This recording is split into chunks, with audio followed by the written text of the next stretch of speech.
Welcome back, ladies and gentlemen, once again to another day, to the day number 2 of the Asia and Oceania Qualifiers. This is the Pubg Mobile Iesf Asia Regionals, and we're here for the day number 2. And today, again, it's me, Torix, and with me today is another name. Okay, this side is the one and only Red Cloud. Sir Cloud, how are you, man?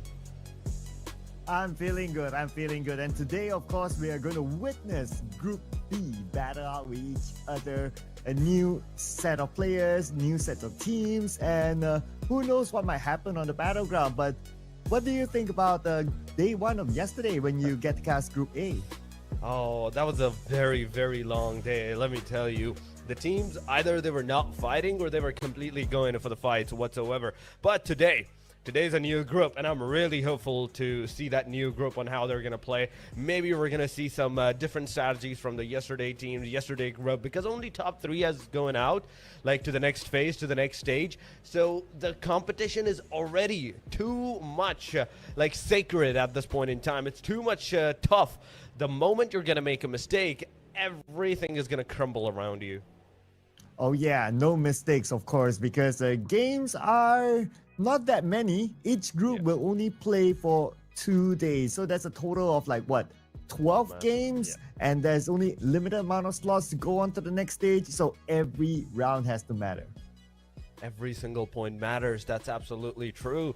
But the schedule, it's actually going to be the same one, ladies and gentlemen. We don't want to give anyone an upper hand, so it's still going to be Sanhok, those 3 Erangels, those 2 Miramars that we did witness yesterday. But the teams are where the complete diversity starts, the complete changes and everything starts. This is the thing.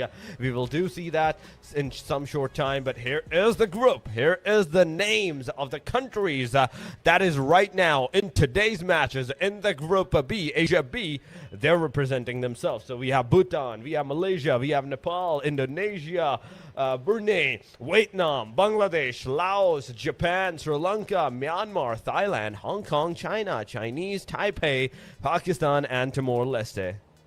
And I must say, just looking at the countries representing inside of Group B, this is a stacked group, not gonna lie here. A lot of amazing names here, and I'm sure we'll get to see a lot of amazing players that a lot of you people who follow Pubg Mobile Esports out there would know and love. And of course, when it comes to the point system, it's going to be the standard point system. Winner, chicken dinner will receive 10 points. Second place, 6 points. Third place, 5 points. Fourth place, 4 points. Fifth place, 3 points. Sixth place, 2 points. 7 to 8, 1 point. Above that, no place on points, but every team would have an opportunity to gain elimination points. Oh yeah, elimination points is what's gonna matter the most at this point in time. We saw that yesterday, firsthand, on how much important those elimination points are. And there were some of the teams, there were some of the names that were doing absolutely crazy with those elimination numbers, with those points. But today is a day. Today is a fresh start. This group, in fact, is gonna start from the very 0 points. It's a resetting move for them. This is their first matches, a couple of first matches at the very least. So starting with Sanhok is gonna be good. And then moving into the Erangels is also going to not give them too much of a problems. But the Miramars, I say that again, Miramar is the only destructive map in all of the scenario. It's not Sanhok, it's not Erangel. You're having just one Sanhok, it's not gonna do anything. 3 Erangels, you can cement yourself. But the diversity, when it changes from Erangel to the Miramar, you don't have enough time to cement yourself back into the equation, to get yourself equilibrium to the pace of the Miramar. So that's where the real cookie starts to crumble. That's where the real mistake starts to happen. And if you manage to equalize your mistakes, not make any mistakes whatsoever, that's an easy W dub for you. Yeah, and Miramar is a tough map to play, right? Just imagine the very, very high grounds that the teams will need to adapt to, and sometimes the circle can get iffy if it goes to one of the high ground areas. It becomes a matter of who becomes the king of the hill by then. But of course, that will be played towards the end of the day. The last 2 maps will be played inside Miramar. We will be starting the game in Sanhok. Not Rondo, ladies and gentlemen. It is in Sanhok. So what's your take on the Sanhok map? Oh my god. Yes, Sanhok is the first one whatsoever. But aside from this, like it's a new group, so I'm really hopeful to see some aggressive stances whatsoever. But going on to the squad roster, ladies and gentlemen, these are the names, these are the players that's going to represent their country. From Bhutan, we have Paytar, Caesar, Hardest, and JP. Yep, we have Bhutan here. So it will be interesting to see how would it fare up with all the other countries that are playing as well. That includes Japan, represented by Rinto, Hayato, Rumik, and King. That is absolutely true. 2 down, a majority more to go. We're going to see a lot of more teams compared to the yesterday one. But going on to the Malaysia, we have Cluck, we have Jimmy, we have Edik Boy, and we have Siam Mills. All these 4 players also have their real names at the very bottom, so you can definitely refer to that if you don't know what the team tag or the player name is. But aside from that, going on to the Sri Lanka, we have Dilla, we have Destrox, we have Omega, and Thabs as well. And finally, these are the first 4 contenders, like first 4 countries that are representing like themselves into this Iesf, the Asia and Oceania qualifiers. From Nepal, we have Domain, Mukesh, Rex, Precious. These 4 guys, oh my god, this is a force to be reckoned with, Sir Cloud.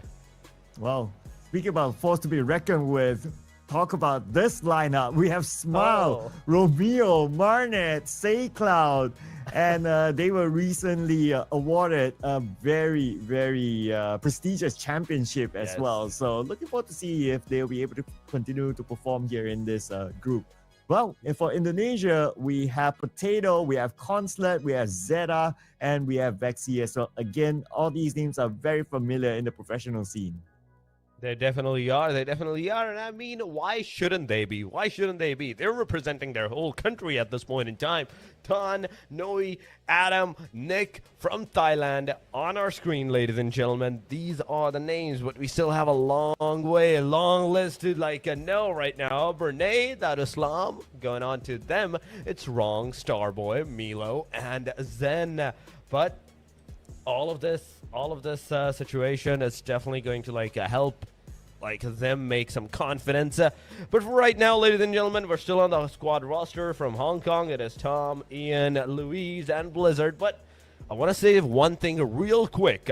Make sure you are spamming your favorite team that representing their country into the comment sections, as well as they are getting their names right now called out. But aside from that, it's definitely going to help them so much into their confidence. Vietnam also has their 4 players, in fact, not 5, 4 squad rosters completed. Chinese Taipei, we have IMA, we have, in fact, AAOP. It's AIM. So Super Emperor and For You. Yep, and that's from the Chinese Taipei region. And we also have from Bangladesh, we have Degree, we have Chris, we have Nine, and we have Mamba, who will represent Bangladesh for the roster inside of Group B, followed by the next country to represent Pakistan. We have IQQ, we have Falak, we have T24, and we have Noki. Also another lineup that is well known in the Pubg Mobile esports scene. That is absolutely true. But, ladies and gentlemen, we're almost done with our squad rosters. A little while more. Just 4 or 5 more teams more to go. Laos has a Beckham, Lizzie Boy, Noir, and Honda as well. But aside from all of this scenario, these are the names. Today group is a very dangerous group, Sir Cloud. It's a very dangerous group. Timor-Leste, the final team on our squad roster, is going to be Nuam and Nameless. We have Champ, we have Dizzy. All these 4 players are done, and I think with this, we are done with our squad rosters whatsoever. All those names that's going to be played today, it's over here. But the schedule, now, this is where the real cookie is going to start to crumble. Sanhok, yes, no problem whatsoever. Erangels, the 3 Erangels back-to-back. You have enough time to cement yourself into the equation, back into those games. But the Miramars, the match number 5 and the match number 6, that's the real danger spot.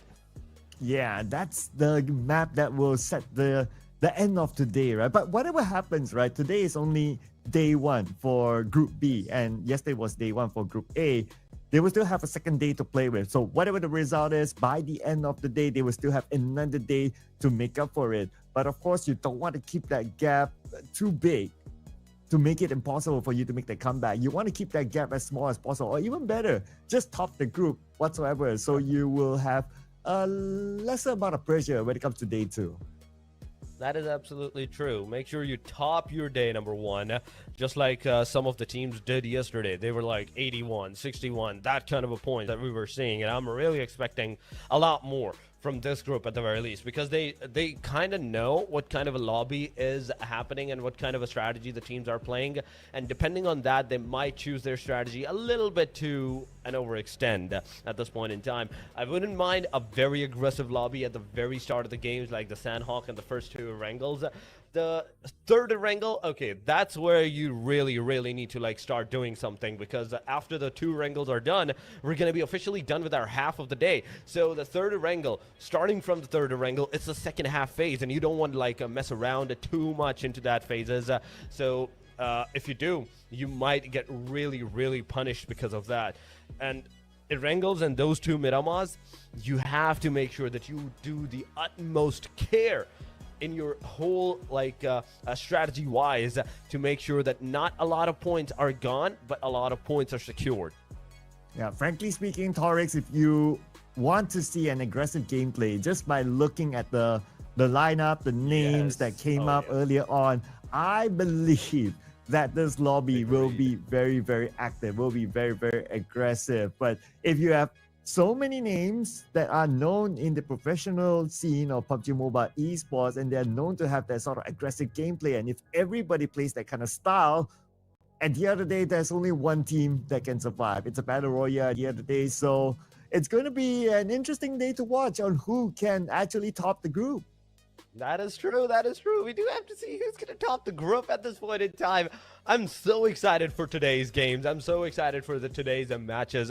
With all of these names done and dusted, now it's just a wait for the match to start, ladies and gentlemen. And I know you guys are anxious as well to see the teams take the fight, take that action. So one thing that you guys have to do, make sure you're hitting that like button and subscribing to the channel as well. And make sure you're supporting your whole country into the chat section as well. Just spam the country. Come on, do that. Spam that country into the comment sections. But aside from this, Sir Cloud, do you have any expectations from any of these countries? Like, I'm not talking about the whole country. I'm just talking about the teams. Any team in particular, like that they're representing their country to do really good today?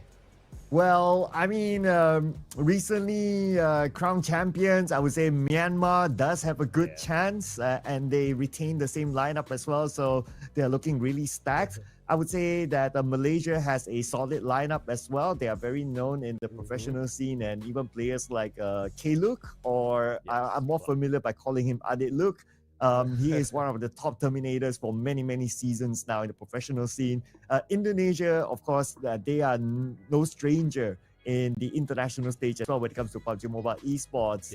And I would expect them to be able to perform as well. So if I were to put my finger on the top 3, it could be that. But don't be surprised that Pakistan, because their lineup has a lot of international experience as well.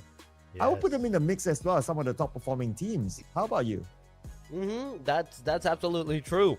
My first thought was onto the Pakistan side, judging from how they were aggressive onto the last official. But aside from all of this factor, there's a lot of names, and I honestly can't decide on one.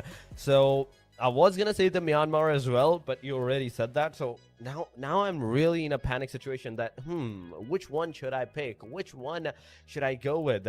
But yes, aside from all of those factors, I think at the end of the day, at the end of the first match, like before the first match actually begins, I would go with the Pakistan team. I want to see like just how aggressive they can be into the Sanhok match, because I know them for a fact, and they really play good on Sanhok. Sanhok is the best one of their matches. Miramar is their weakest link. That's the thing. Miramar is the weakest link of the Pakistan side. Sanhok is the strongest. Erangel is kind of like okayish. They can do really good, or they can do either bad. So it it goes on the scale. You can either have a very good game or you can have a very bad game whatsoever. It all depends upon the situation that's been granted. But aside from all of these factors, we're now just waiting for the match to begin. We're just waiting for the action to actually start. And that action is going to bring a lot of destruction today. I'm expecting a lot of destruction. Oh yeah, I do think that we can expect that as well, especially when we have so many amazing names in the same lobby as well, right? And because we're going to start off in Sanhok. So Sanhok obviously is the smallest map in PUBG Mobile Esports. There's a big chance that we might see drop clashes as well, especially with the fact that today is the first day. This is the first game that they will be battling out with each other. So they might not know, like, okay, are you going to retain your regular draw spot, like how they have been doing maybe in their respective tournament scenes or not? Or are they going to change their drop spots? And if that happens, well, it's like a domino effect, right? Like when one fight happens, like another fight could potentially happen, with the fact that when the elimination feed starts to roll, everyone has that at the back of their mind. It's like, oh, okay, if I don't act now, I might lose out on elimination points. And that's where everybody will start to play aggressively. That's absolutely true. It's a dominoes effect that's completely holds up the Sanhok. It's the Sanhok that you can say, okay, it's a Jenga. You pick one wrong tile out of that and everything's going to crumble. Everything is going to crumble out from that point onward. You're going to have the third parties. You're going to have the fourth parties. Everybody's going to steal your elimination numbers and everything. So you have to be really, really careful and really, really precise on which elimination you're taking and which elimination you're given out to the other side. So every single fight, every single engagement matters in this. Every single rotation matters the most, because you never know. In Sanhok, Sanhok is one thing that you never know at what point in time there is someone sitting right next to you, just prone down, just chilling out there, and you have not even the slightest of idea on what's going on, and suddenly you're on your knees and you're completely back into the lobby. Yeah, I always say that Sanhok is like this iffy map, right? One is like how you describe it. It's like you open the door, somebody is actually sitting behind that door, and they will surprise you with a DBS. Yep, that's the prime weapon inside of a Sanhok. But because Sanhok is also a very circle-dependent map, like imagine if the circle goes to Camp Alpha Island. So whoever who has the first drop inside Camp Alpha Island would have absolute control of that circle, especially if they are able to secure the top of the Camp Alpha mountain itself. And then it becomes a tussle for all the other teams on who's able to get into that island first. If you come in later, you could be gate-capped by other teams. So that's why it's very circle dependent. Unless if the circle goes to the main peninsula, somewhere around Ban perhaps, or maybe around Quarry, then it's a little bit more balanced. But if it goes to Camp Alpha Island, well, good luck to the teams that did not drop there. Oh my god, that's absolutely crazy. That's true. The moment it's going to go to the Alpha Island, those mountain ridges are going to be the absolute dub for every single one of the player that is surrounding that premises, right? But imagine, just imagine, and it's a wishful thinking from my side. Circle going into the water circle towards the Alpha Island, all the way up to the north, 50% ratio in the water, and oh my god, that's gonna be so destructive. We're gonna have the rotations, we're gonna have some rotations from the players just swimming from one direction to the other, and everything's gonna go crazy. You have the complete open areas, and those open areas are easily subdued from the top of that Alpha mountain. Hey, I wouldn't complain, right, if the circle gets tough for the players. Well, I'm sure they won't like it, but then again, for us as viewers, as casters, we wouldn't mind a tough circle. But what about you guys in the comment section, right? We see all of you out there.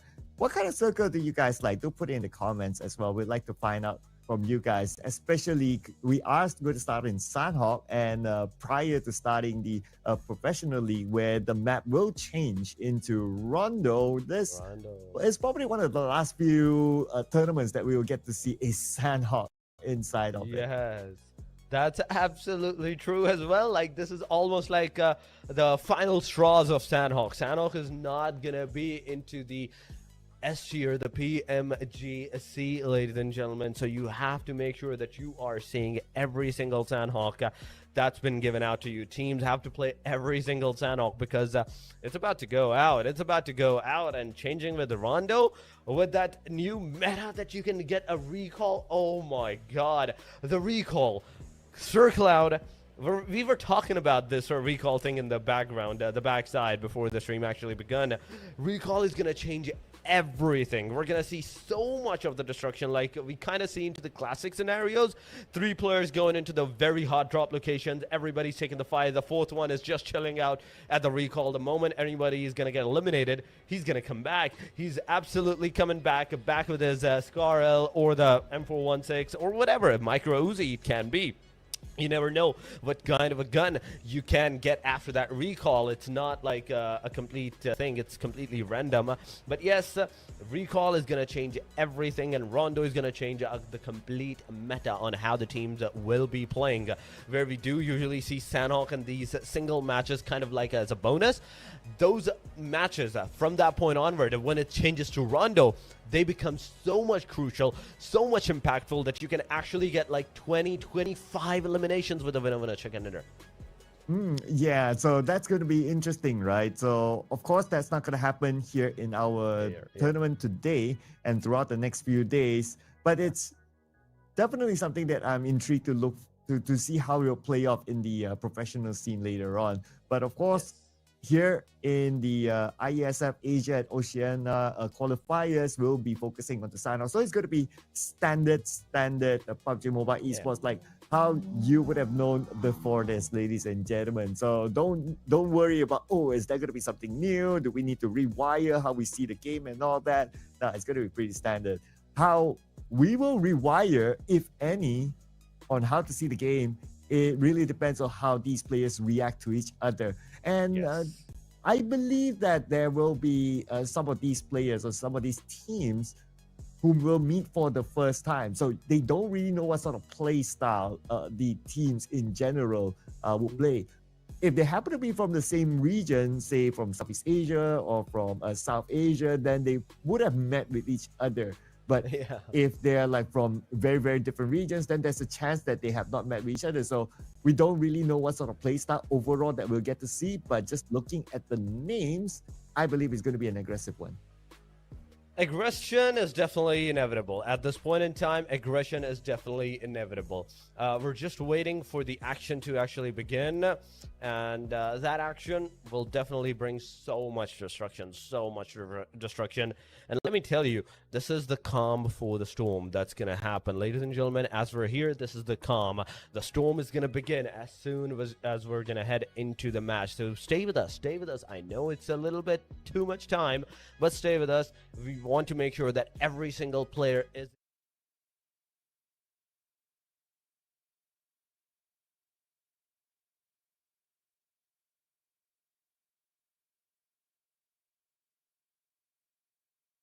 anyone back into the lobby. So with this, I think that's the only wait right now. The teams are getting ready. They're making sure that they're getting their parachutes ready to jump down from that plane and go anywhere. And jumping down from the plane is another thing in Sanhok. Rondo is going to change that, but Sanhok, whether the plane is within your favor or not, you can easily go to your designated location, right? Sanhok is one map that you do say that, okay, whether you have the circle, whether you have the plane line, you can easily go wherever you want to go. The only thing that's going to make the whole difference is those third parties and those sneaky plays. Yeah, I totally agree, right? It is a small map. So even though like the flight path is skewed towards one side, but it's still not that hard to get to your preferred destination or your preferred drop spot at the end. Now, some of the hotspots that we need to keep an eye on inside of Sanhok here is like Paradise Resort, for example. Yes. I believe that Myanmar, looking at their lineup, that's their regular drop spot there, and they famously own Paradise Resort. So I wonder if any team would want to challenge them inside Paradise Resort. other than that, another hotspot that we need to keep an eye on is in boot camp. Very famous Yes. spot. My personal favorite, if I were to play my classic games, just drop into boot camp and just brawl with anyone there. It makes quick fun. Or also ruins is pretty hot as well. I believe these three spots would be the key spots that teams would want to try to take out. But out of all the spots inside of Sanhok, like which spot is your favorite? I would say Painan. I would say Painan because you have an access to both the island, the main one and the Charlie one island. You can easily go wherever you want. It's just a river, but the most fight actually happens at the Painan as well. That's the thing. And will the fights happen today as well or not? That's the bigger question. Yep, Painan is rather popular as well because, like what you say, right, it allows access to the ruins island and also the main peninsula island or the boot camp island. And on top of that, it allows quick access into the hill between Painan and also boot camp as well. And if anyone were to be able to hold that hill, sometimes, depending on the circle, it will give them a good advantage. But ladies and gentlemen, without further ado, we will head on to game number 1, which is in Sanhok. Most certainly, we are in the match number 1, ladies and gentlemen, and with this, the fights are finally going to start.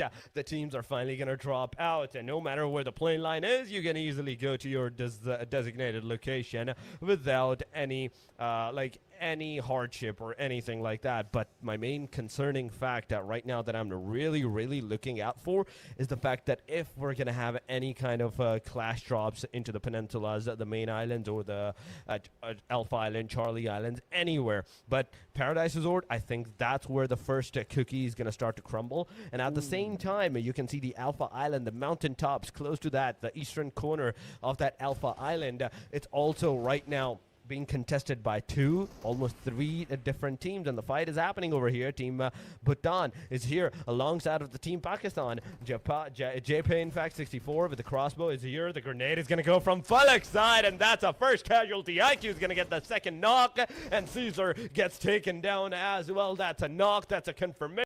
2 out, 2 more to go of the team Bhutan, but how Bhutan will retaliate from this point is the bigger question, as one player is kind of too far away.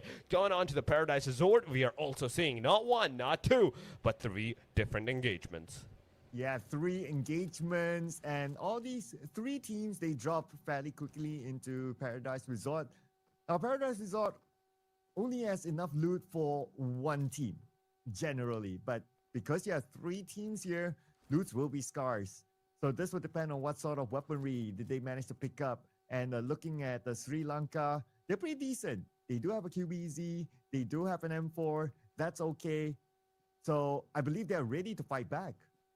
They definitely are. They definitely are ready to fight back at this point in time. And let's see what's going to occur at this point into this Paradise fight. But, ooh, I'm seeing Team Pakistan being also contested, taken down as Falak is right now on his knees. We started with 64, more than that, more than I think 64 players. But right now, we're down to 56 players. Oh, my goodness. This is a very chaotic lobby, no matter how you're looking at it. Sri Lanka, Thabs MVP, alongside the rest of the players are also here. 1 elimination, but we have IQ taken down 1, instantly getting taken down as well. That's a knockdown on the team Pakistan. Second player from this point around. Falak gonna get eliminated. T24 is down, and every single one of the team Pakistan is out of the equation. THA, they absolutely destroyed a team Pakistan into the very first contestation. And I was talking about the team Pakistan having the upper advantage, having their better game at Sanhok because they're kind of accustomed to it. But right now, they're the almost first team, almost we can say the second team to be eliminated out of this game. Oh, the fight's not over yet here inside Paradise Resort. Looks like it's between Sri Lanka and Hong Kong, China. And looks like Sri Lanka just got eliminated. They become the next team to bow out of the lobby. And Hong Kong, China claims Paradise Resort for themselves. They definitely do. Paradise is right now for all of these 4 players and name Hong Kong, China. It is an amazing feat that they have successfully done for themselves at the Paradise. Three teams were there, but now only one team is standing. Going on to the Thailand. This is the team that is responsible for that elimination of the Team Pakistan. Spider T4N did a 1v3 on Team Pakistan, and after that, he's also one of the guy that has been eliminated from the game. So the best guy, the best fragger, the best engagement guy, at this point in time, that took out a full team, almost a full team. Right now, he's gone. So Thailand is kind of like on a very, very pressured point that whatever they're going to do, it's going to like affect whether they're going to go forward, whether they're going to have like more points to their name or not. But talking about the circle and the radius of this fight that can actually occur, look at the northern side, the Painan corner, the northern corner of the ruins.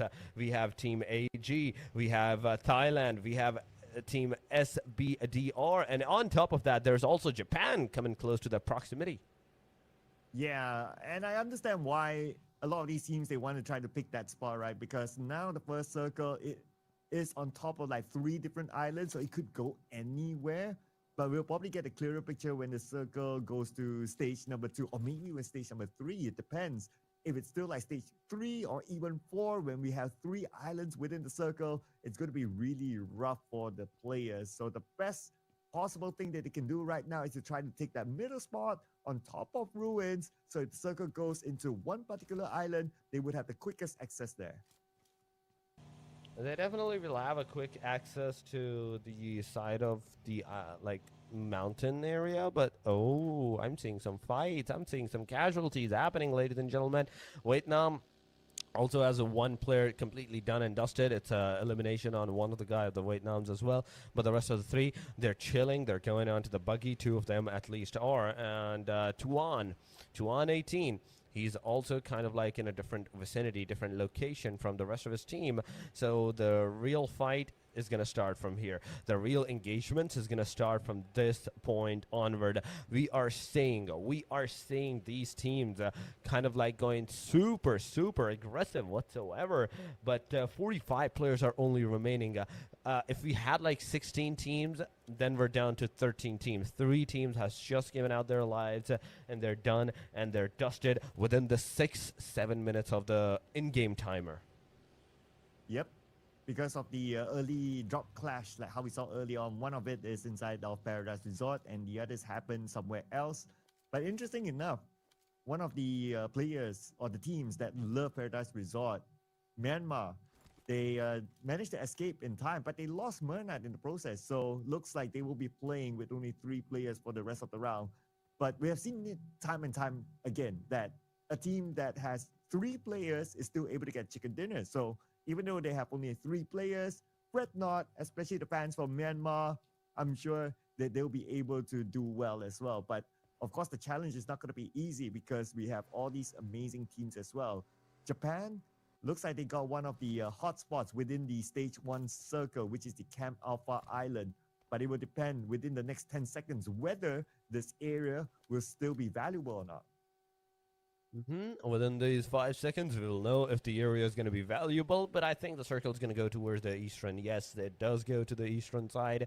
I was going to say southeastern, but that kind of seemed far-fetched, so I stuck to eastern side. But aside from this, boot camp right now is at the very almost dead center vicinity of the circle, ladies and gentlemen, and boot camp is going to be one of the places that may be in high value right now. Any team that's going to go into the boot camp, they will have an easy access to their surrounding premises.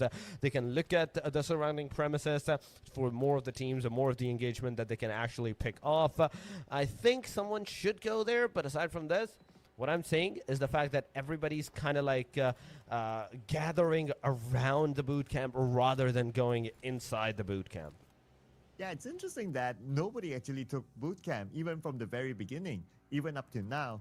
But I believe that we're going to start to see teams going towards boot camp. I can see that Team Vietnam actually heading there.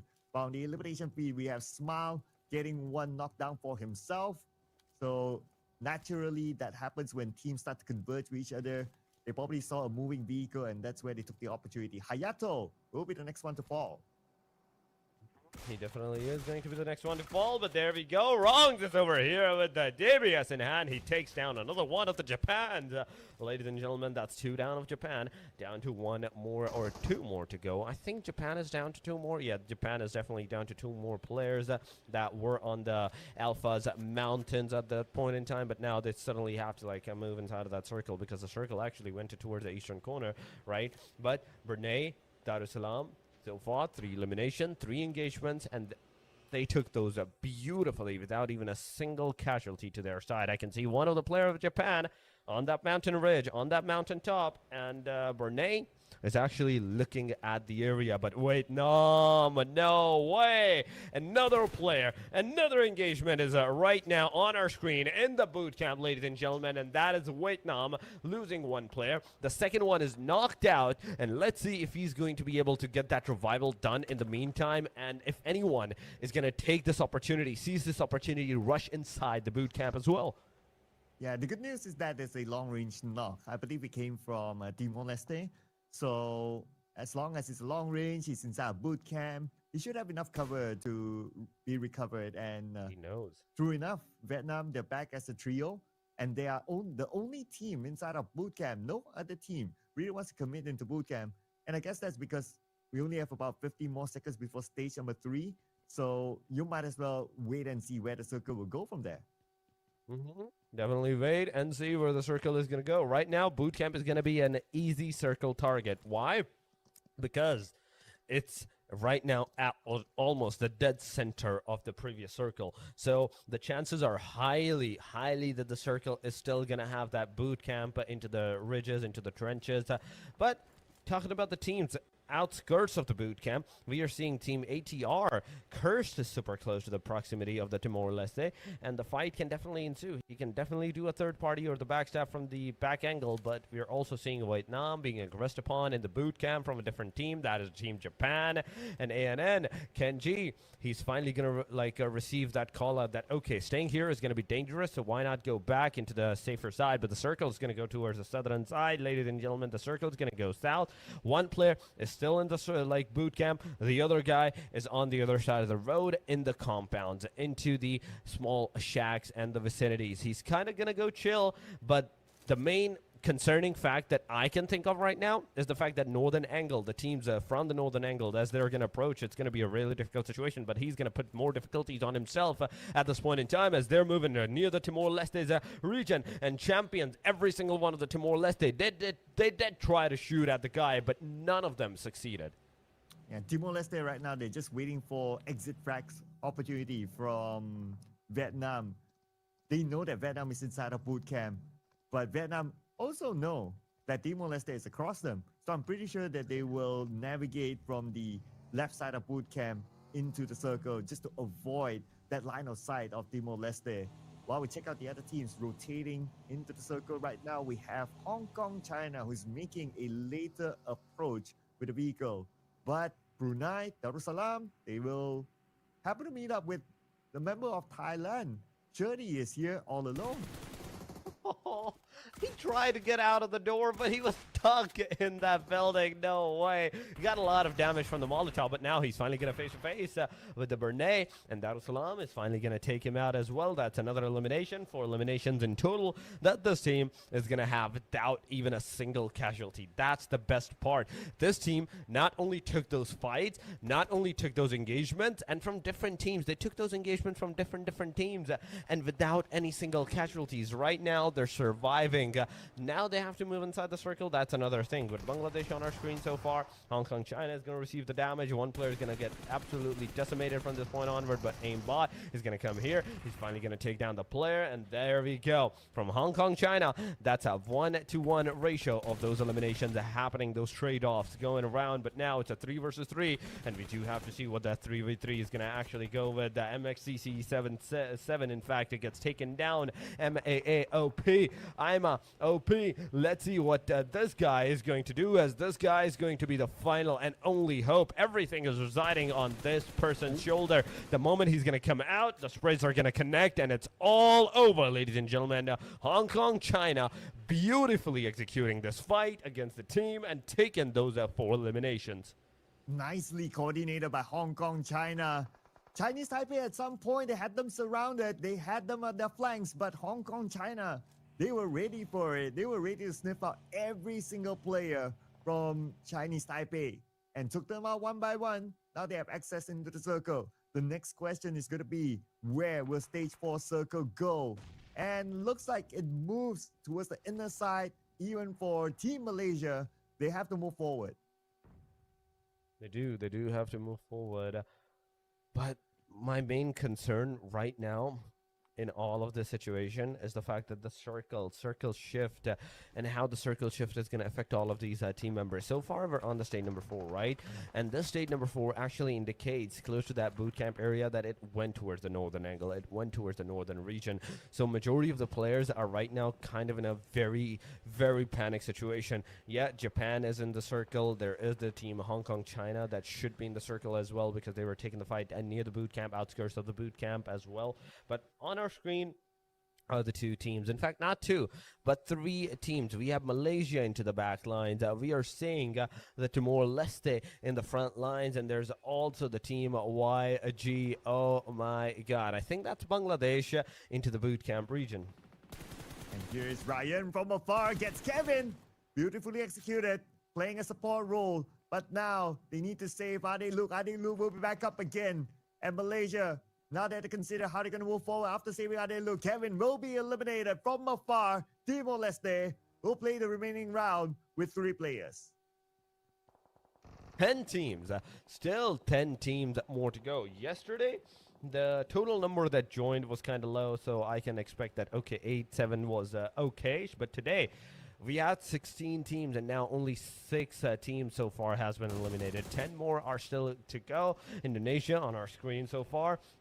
And you can see them, they're on their horses, they're on their cars, anything that they can use to like approach and close that distance up, they're going forward. DBS in the front lines, when Donkey's Potato gonna get taken down. Potato 5 has been fully finished off, so that was a very aggressive move that he took, and that actually like absolutely decimated him from that point onward. But Indonesia, how are you gonna retaliate from this point onward? The grenades are gonna go, nobody's gonna get a connection from those grenades. Zeta is ready with another one of those throwables. Consulate, let's see, on a different path, on a different angle, coming in from a different approach, and nothing is connecting. Nothing is getting connected. This is not looking good. This is not good whatsoever. There's also the back lines, the third parties that can come into the play, and there we go. Finally, we're going to have Hong Kong, China, one player being knocked out. He's getting that revive, but in the meanwhile, Indonesia is not going to lose this opportunity. They're going to close that distance up, push up to the teams. And there we go. The fights once again started to happen. Zeta gets taken down. It's a back and forth going around. And Consulate also being down as well. It's right now down to the last guy, Razak. Razak is going to take down one. Instantly going to ram down the player. The second one is also knocked down. So Boy T, the final guy, the final hope for the team. It's all up to him. It's all up to him. And he's going to get Molotov. The fryer, the spray is coming around. And Razak taking that 1v2. But oh my God, from the backside, Myanmar comes into the play, absolutely decimate the team that just eliminated one of the other names. The Hong Kong, China is out. The other team is also out. Nepex is also fighting into the proximity. Okay, in fact, the Hong Kong, China is still alive. They're still going on with the team Nepex at this point in time. But Brunei on the front lines, they're taking those casualties on the Myanmar and also receiving some of the casualties. Oh, and looks like Myanmar, they're going to play the gatekeeping role against Brunei Darussalam.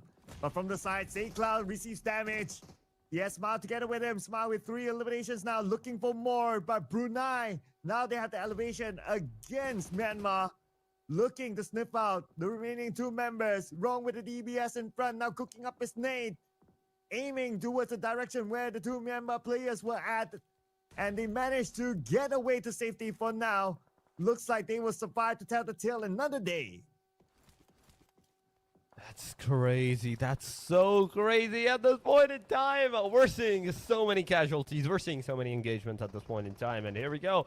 Finally, another one coming around. And you can see, oh my God, just how many teams are into the proximity. We have Japan. We have Bangladesh taking the fight. There's also Brunei taking the fight against the team of Myanmar at this point in time. There's also Malaysia. Ooh, wait a minute. That's Malaysia into the back lines, taking those engagements as well. Nepal is going to receive a lot of damage as an Epic Precious is the final man, final hope for the whole team, for the whole situation for them. We do have to see what's going to go, what's going to happen next at this point in time, as the circle is going to take a shift toward the western region. Once again, we are seeing Malaysia taking those casualties onto the other teams, taking those casualties onto themselves as well. But Brunei, I have to give it to these guys. 4 players still remaining into the game. They're slowly approaching the situation, getting more and more elimination numbers for themselves. Precious is being progressed upon, and Precious with the S12K, he has a very, very decent chance, in my opinion, to at least take 1 down, 2 down at the very least. He takes 1, he takes 2. Can he take the 3rd one out as well? He goes on the reload. Now you have to go forward. He takes the 3rd one out. Brunei from a heroes to almost being eliminated over here. It's a 1 versus 1 fight going around, but there we have it, as Starboy came in with the clutch as the star for the team. Made sure that at least one player can be rescued, but the rest of them, they absolutely got decimated. But there was a amazing solo play there by Precious earlier on, just to be stopped by Starboy towards the end. And look at the amount of eliminations that Brunei has right now. They are at 9 eliminations. And they are still in the game. And now they are in top 5 as well. Brunei, they're doing really well this round. They definitely are. But now they're down to the very last 2 players. That's the thing. If they were 4, they would have been more aggressive. They would have started their aggression again from this point onward. But now, as they're down to the last 2, they're not gonna move too much. They're gonna chill here. I can see Yangon. I can see Selcom Diggy into the proximity as well, into the circle on top of that. So they're definitely chill. They're definitely good. But aside from this, I see Japan in the back lines. Rumi Q, the final guy, the final straw for the Japan. There is Malaysia, there is Bangladesh, there is Myanmar, and Brunei into this proximity. It is the top 5, ladies and gentlemen. This is the fight of the top 5. 1 versus 2 versus 2 versus 3 versus 4. Malaysia is the only team in all of this scenario, all of this proximity, but not just the 6th elimination, but all the 4 players alive from their side. But finally, they're going to have 1 casualty. They're finally going to get those elimination to their side. Master Smile, you need to heal yourself as soon as possible. Get your healing up, but no way, Myanmar.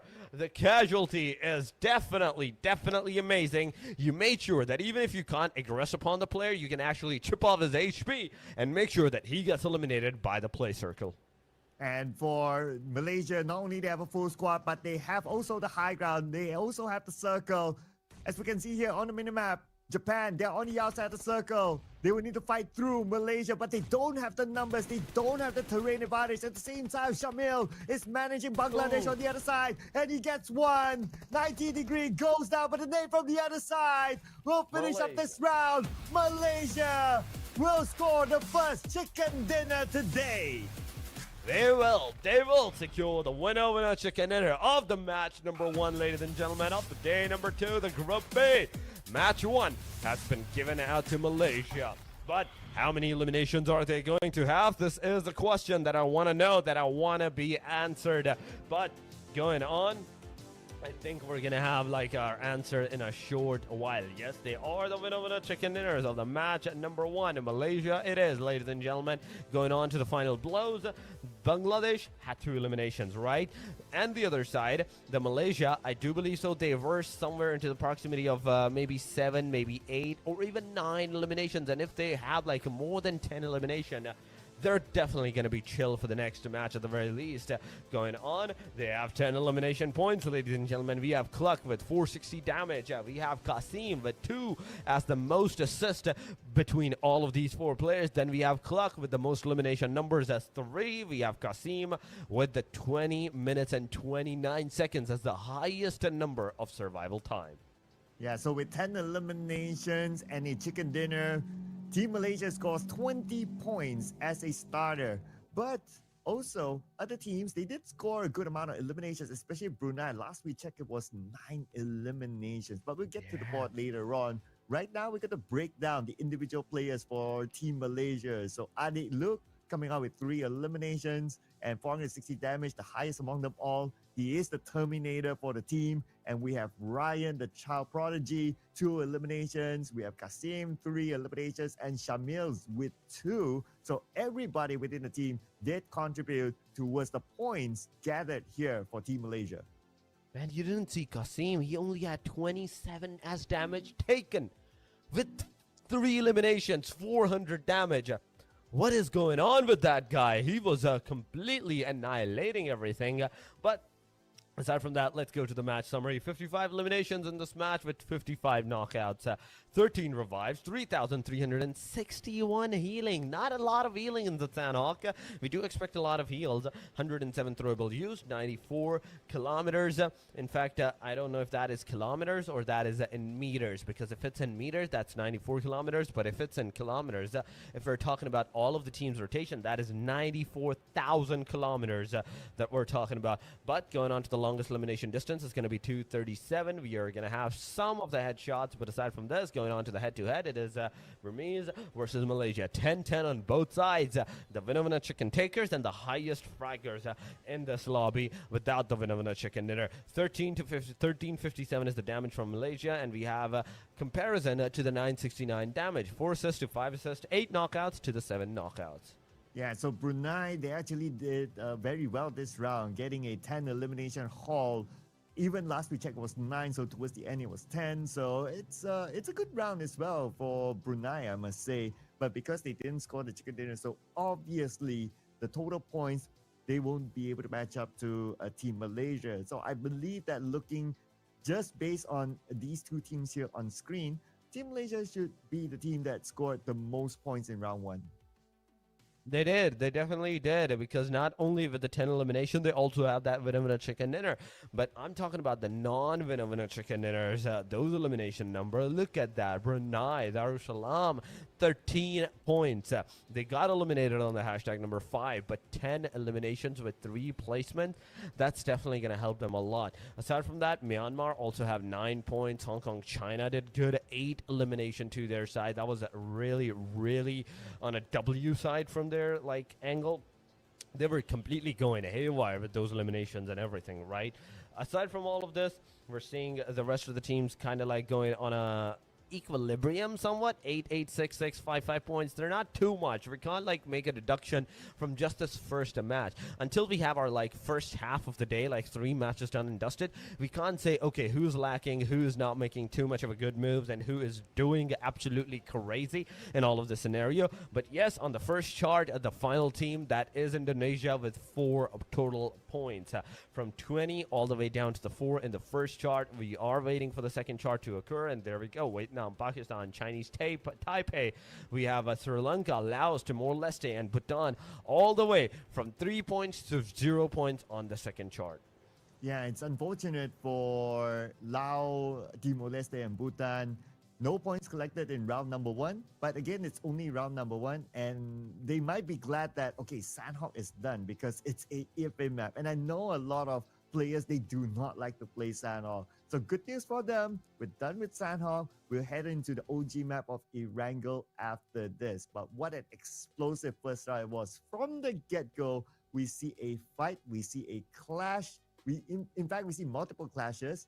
And then until the end, of course, it just fights all the way. So what did I tell you, my man? With this kind of lobby, it's aggressive.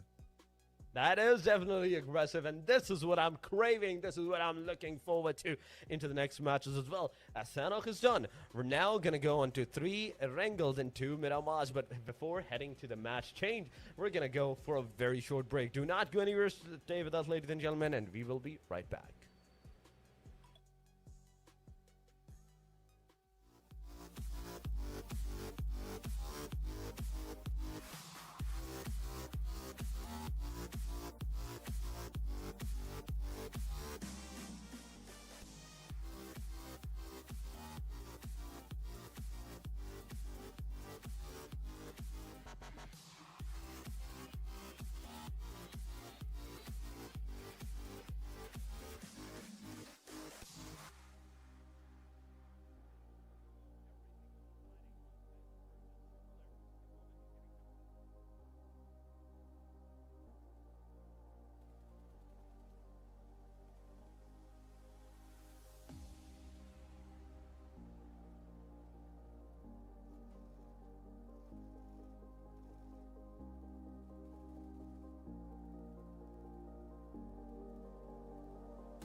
Welcome back, ladies and gentlemen, to the Asia and Oceania regional qualifiers for the IESF World Esports. My name is Sir Cloud, together with my buddy here, Torix, and we were just done with game number 1 inside of Sanhok, where Team Malaysia scored the first chicken dinner. What do you make of the first game?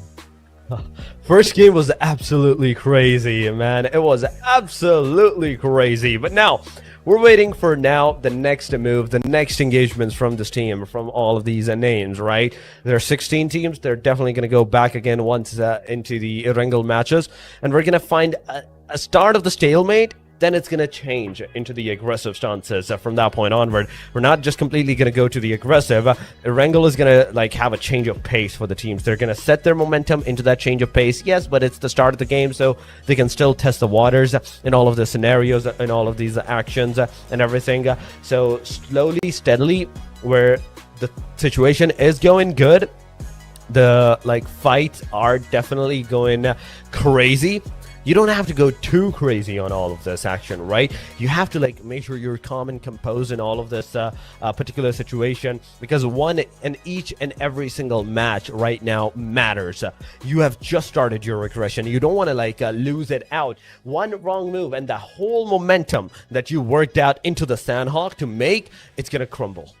Yeah, absolutely right. You have to just keep the pace, especially for teams who did very well in game number 1. Obviously, Team Malaysia, and then we have Team Brunei Darussalam as well. They did well with the 10 eliminations that they have collected. But for the other teams that did not do well or didn't do well as they would have expected, this is, of course, a round that they can redeem themselves. And plus, Erangel is a way more balanced map as compared to the Sanhok map. So a lot more space to play, a lot more areas to loot, a lot more opportunity to have a good start and hopefully have a good end. But because it's also the first Erangel in this tournament featuring this group, we might see another drop clash. I would say we might want to keep our eye on maybe even Pochinki, maybe even Rozhok, or sometimes even military base. That's true. That is true. Military base is one thing, but those school apartments. Oh, I don't know why and how these teams have decided to choose the school and the school apartment, and it's been going on for too long.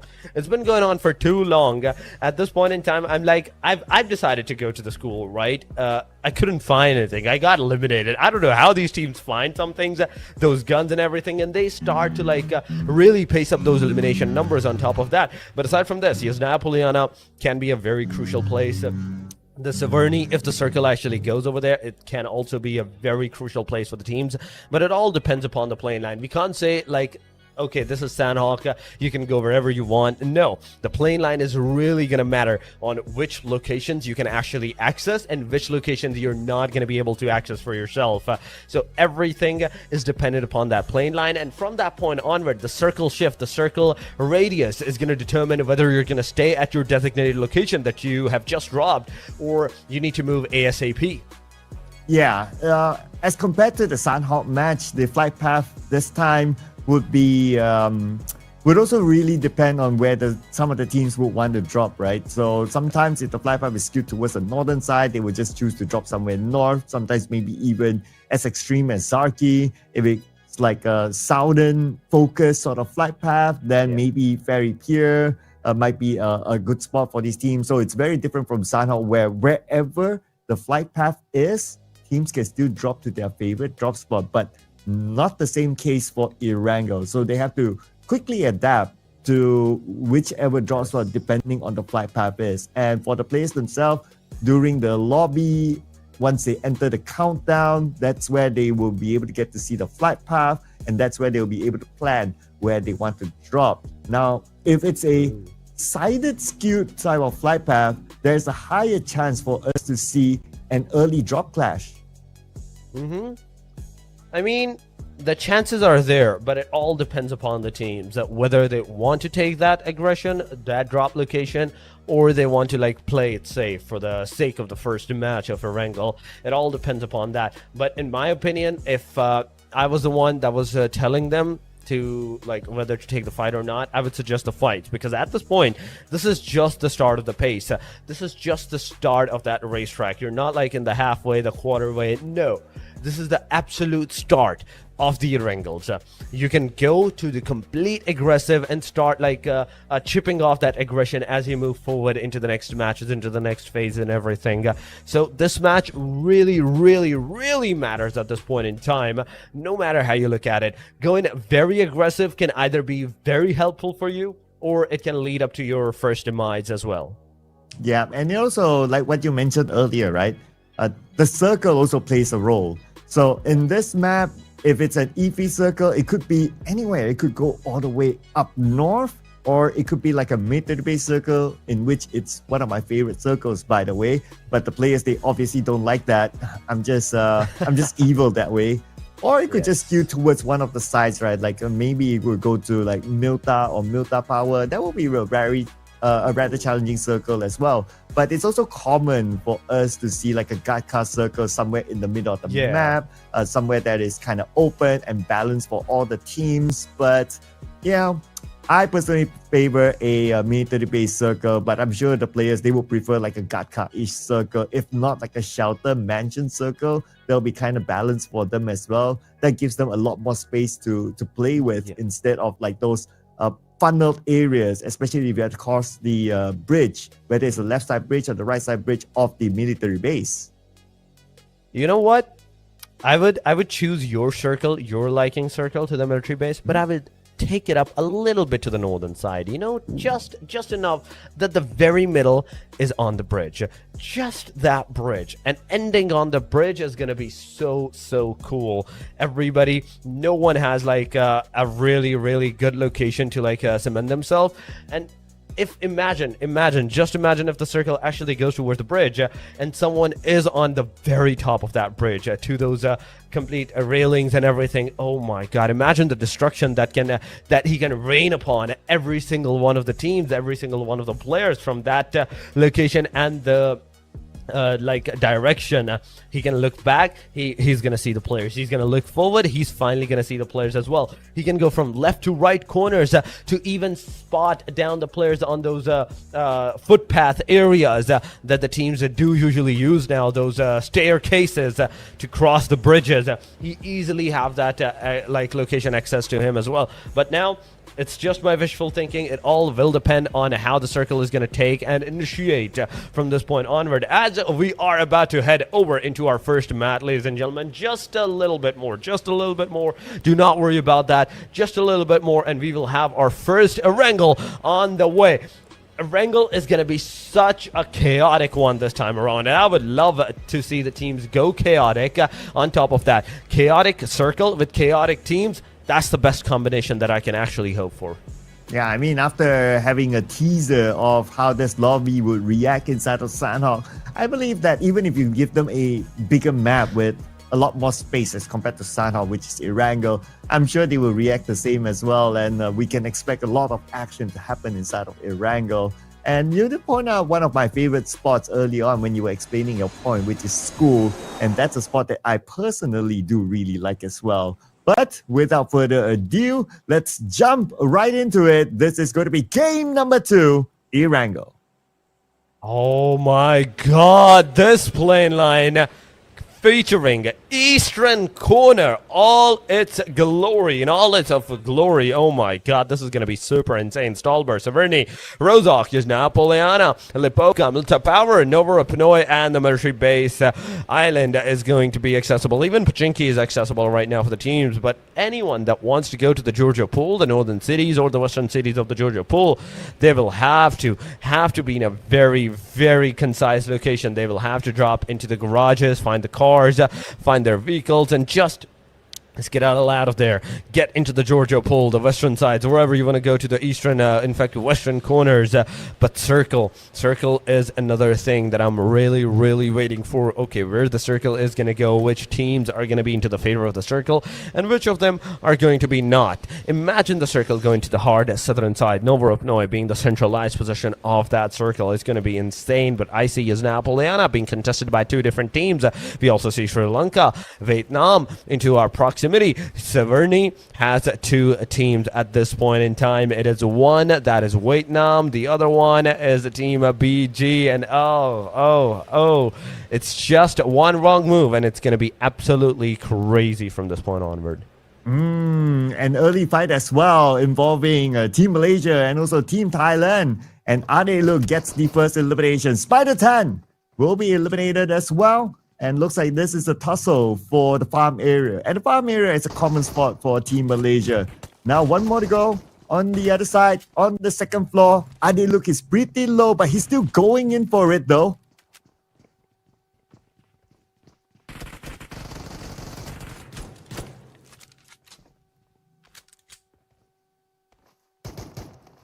Oh my god, man. The situation is going really, really insane. We are also seeing 3 eliminations from the Team Malaysia at the very least. And Sri Lanka, they're also going to lose one of their players. So it's Dilla, it's Aslan, it's Omega. These 3 players into the proximity of the Severny region. But I do love the fact on how the other team is actually approaching all of this scenario. Vietnam, they're staying together. They're making a duo compilations and moving forward slowly, steadily into the proximity. So it's amazing. 2-to split ratio, finding cars, finding vehicles, making sure that this Severny region, this city is completely devoid of all of those cars. The player has nowhere else to go, as the circle is going to go towards the Yasna Poliana. Look at this. So from Severny to the Yasna Poliana, you're going to have almost 900 meters, if I'm really correct on the precision side. So 900 meters, that's where you're going to move on foot. But Yasnaya, at least we can see one of the teams actually leaving this area. It's going to be Bhutan. They're going to leave Yasnaya for Hong Kong, China to continue to loot. So hopefully Bhutan, they have enough loot before they left. Or maybe if they don't, then they have to find another different spot. Probably going to check out Rozok after this. But back on to Severny this time. Looks like we still have these 2 teams here, Sri Lanka and Vietnam. But for Vietnam, they sent out 1 player and just to check out another spot that they can shift themselves over to. I guess they might not be interested to continue on the fight.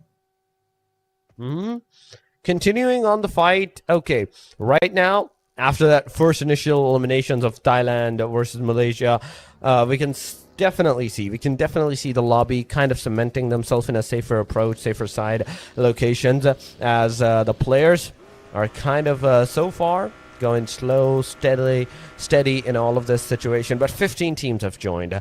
Once again, we're 1 less team into this proximity. I think there is 16 teams, or I'm not sure if there is going to be 15 teams in total in all of this scenario in today's matches. I can be wrong. I can be right. I'm not sure. Sorry, ladies and gentlemen. But going on to the circle. Circle has actually shifted to that bridge, to that Novoropnoi military base island. But wait a minute. I thought I saw Team Pakistan drop at farm. But suddenly, now that we're seeing at the circle, they're at the ferry piers? Okay, so looks like they decided to play a little bit safer this time, which I think is okay. Considering that they were the first few teams to be eliminated in the Sanhok match. So they want to try to find their groove again. So try to avoid early fights, maybe take a corner one. So happen they found Ferry Pier. And as of now, they don't really need to make a early engagement with anyone else. So they have a good start. Hopefully they will have a good ending as well. And I think this is a good move here by Pakistan. That's true. That is true. It's definitely going to be a good move from the Pakistan side at this point in time. But aside from this, look at the other teams. Look at all the other different regions, different countries. They're cementing themselves into their drop locations where they dropped early on. Pakistan, yeah, you were kind of in a very panic situation that you had 3 teams surrounding your vicinity, you're surrounding your location. So there was a possibility that you could be eliminated. So a very nice move, a decent move to get out of there as soon as you can, as soon as you could. But now, going on to the Yasnaya outskirts, we are saying some eliminations, maybe into the proximity as the players are finally leaving those premises, leaving those locations from one direction to the other. Yasnaya Polyana is going to be contested by Hong Kong China right now. Hong Kong China into the proximity of this Yasnaya Polyana. They're the only team in this area, right? The teams that were kind of close into the proximity was the south of Yasnaya Polyana.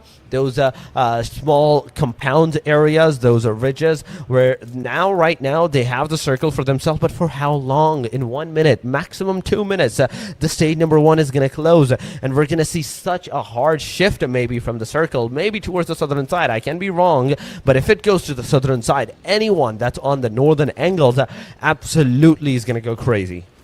Yeah, but there's also a chance that the circle will be kind. You might go to farm, you might go to the mansion area as well. So that's a possibility there.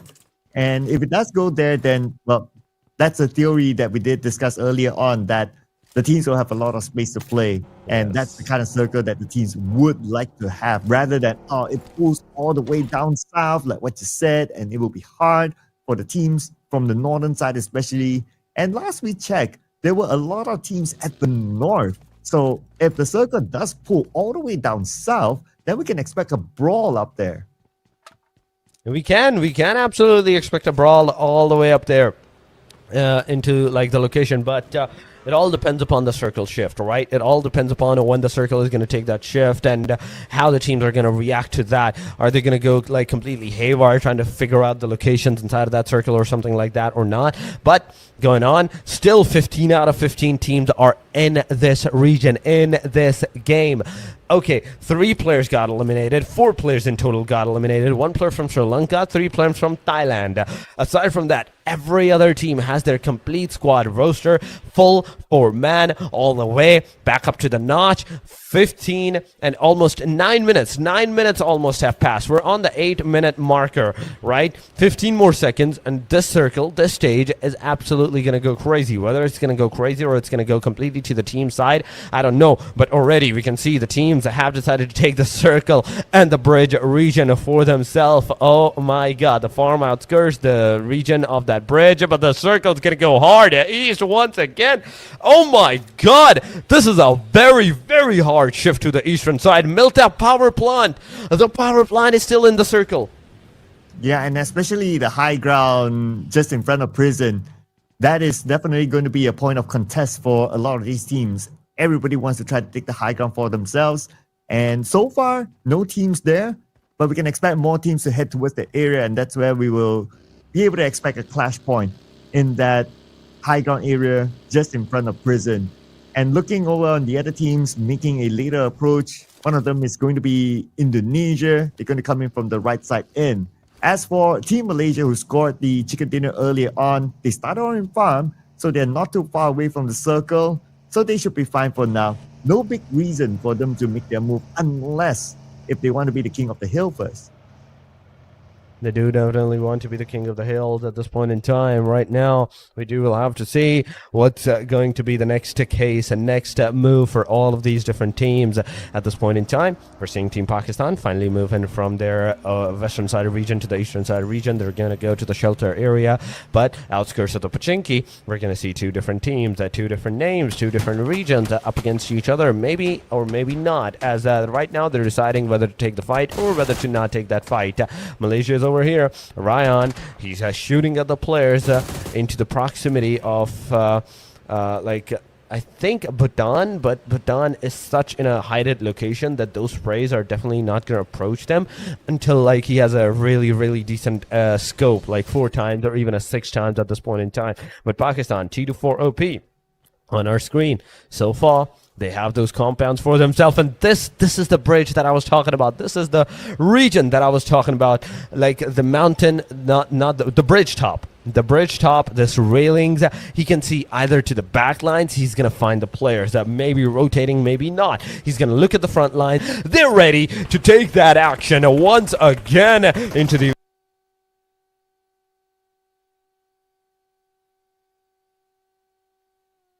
to take that action once again into the vicinity, and oh my God, let's see what's going to happen. And as Shishkar, he's finally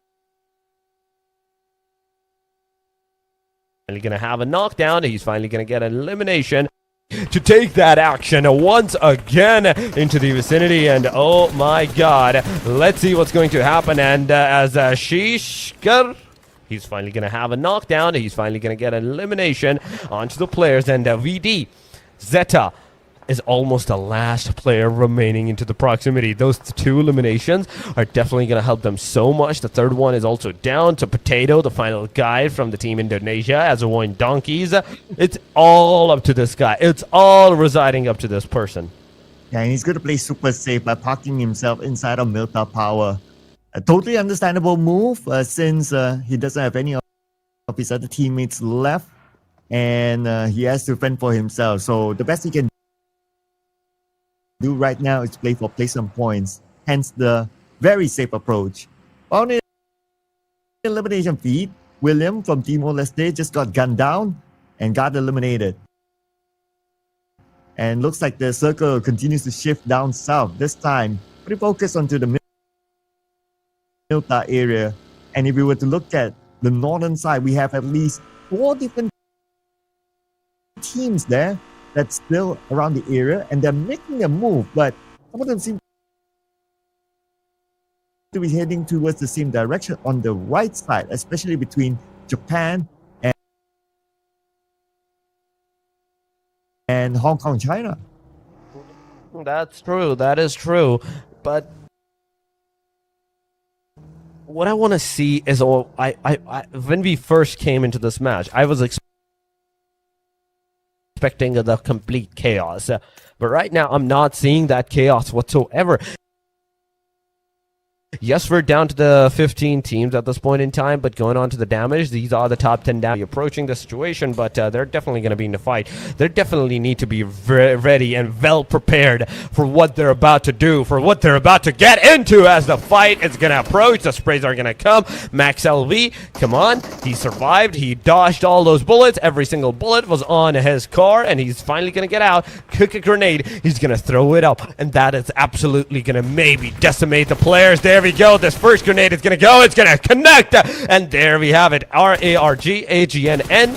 He's going to have one knockdown. The second one comes into the play. Vietnam is going to secure 4 eliminations. A nade elimination from AGRXN from Vietnam side. Absolutely crazy going. But one player is right now knocked out, Sir Cloud.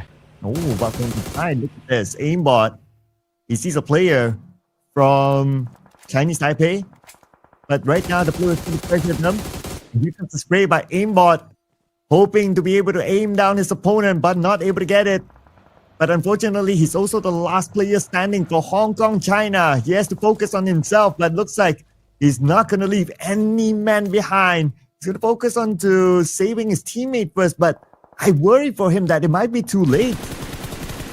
He might be a little bit too late at this point in time.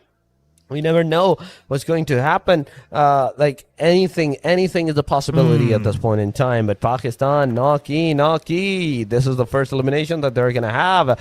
Chinese Taipei, they're also going to have those nade eliminations to their name. Team Pakistan is going to have another elimination towards their side in a short while maybe. But so far, it is just that one elimination that they're going to have. But Chinese Taipei, oh my God, MXCCC. You are absolutely crazy by taking that guy out of the car in a straight up manner.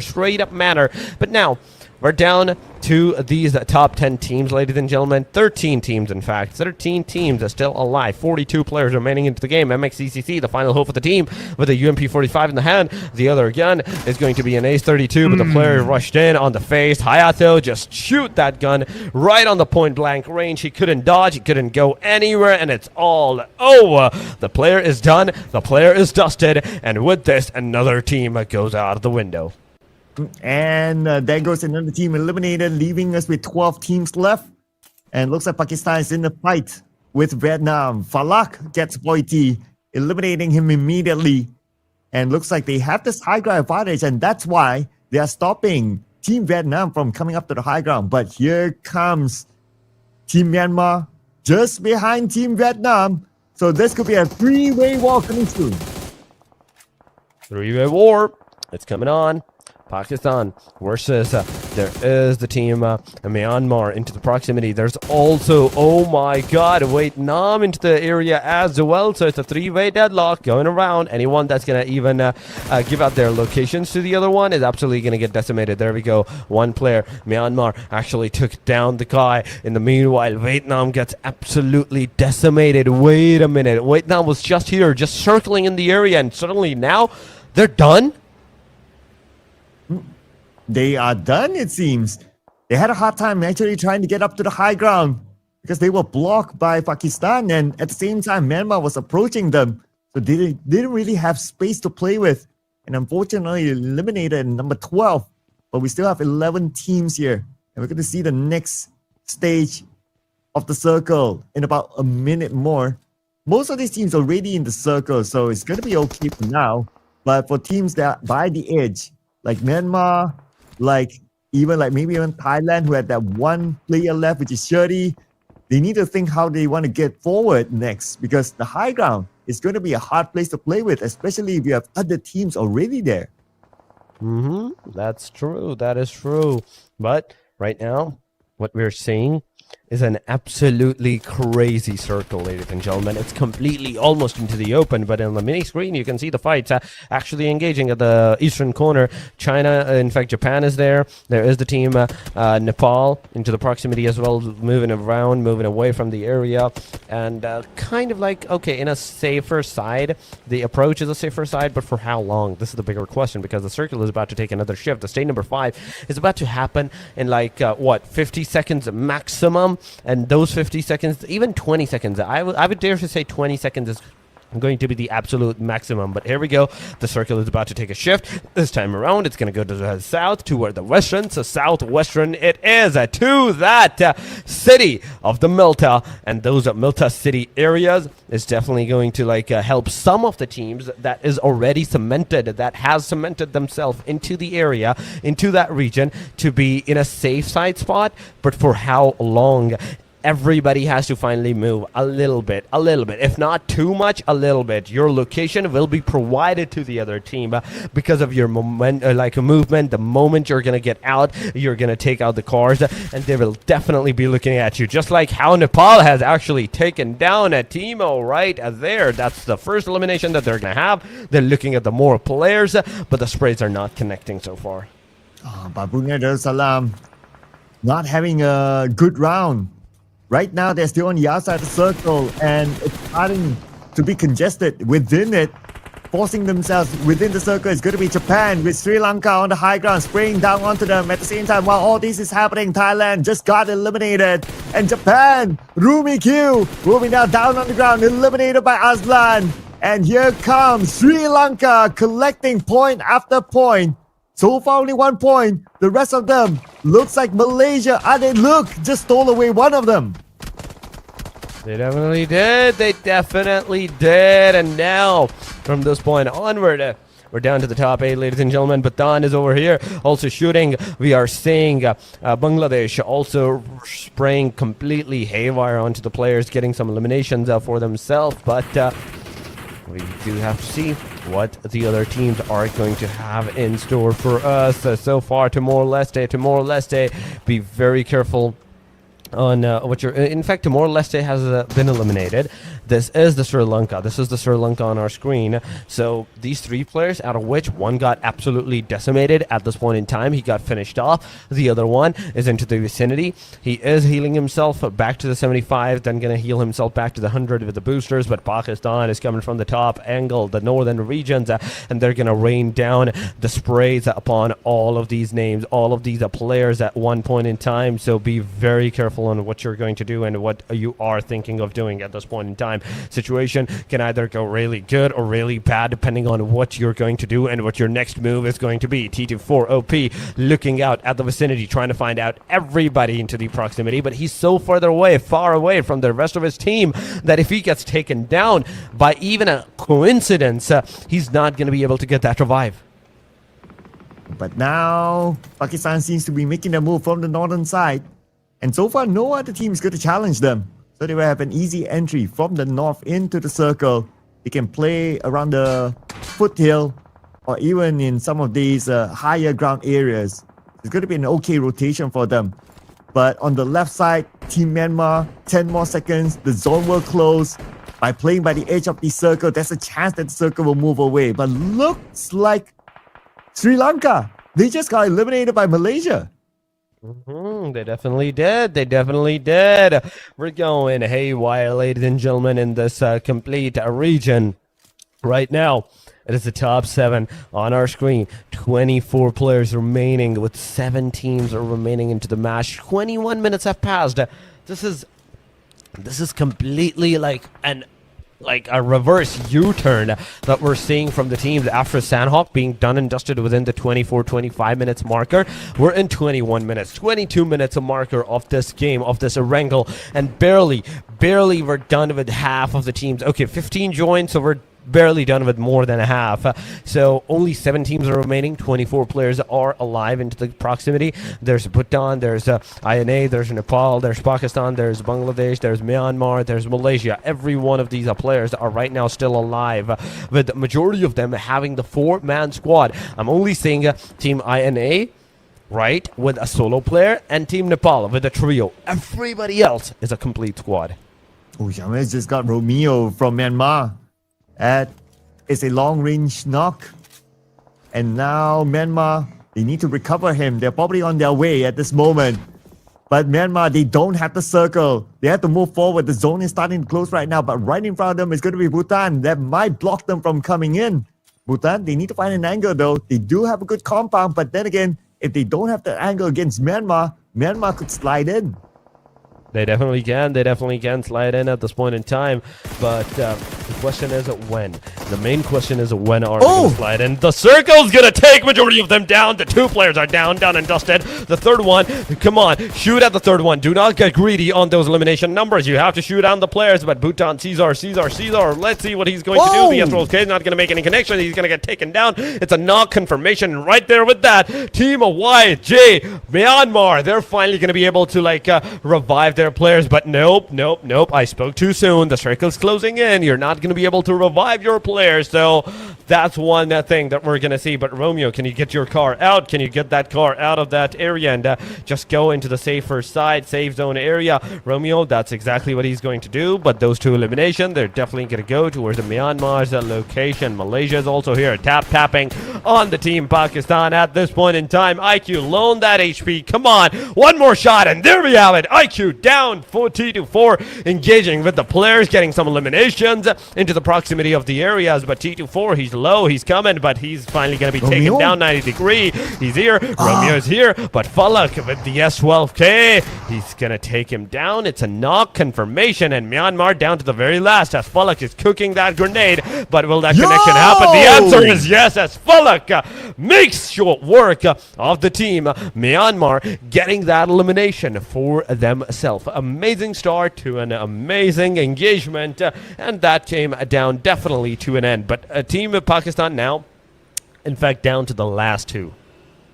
What a beautiful 1v2 by Falak earlier on to the 2 players from Myanmar to defend this ground. And because of that, he still survives. Beautifully executed.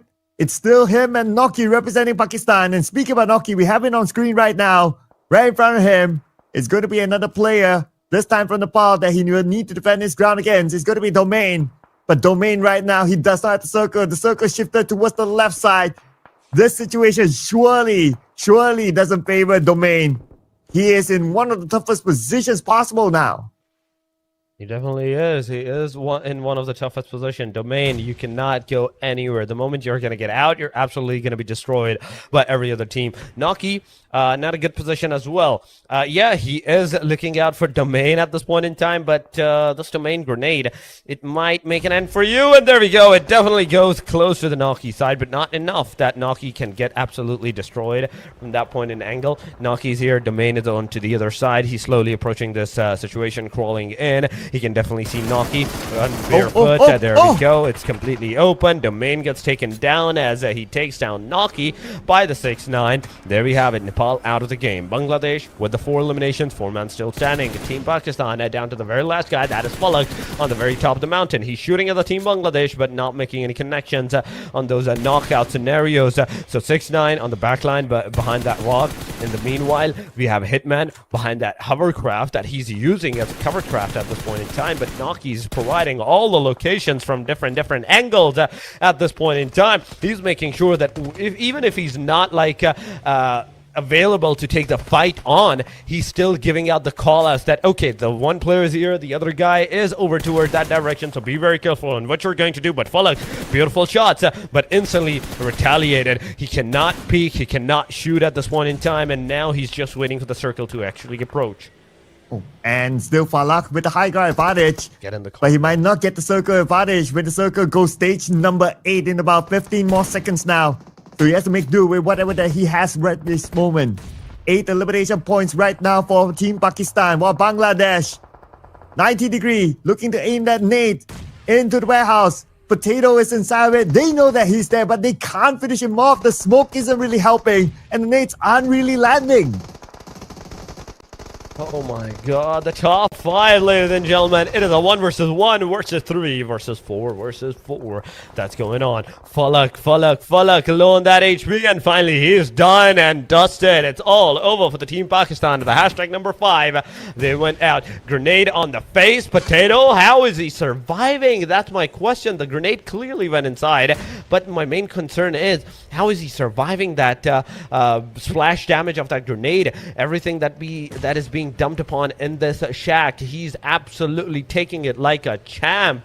90-degree finally coming onto the different direction. He's gonna throw that grenade right on the face, and there we go. This time around there is no hope to save, there is no hope to survive, and it's all over. Bangladesh getting those eliminations for themselves, 5 eliminations in total. But we have to talk about the Malaysia. They also have like 8 eliminations with 4 men still standing in the front line. There is the Team Bhutan that can take that fight, initiate that angle, initiate those engagements against the other team. So be very careful on what you're going to do and how you're going to like approach the situation. But Rage Bull is over here slowly approaching the situation. One wrong move and that's going to be all over for you. So be very careful. Be very of your surroundings, and whatever you're doing into this area, make sure that you're confirming all those knockouts that you're trying to get. Oh, from the side, Rage Bull just got gunned down. Eliminated immediately right after. Bhutan right now only has 1 player left. It's going to be Peta. And Team Malaysia, they know exactly where he is. Bangladesh knows as well. Everyone's going in. They want to get that 1 extra elimination point. And Peta falls to the hands of Team Bangladesh. Now it's between Malaysia and Bangladesh for the chicken dinner. We're at stage number 9 right now. Hitman gets Kasim. Oh, he definitely gets Kasim right there, but 90-degree alongside of Hitman. Let's see what they're going to do. A perfect grenade, perfect throw onto the player's face. The second one onto the way, as well as the second guy gets eliminated. The third one also on the way of being eliminated. It's a mini red zone that got the absolute annihilation on the Myanmar, Malaysia's players, in fact. And that's Bangladesh, ladies and gentlemen, for you with this win over the chicken dinner of the match. And number 2, amazingly done, beautifully executed. These guys are an absolute beast. Oh, absolute beast indeed. Just look at the final moment earlier on. All those nades that they kept throughout the entire game used entirely on the Team Malaysia to score the chicken dinner. And we're going to have a little bit of a recap on the final blow. Just look at the amount of nades thrown towards Team Malaysia. They had nowhere to go. And plus, Bangladesh, they had the high ground advantage. All they need to do is just aim all those nades down towards Team Malaysia, one by one, bang after bang, and the final one landed onto Shamil, and that's how Team Bangladesh scores and secures, locks in the chicken dinner with 12 eliminations. That's absolutely crazy. 12 eliminations is a very huge number. Oh my god. And 6-9 cursed 6-9 again, and we have 3-6-9's achievement: most damage, most elimination, most survival time. Then we have Cursed with the most assist. Match rank is the number 1, so that's 10 points to their name, and elimination points up to 12.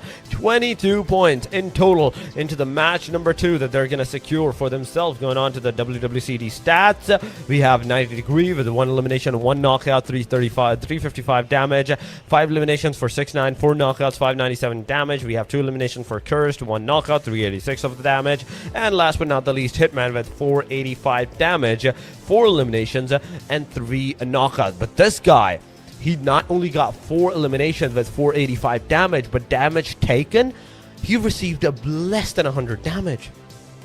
Yeah, only 67, but still able to bring in 4 eliminations. That's a very interesting stat, I must say.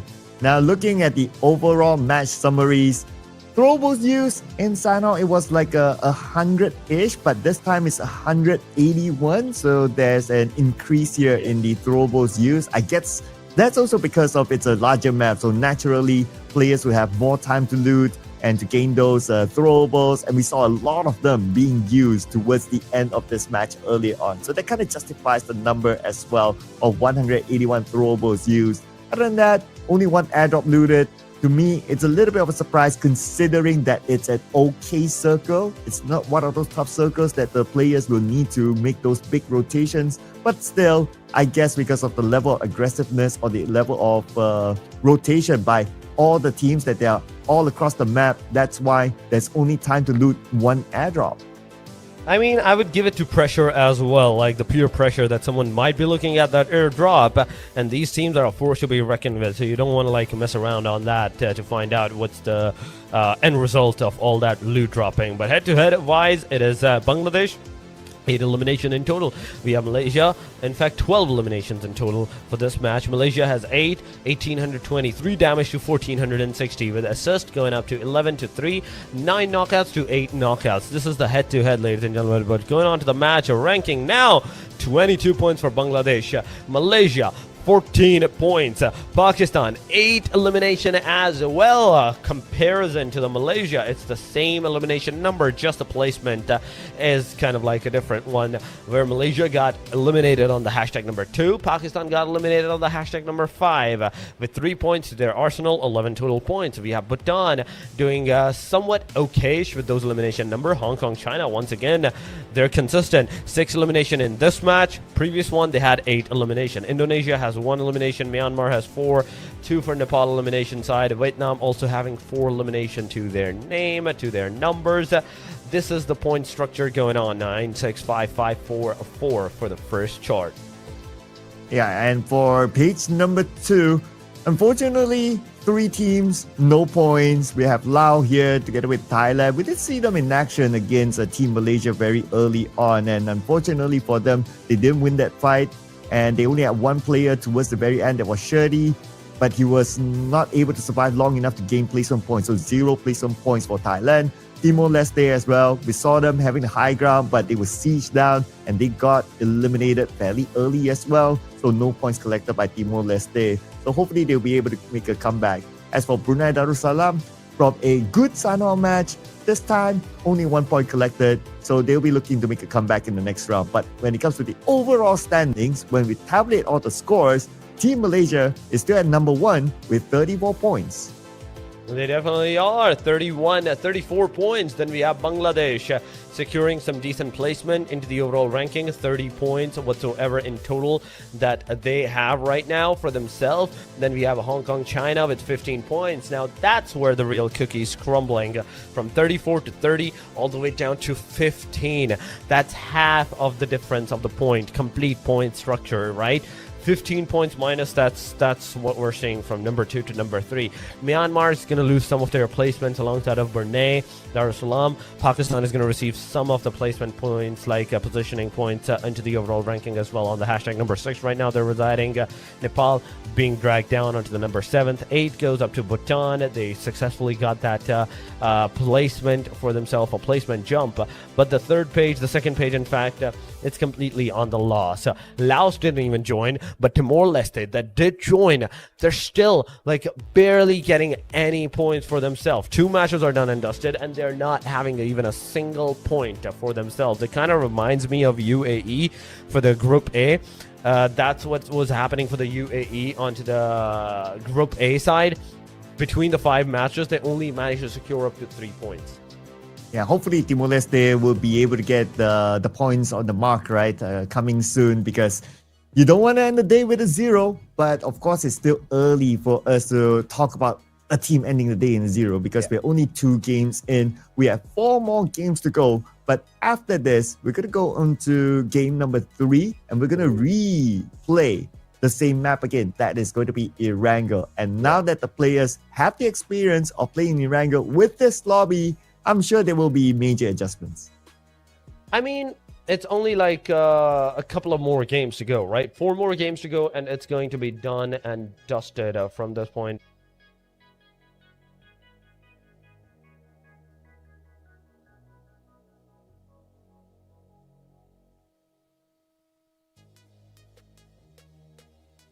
Yeah, but anyway, ladies and gentlemen, we're going to take a short break before we head on to game number 3. So don't go anywhere. We'll see you guys after this.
Welcome back to the Iesf World Esports Championship 2025. This is the Asia and Oceania qualifiers. We are now on match number 3 in Erangel, and this is like a totally different lobby, you know. I mean, well, it's stacked. We know it's high octane matches for tonight, and we do see a lot of familiar names repping up their flag, you know, of the dream of bringing home all of the pride and glory for their country.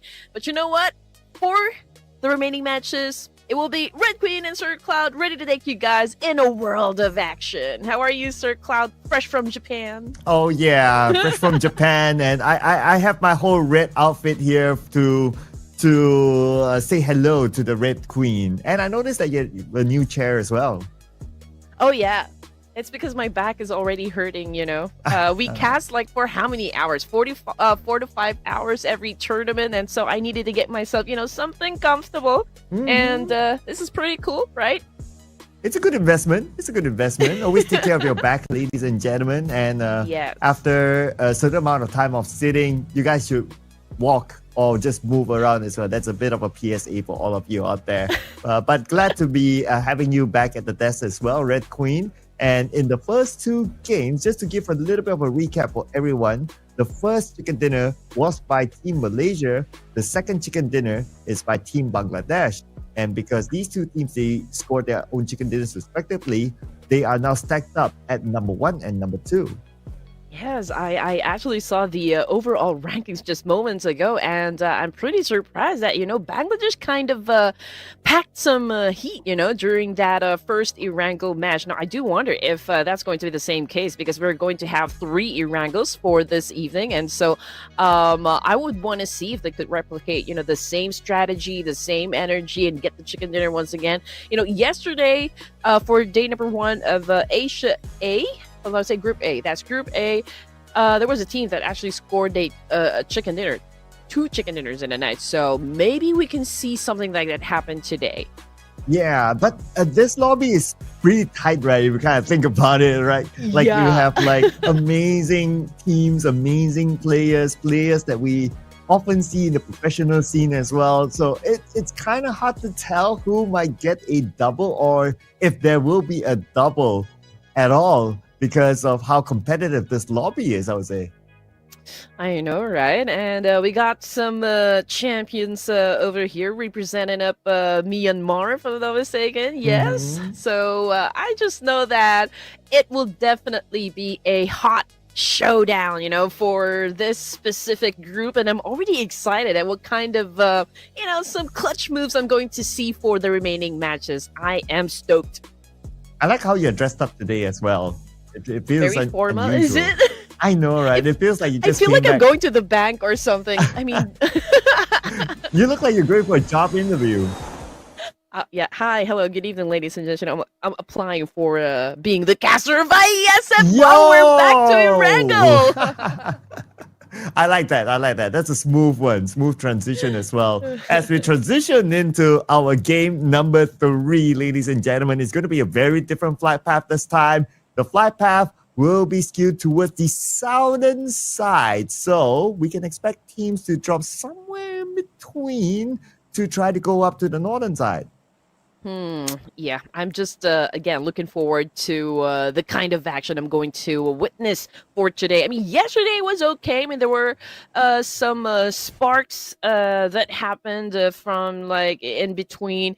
But it was kind of I can say, more on the passive side. So perhaps, you know, for this group, I would want to see some blockbuster moves, some awesome rotations, and maybe a lot of double-digit scores for the eliminations. I like how you put blockbuster moves. It reminds me of how the kids say it nowadays. Absolute cinema. But oh, yeah. But Red we Queen, Gucci, Sir Cloud. You know that. I'm trying to catch up as well, you know. So, yeah. If you guys hear me like drop a skibidi here and there, you know, I'm learning. I still don't know what it means, but maybe you guys in the comment section can help me out with it. But Red Queen, I'm sure you're also very familiar with a lot of these teams and players as well. But we are also so happen to be casting potentially a mid to the base circle. Oh, for sure, Sir Cloud. Like what I mentioned, at the beginning of the match here, I just know, and I saw a lot of big names so far repping up their flag here, repping up their country, and I do expect really to see a lot of high octane moves and some pretty awesome collisions that can happen for today. Yesterday, we weren't able to get a military base finish, so I guess the circle must have felt, oh, Sir Cloud is casting today. And the circle just needed to wait for Red Queen to make an appearance as well. So now we have a chance, but I'm not going to jinx it. I do like the first circle, and let's hope that it goes to our favorite kind of circle. But Nicky's not going to like this. He's alone here against Team Malaysia. Oh, man, and he doesn't even have any vest at all, and he went for a major spray against someone who is inside a vehicle with a micro Uzi. That is so courageous. That's all I can say. Oh, but the vehicle stolen though by Adit Luke, so bon voyage, he says. I'm not sure if he learned French, but I guess he says goodbye for now. But it's a good move by Team Malaysia to be able to steal away the vehicle, so that will put Team Thailand in a position that they need to fight another vehicle instead. Yeah, Malaysia probably saying right now, we're not interested to get into a fight for now. We're focusing on getting as much resources as we can to take all the advantages in order to win and maintain our lead. And so far, Thailand, they all have this place to themselves, so I don't think anyone is going to contest them just yet. So maybe, just maybe, we can expect a lot of fights happen, stage 2 or stage 3. But how is it, for the first Erangel? Did they go for a fight right off the bat? Well, we had an early encounter inside of farm between Team Malaysia and Team Thailand, and there was a bit of a scuffle in Severny. But everyone just focused on the rotation after that. And totally understandable, right? Because it's still early into the tournament. This is the first day of Group B. Everybody wants to have a good start and probably won't take unnecessary fights. Same like what we're seeing here on screen. Like, if you can avoid this fight to get into main to the base, that's exactly what Sri Lanka is doing. Yeah, I mean, it's a tricky part, right? This is perhaps the most dangerous part of Erangel, I can say. So everyone needs to be in a very safe place, in a very good vantage point. And so I feel like, every team here is prioritizing to get into a very good location before they would want to get into any engagement. And as for teams here, they're all safe and sound. We haven't heard any gunshots just yet.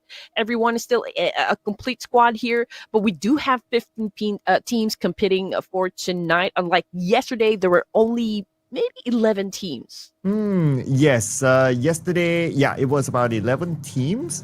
But today we're going to get, well, at least as of now, 15 teams. Maybe later we're going to get more. Hopefully that's going to be the case, right?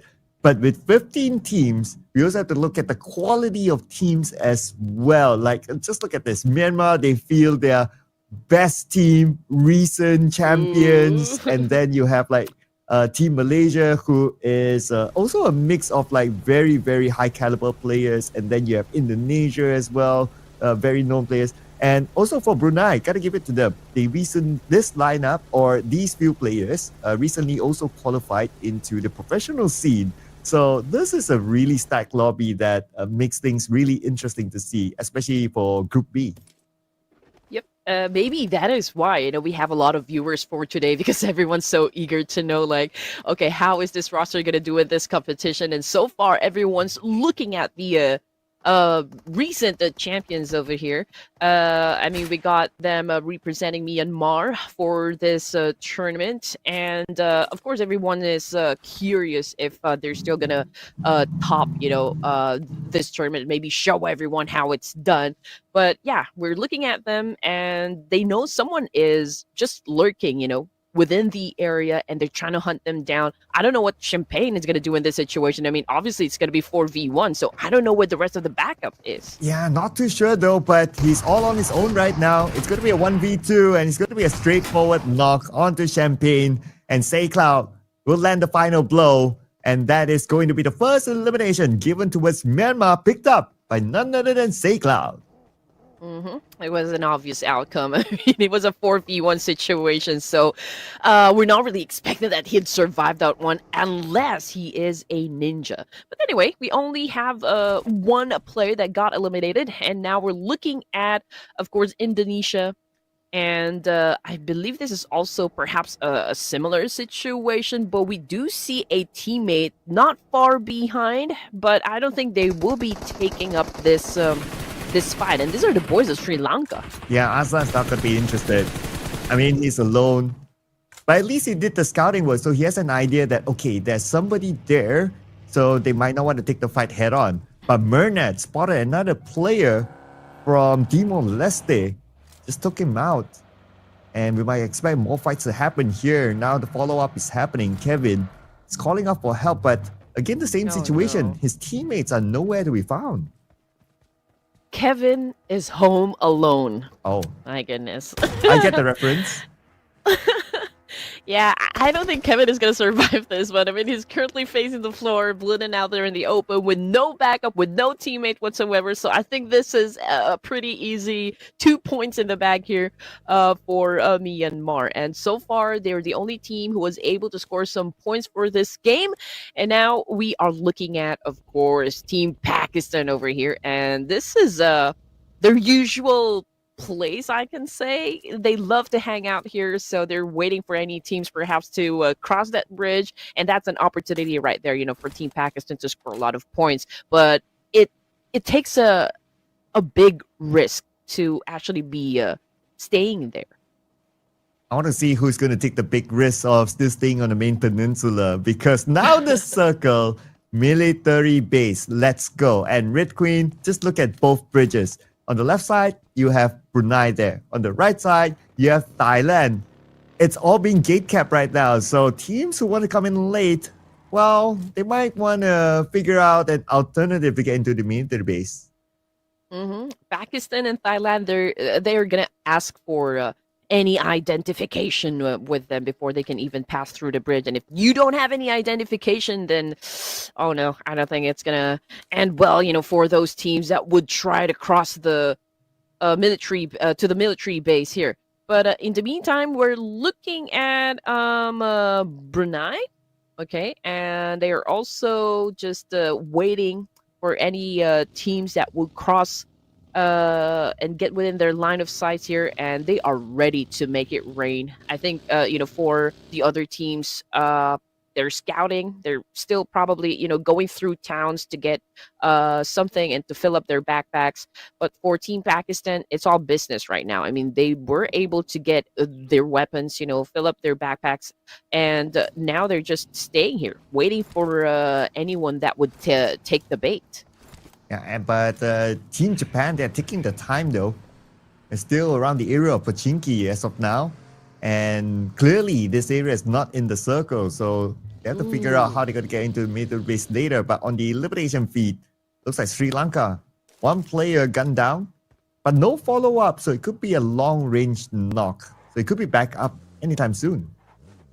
Yeah, that was probably a warning shot, coming from Noki over there that, hey, it's not going to be easy for you to cross from the main peninsula down here to the military base. You will have to deal with us. So let's see if they can actually do that. That is actually a big threat right now because it is such a good position. But anyway, I think Team Pakistan is going to have to deal with a team right behind them. And I believe those are the Team Sri Lanka and even Bangladesh. So I believe there's a lot of teams flocking in that specific spot.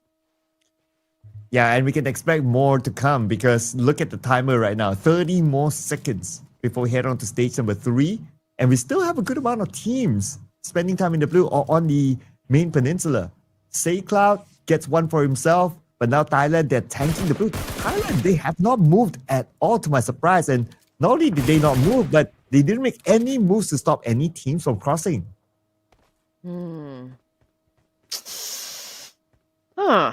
absolutely right. So we don't exactly know what the plan is at the moment, but we're trying to observe Myanmar a while ago. They were able to score 3 points now in the bag over here, and there are a lot of players losing their lives over to the blue zone. So, And also we got Japan. Oh, it's Anne Rinto was able to score point. That's a confirmation coming through. Thailand now is already making the move. I think this is the start of for Thailand. I mean, to score some points. Oh, finally, they're making their move, but could it be too late for them? Because teams, they're starting to exploit the right side of the beach line to go in. And so far, Thailand, they're not able to pick up much. Only one elimination. And they're still spending time in the blue. We are at stage 3. I don't know about that decision, but we'll see what happens next because there are more teams to come, including Timor-Leste and also Japan.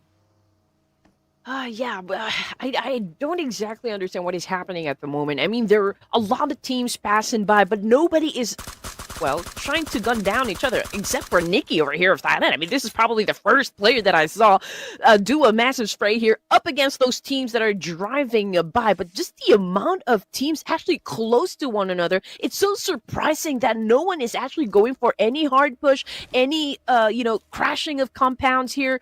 So, again, we'll just have to wait and see what will happen next. And it's easy to avoid Thailand's position, right? You just need to play by the shoreline, but it won't be easy to avoid Vietnam right now. Oh, no. Tuan getting one. Kenji now down on the ground. Looks like Japan might find it difficult because of Vietnam. Hayato, what is he going to do now? He's going to turn back.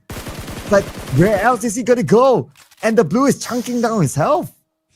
They probably know that there's a team that might gun them down when they start to actually go through the bridge. But the thing is, they weren't expecting that 2 of them will instantly drop down from the vehicle. So that's abort mission, from the side of Japan. Maybe they will try to find another way here. So I bet they will go for that long rotation. That's got knocked down. Confirmation coming through, and Japan got eliminated. And now we are looking at 2 teams again, trying to gun down one another. Omega getting dropped like that. Malaysia getting a point, but they already have 1 casualty over here. And here comes Ryan with the elimination. The prodigy of Team Malaysia looking for the remaining members of their opposing side on the other end. But Ryan receives damage from afar. There's so many teams around this area. They have to be extra careful not to overexpose themselves. Chinese Taipei also got eliminated. So stage 3, and we already said goodbye to 2 teams now. We're looking at 13 teams remaining here. And again, we got players from Bhutan getting knocked down in another part of Erangel. Actually, the kill feed is lighting up at the moment. But you know what? We're not going to take our eyes off over here to Sri Lanka versus Malaysia at the moment. Dila 31 with a vehicle explosion. Aslan knocked down on the ground, courtesy of Ryan. But the dance-off is not finished over just yet. And that is such a brutal thing to do. That is a shotgun to the face that made him drop instantly on the floor. At the end of the day, it is Team Malaysia winning over this compound, but heavy casualty on their side. 2 players eliminated. On the left side bridge, we have Brunei. Now it's their turn to get into the inner side of the circle. And Timo gets William. Beautiful nade. And that's a nade elimination. Brunei will clear off the bridge. But now they need to get into the island. Next, it's going to be Pakistan trying to stop them. Brunei right now challenging up the boys of Pakistan.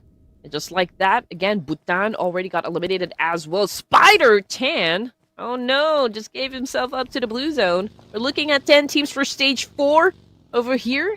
And I cannot even believe that there really is a lot of players getting knocked out, in the blue zone. So let's see what will happen next over here as we look at the boys from Brunei trying to cross the bridge here. T24 also getting close to where they are exactly, so perhaps they will try to fight up against each other. Yeah, it's a brutal circle, right? The circle not only in military base, but it shifted towards the left side of military base. Now, the teams on the right side, last we saw Thailand and Co, a lot of them went down to the blue because of that hard shift. Now on the northern side of the circle, we have Brunei trying to fight their way through against Pakistan, but Pakistan holding their ground. Falak will get wrong. And Starboy, how is he going to get out of this? He is now wishing his twinkle, twinkle, little star that a miracle might happen to be able to open up a path for them to get in. Yeah, this is gonna be really hard for them to survive since right behind them is the Blue Reaper, and then we got a team here. Of course, Team Pakistan trying to make it difficult for them to even step into the circle. And just look at what Noki's doing at the moment. I mean, that was such a great spray with his Scarlight, nailing down a Timo. Oh no. Again, Timo already out of the game here, so it is already crucial for the boys of Brunei. Oh, yeah, Brunei only one player left right now, and it's going to be Starboy. He only has 10 bandages. I don't know how he's going to get out of this. And plus, the blue is putting pressure onto him, not helping the situation. As for Team Pakistan, they want to collect this one elimination point, but then again, Starboy is not going to give it to them easy. Oh, that is for sure. Oh no, Romeo.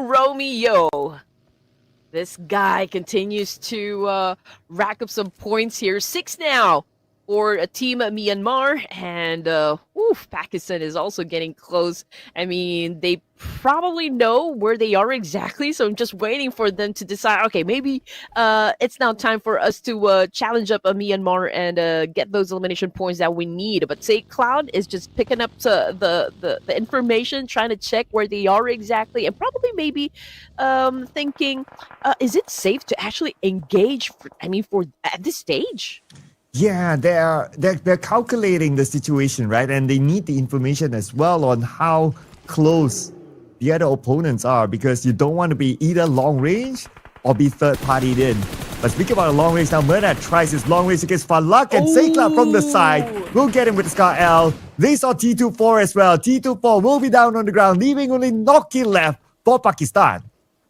Man, that was such a great angle, and I didn't think that Team Pakistan actually expected that attack. What a way to get knocked down, but that is a win, for Myanmar. That's one way to break Pakistan's defense. Falak is desperately crawling back to a teammate, perhaps, or maybe hide himself, from Myanmar. Noki's so far away, so perhaps Noki is the only member that can probably pick up Falak at this point. Oh no, okay, forget I said anything, Sir Cloud. Noki is the last active member for Team Pakistan. Yeah, and he's now on the outside of the circle. But we shift our focus over to Nepal now against Indonesia. And they're going to siege down the compound where Indonesia is at. Only the IGL Potato is in this compound. He tries to defend his ground. But then again, the numbers are against him. With the shotgun in hand, he gets one. Can he get the second one? The answer is no. As Nepal will finish off Potato. Team Indonesia eliminated at number 9. Claw, man, this guy doesn't really disappoint his fans. But anyway, so Precious, Rex, Domain, Claw, these are your boys representing Nepal. And now we're looking at Thailand here with 5 elimination points. And Nikki is the only player that survived all the altercations up to stage 5 here in Erangel. And now he knows exactly that, there is a squad just right on top of me. And not exactly sure what the plan will be, but I don't think facing them straight up would be the right choice in this situation. Ooh, I guess you have to go stealth mode, right? Doesn't have a choice because he's the last player left. But Romeo gets another grenade elimination, taking out the final player from Team Vietnam, and now leaving us with only 6 teams left.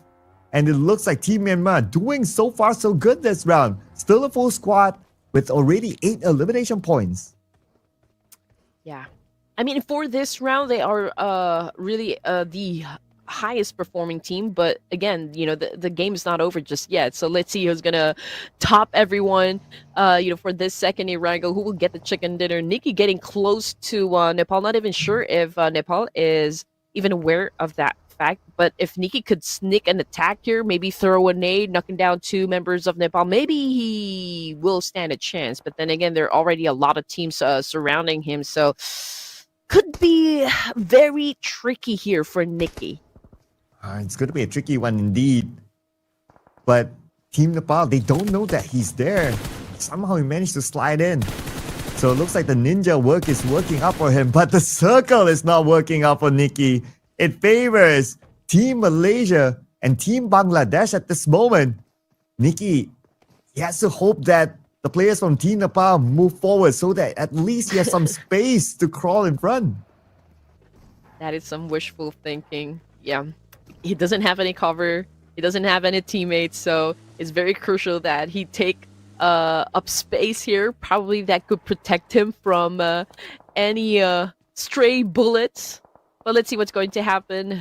Now that we're looking at Malaysia, 5 points in the bag, but 2 casualties already, so could be tough for them to score the chicken dinner. But of course, we're not discounting the fact that they could probably do that. But unfortunately, though, for Nikki, ladies and gents, the last player from Thailand already got eliminated, which brings us down to only 5 teams remaining for stage 6. What was interesting is that he was actually spotted not by Nepal, but Team Myanmar. And that means Team Myanmar will collect another point. At least 9 elimination points now for Team Myanmar. But now, checking out who's in the circle. Okay, Team Malaysia, we have at the southern side Team Bangladesh. And on the north, it's going to be Team Hong Kong, China, with Myanmar coming in from the left. And here are our top 5 teams here. Lots of healthy teams, I must say, still. For stage 6, but okay, here we go. Ryan is trying to find an angle over here. He's trying to wait for that opportunity to take that player down from that window. So let's see if he can actually do that. Just checking up with Myanmar, 9 elimination points right now. Again, they have the most number of elimination points as of stage number 6. Bangladesh, they haven't bagged anything just yet. But the good thing is that they're still a complete squad here.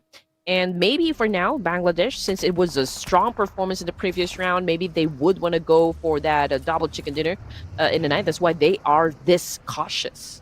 Well, let's see if any other team would deny it away from them. Right now, it's going to be Nepal heading towards Team Myanmar. And they're going to take the fight head on. Here comes Team Nepal. And here is Claw as Precious runs over Smile. Romeo goes down as well. But Myrna fires back, getting Claw instead. And now it's only 2 players left for Team Myanmar. Can they actually fight back? And they will fight back with the help of Ryan. Oh no, this is not good for Myanmar. We already have 3 players knocked down on the ground here. Saint Cloud is, of course, doing his best to pick up his teammate and to make sure that he saves everyone. But Malaysia, on the other side of town here, they're still not done with their business. Unfortunately, though, for Mernat coming up from the kill feed over here, the Blue Reaper has taken him back to the lobby. And we got Malaysia still. Unfortunately, Ryan from behind. That was such a great backstab coming from Bangladesh. And the big boy, Shamil, is on his way to pick up Ryan, the child prodigy.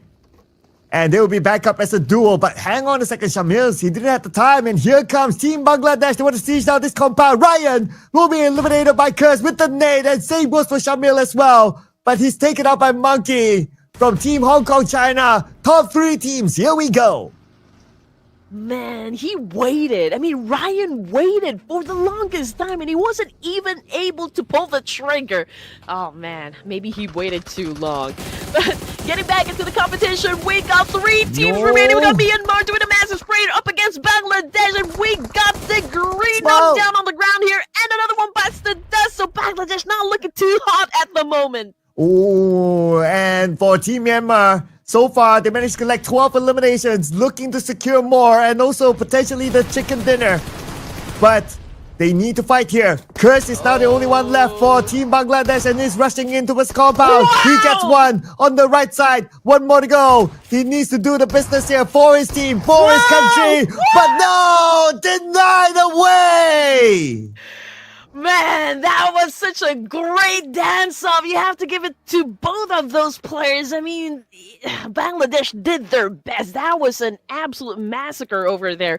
2 teams remaining, trying to get the chicken dinner here in Erangel. Who's going to be winning the fight? Is it going to be Myanmar or is it going to be Hong Kong, China? I mean, the numbers to favor Myanmar, right? It's a 3v1.5, technically, until aimbot gets up. Then it's going to be a 3v2. And for Team Myanmar, they know exactly where the 2 players of Hong Kong, China are at, and they will get aimbot. 1 more to go. The nade by Romeo beautifully executed, and it's now time for them to land the final blow and lock in the chicken dinner for themselves. There's nothing much that Hong Kong China can do about this one. You can try to pull off a clutch, but then again, it is Team Myanmar to bring back chicken dinner number 3. There is no stopping Myanmar from getting that winner chicken dinner. This guy's packed some heat, and now they are taking all the glory for this Erangel match. Oh man, that was a great showdown in the last few zones of that match. Oh, absolutely cinema. That's how the kids would say nowadays. And Team Myanmar not only scored the chicken dinner, but they scored a lot of eliminations to come together with it. I believe it is the most eliminations that we've got so far. The first one was Team Malaysia, 10 eliminations. Second, Team Bangladesh with 12. And Team Myanmar surely have broken the record. And they would have brought in the most points in a single round, obviously. But did they do enough to get the number 1? Well, I mean, it was a strong flex right there coming from Myanmar. But we also have to give it to the boys of Hong Kong China. I mean, 8 elimination points before they got taken out. I think it is a solid performance as well. It's a solid number. And I mean, Hong Kong China did their absolute best to remain competitive, but unfortunately they did not have that firepower. They did not have that number to begin with, so it was kind of a convincing win, for the side of Myanmar. Now we're looking at the stats here. Got Romeo, say Cloud, most elimination points, most damage. We got a 543, I think, for the damage output. And 16 eliminations is the record so far for Group B. And if we were to break it down, Say Cloud scored 3, Romeo with 5, Smile with 5, and we have Myrna with 3. So everyone from the team contributed in this round. But interesting enough, Say Cloud, even though he managed to convert like 3 eliminations, but he only took in 63 damage. This guy was an absolute ninja. Oh, he is. No doubt about that one. And did you know that I saw a lot of most of the power rankings already, and how much these guys are actually making? And man, I just like, oh man, that's big. But anyway, what's also big are these numbers we see on screen here. However, throwables used. Okay, if I'm not mistaken, and if my memory serves me right, I think it was at 182 in the previous Erangel, and now we're looking at 103. So that was a long drop right there. So I always expect this number to really go high, because I would love to see how precise these guys are when it comes to throwing nades. Yeah, I know. Red Queen loves her fireworks. Yeah, I understand. But I guess it's also dictated by the circle, right? Because it's a military-based circle. So ain't nobody got time for throwables. Everyone focus on to get into the circle instead. But these two teams, absolute focus, number 1, number 2, respectively, Myanmar and Hong Kong China. Myanmar with 16 eliminations, and Hong Kong China not too bad as well, coming in with 8 eliminations. Yeah, just half of Myanmar, so it's okay. But maybe, just maybe, we can see another team do exactly like what Myanmar pulled off, for this specific match. I mean, a double-digit elimination points. Yesterday, we've had tons of that one happen. So it's no doubt that these teams can also do just that. And if you missed the whole match, where we're looking at the rankings over here, 26 points in total for a first placer. We got Hong Kong China coming in at second place with a total of 14, and then Malaysia coming in at third with 10. So 3 teams with a double-digit finish. Yeah, and the only team without any placement points, but still on page number 1, is Team Sri Lanka. They got here by getting 2 elimination points. So at least that's something, right? It's better than going out 0. So as long as you can still get those small wins in some maps that you don't really do well, you can potentially compound into something bigger, because it's not only today, they will also have another day to play. So whatever placement that they have by the end of the day, no team can still be complacent. They still need to be consistent, and they still need to work hard. Now, flipping on to page number 2, Laos unfortunately was not in the lobby, but Chinese Taipei, they were. But too bad for them, they were the only team to not score any points in this round despite them playing. Yeah, you're right. But I get what you mean about teams moments ago, since the circle actually landed in the military base. They didn't really have enough time to go for a lot of loot. So that's why maybe we didn't see a lot of nades actually be got thrown inside the game.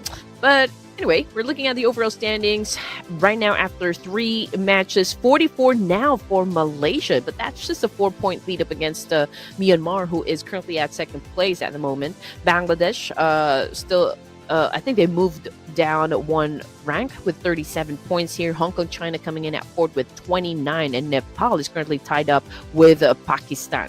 Yeah, followed by Brunei 15, Thailand 12, Vietnam 11, and Bhutan and Indonesia with 10. So far, the ones stacked up on top are the teams that have got a chicken dinner for themselves. And Team Malaysia, they scored the first chicken dinner, so they have been holding on this number 1 spot since game number 1. But of course, they are facing tight competition from Myanmar after scoring their chicken dinner with a lot of eliminations. Now they're at number 2, pushing down Team Bangladesh to number 3. So this is where the competition is starting to heat up. But on page number 2, however, Chinese Taipei, number 14, number 15, Timor-Leste, 13, Sri Lanka, and 12, Japan. So too bad for Japan. They slipped out of the first page to be at number 12. Yeah, I'm actually trying to remember. So I think, teams from each groups will only have a total of 12 matches to qualify for the grand finals, if I'm not mistaken, right? Yep. So they don't exactly have that much time to even, not try to get the momentum going on for them today. I mean, imagine we only have 12 matches for them to secure a slot in the grand final. So if they need to work, if they need to exert effort, it is now time for them to do that. Yeah, totally agree, right? We're used to seeing maybe in a finals, 18 games, but this is only 12 games. So it's way lesser from what we're used to seeing. So that means the teams will need to really tune up the gas. But anyway, ladies and gentlemen, the fight's not over yet today. We will still have more matches to come. Next is going to be Erangel. But before we head on to that, we're going to take a short break. So don't go anywhere. We'll see you guys in a bit.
We are back, ladies and gentlemen, for the Asia and Oceania regional qualifiers of the IESF World Esports. My name is Sir Cloud, together with the wonderful Red Queen here beside me. How are you feeling about the last game? It was exciting, of course. I guess the teams did not disappoint me. I did expect, I will see a lot of action that will happen, and the last few zones really was top-notch performance coming from those teams. And I feel like, Myanmar is maybe at championship high, so perhaps they already managed to get their momentum going for them. They just have to manage, of course, the pace and the consistency, for the remaining matches. Again, we only have 12 matches for each groups here, so they gotta perform now. Yeah, the games are just running by, right? Like, we're already done with 3 games. We're going into our 4th game, so if we do the math, that's 9 games more. And the gap is starting to show, right, with the top at the bottom. So if any team at the bottom has the ambition of being at the top, they have to do it now. Like what you say, Red Queen, now. Give them the look when you say it. Now. Your favorite team needs to perform now. So make sure you make a lot of noise down there in the comment section and make them feel your love and support, because they're gonna need it. It's a tough competition. It's a tough lobby, and the action is what we came for, and I believe that's exactly what we're gonna get, for the matches today. That's why everyone is excited. Everyone is at the edge of their seat. So I just want to grab some snacks here and maybe some drinks to make sure that I wouldn't miss anything, Sir Cloud. Oh yeah, absolutely, right? We don't want to miss anything, so you guys don't leave your seat as well. Maybe you can leave for a bit just to grab your snacks, because we're about to start soon. And when we restart our match, it is going to be in Erangel again. So after 2 games of Erangel, the first Erangel was a main peninsula sort of circle, so that's okay. But the second one was exciting because it is a military-based circle. Now, I wonder what kind of circle we're going to get for the 3rd Erangel, right? So hopefully it's going to be an interesting one. Maybe all the way up Dr. Silverny would be kind of nice. I wanna go to military again, but this time I wanted to maybe just really focus on military base. So perhaps we can see the same rotations coming from the teams here. So we will maybe witness some vengeance, from those teams that got eliminated early, and maybe a second chance to those teams that would wanna say that, okay, maybe we weren't really in the best of spots. That's why we got taken down easily. Like what happened with Japan earlier, right? They were getting ready to cross the bridge. Unfortunately, 2 of them instantly gunned down, so they aborted the mission. I think they tried to find, another way to get to the military base. Unfortunately, Team Pakistan was there to score the point and was able to do that. So Team Japan, I believe, was the first team that got eliminated in the previous Erangel. So maybe, just maybe, it could be a different story for Japan this time. Yeah, hopefully as well, right? That they can do a comeback here, because like what you said before this, games are just scarce. There's so little games. There's only a total of 12 games, 12 matches to be played, and the gap is starting to show. So teams like Japan, especially those page 2 teams, or even the lower page 1 teams, they really need to catch up on the points right now, because right at this moment we have our top 3 teams who are doing really well, and they have scored their own respective chicken dinners. That's why they're up there. But the door is still open for any other team next to score their own chicken dinner with a good amount of eliminations, and then they can join the party as well up there. But if any of our top 3 teams from Malaysia, from Myanmar, or from Bangladesh scores the next chicken dinner, there's a chance they will create a 1-game gap. You're absolutely right, Sir Cloud. But then again, if you're already at the top, why would you let go of that momentum? Why would you let go of that lead? Okay, for Team Malaysia, it's a 4-point lead, right? Against Myanmar. It's not that wide. I mean, a make or break situation for those teams at the top. let's give it top 5. For those teams at the top, I believe they can either go up or be pushed down. I mean, it really depends. And since we only have like 12 matches, I think having a mistake inside the game has no place at all. Not Everything at all. needs to be perfect. Yeah, just like how Red Queen is dressing today. It's all perfect here. And she just came out of a job interview. Okay, so so don't mind her that. Don't mind her that. But Yeah. looking away at some of the stats, right? Like overall standings from before, I'm looking actually at the potential of Hong Kong, China. Even though they haven't scored a chicken dinner, but they have a lot of eliminations in the bag. In fact, if I were to rank like just by eliminations, right? Like Team Malaysia, Team Myanmar 25, Team Malaysia 24, and Team Hong Kong, China 22. So they are third when it comes to only eliminations. If only they can get more placement points, then definitely they'll be a top contender for the number 1. If I gotta be honest, I don't think scoring a lot of chicken dinners will, really help a lot. You're saying don't score Yes. chicken dinners? Yeah, I mean, if I were if you ask me, I would prefer being so consistent in terms of getting those elimination points rather than focusing on getting the chicken dinner. Okay. Go all Yeah, in 'cause sometimes- eliminations. All right. Yes, because sometimes you can find a massive team, right? A team that's super performing at the top without even scoring a chicken dinner, but they are at the top compared to those teams that maybe a little passive on the elimination points, but they're so consistent at getting those chicken dinners, but they don't exactly climb up the ranks. So maybe those elimination points are what keeps you in the game. And getting those placement points, I think, is more of a bonus, to be honest. That makes sense as well because we don't have the smash rule here implemented. So it makes even more sense that just go for whatever points that you can get, right? And if, I can see you a going team like, is-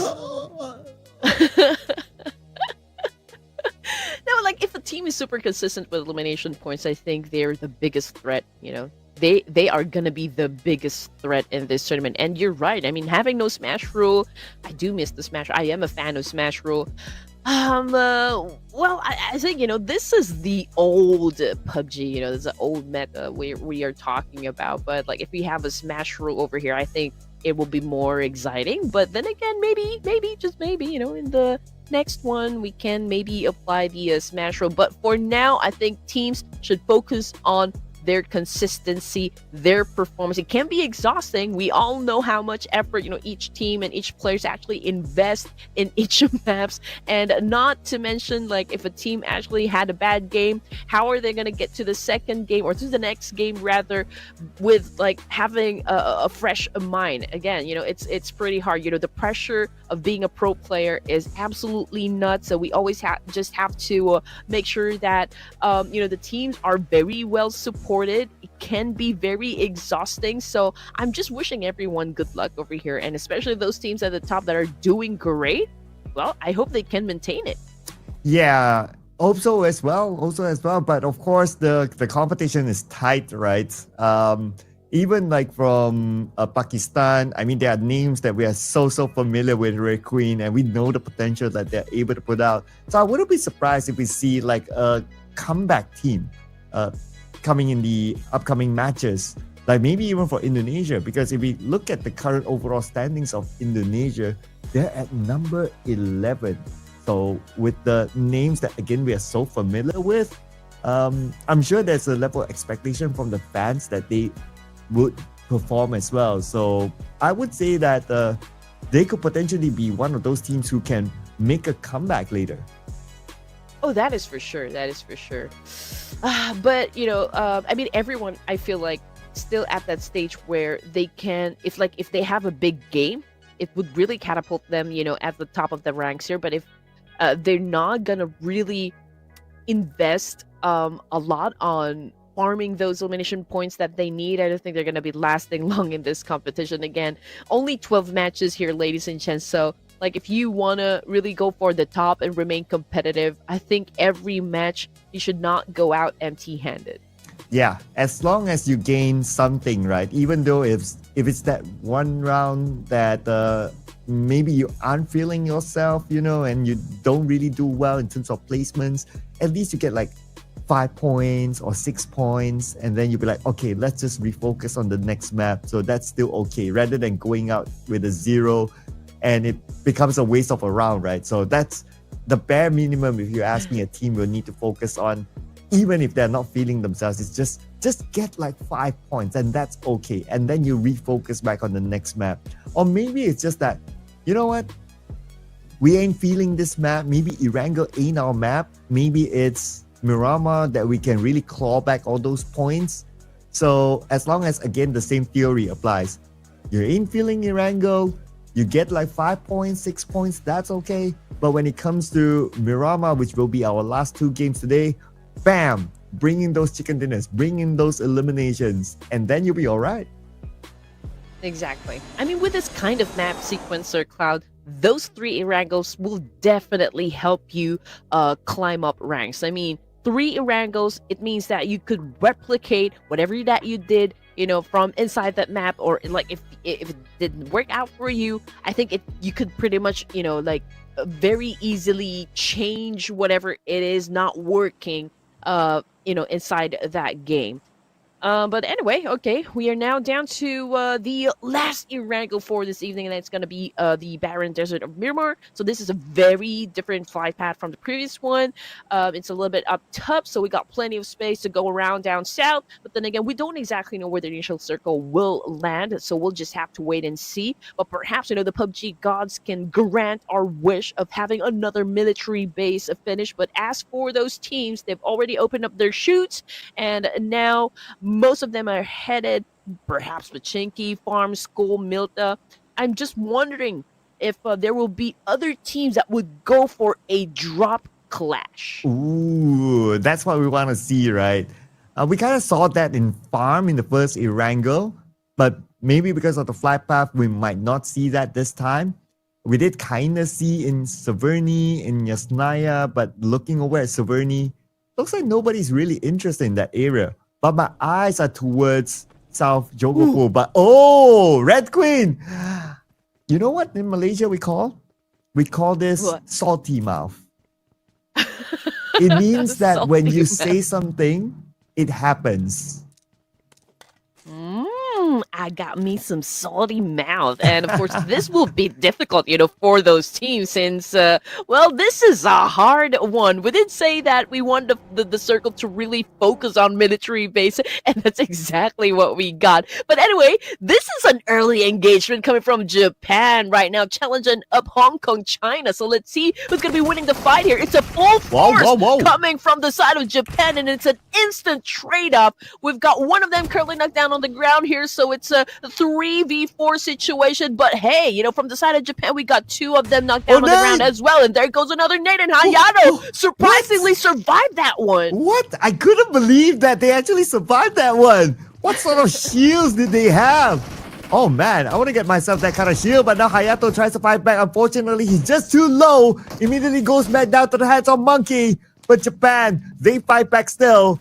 Hong Kong, China, don't want to let this spot go. Rinto will go down as well. And looks like Japan, one last player left on the other side. Make that 2. Rumi Q came in from the other room. And they won the fight against Hong Kong, China. They want to fight, okay, but it was a close call. Man, that was a close call for Japan, but it was absolutely, a great performance still. And now we're jumping into another game that is happening. We got Sri Lanka. Oh no, 2 of them are currently facing the floor at the moment. So I believe there's a need for them to pick up their teammate. I mean, this is Vietnam we're talking about, and they're ready to charge. But let's see if they're going to be winning the fight. I mean, that was such a great nade. Taking down completely a player from Sri Lanka, and we've got another one coming for them, but I think this time it missed. But Sri Lanka not looking too good at the moment here, since we're only looking at Dealer 31 to be the last surviving member. I'm loving the nade so far in this round. But wait a Oh. second. Oh man, come on. That was supposed to be a 1v1 mano a mano. Why you gotta do us like that? But anyway, that was an easy 4 points in the bag here for Vietnam. I mean, it was a little bit of a struggle, but they actually emerged victorious from that fight. So great execution right there. And we got Nepal and Bhutan trying to blast each other off in another part of town here. I'm just waiting to see if we could probably witness that exchange. But I did see from the kill feed that there is one from Myanmar that got knocked down, or maybe not, but we'll just have to maybe see that later. Yeah, or maybe he has stopped. Oh, it could be a long range one, or maybe they just found like 2 players in any. Oh, we're going to see it right now, Red Queen. You asked for it, you got it. And looks like the chase is happening now. And Nepal, they're on a rampage. They just got Rage Bull and one more player, Cesar, on his way to safety. Hopefully he's able to get away. But looking at the minimap, it seems like Nepal, they're trying to chase him down. Yeah, I mean, Caesar is the only surviving member here from Bhutan. They got ambushed, and, well, Caesar needs to focus on longevity over here. I mean, we're talking about just stage 1, and you completely lost all of your teammates. So it's absolutely, I guess, should be the mission, is to focus on getting to the latter stages of the match here. So at least you can get some points from placement. But we're looking at 13 teams here. And again, we already have 2 teams that got taken out. That would be Hong Kong, China, and Sri Lanka. We got Malaysia back on the screen here. We got K-Look, of course, trying to step away.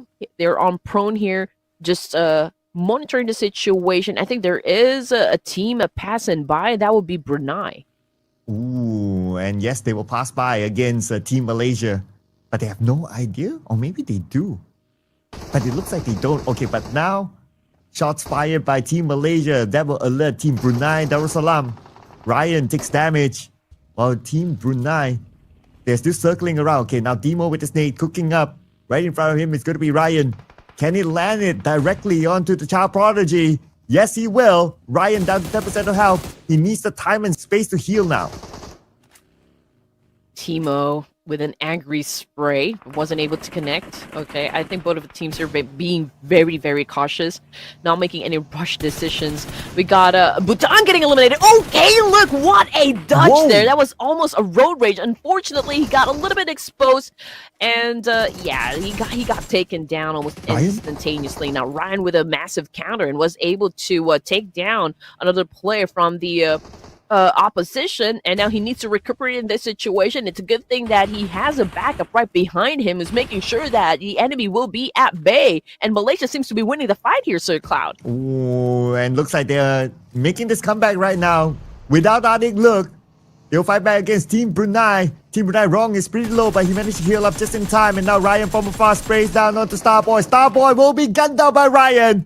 With that one last bullet, he managed to make it happen.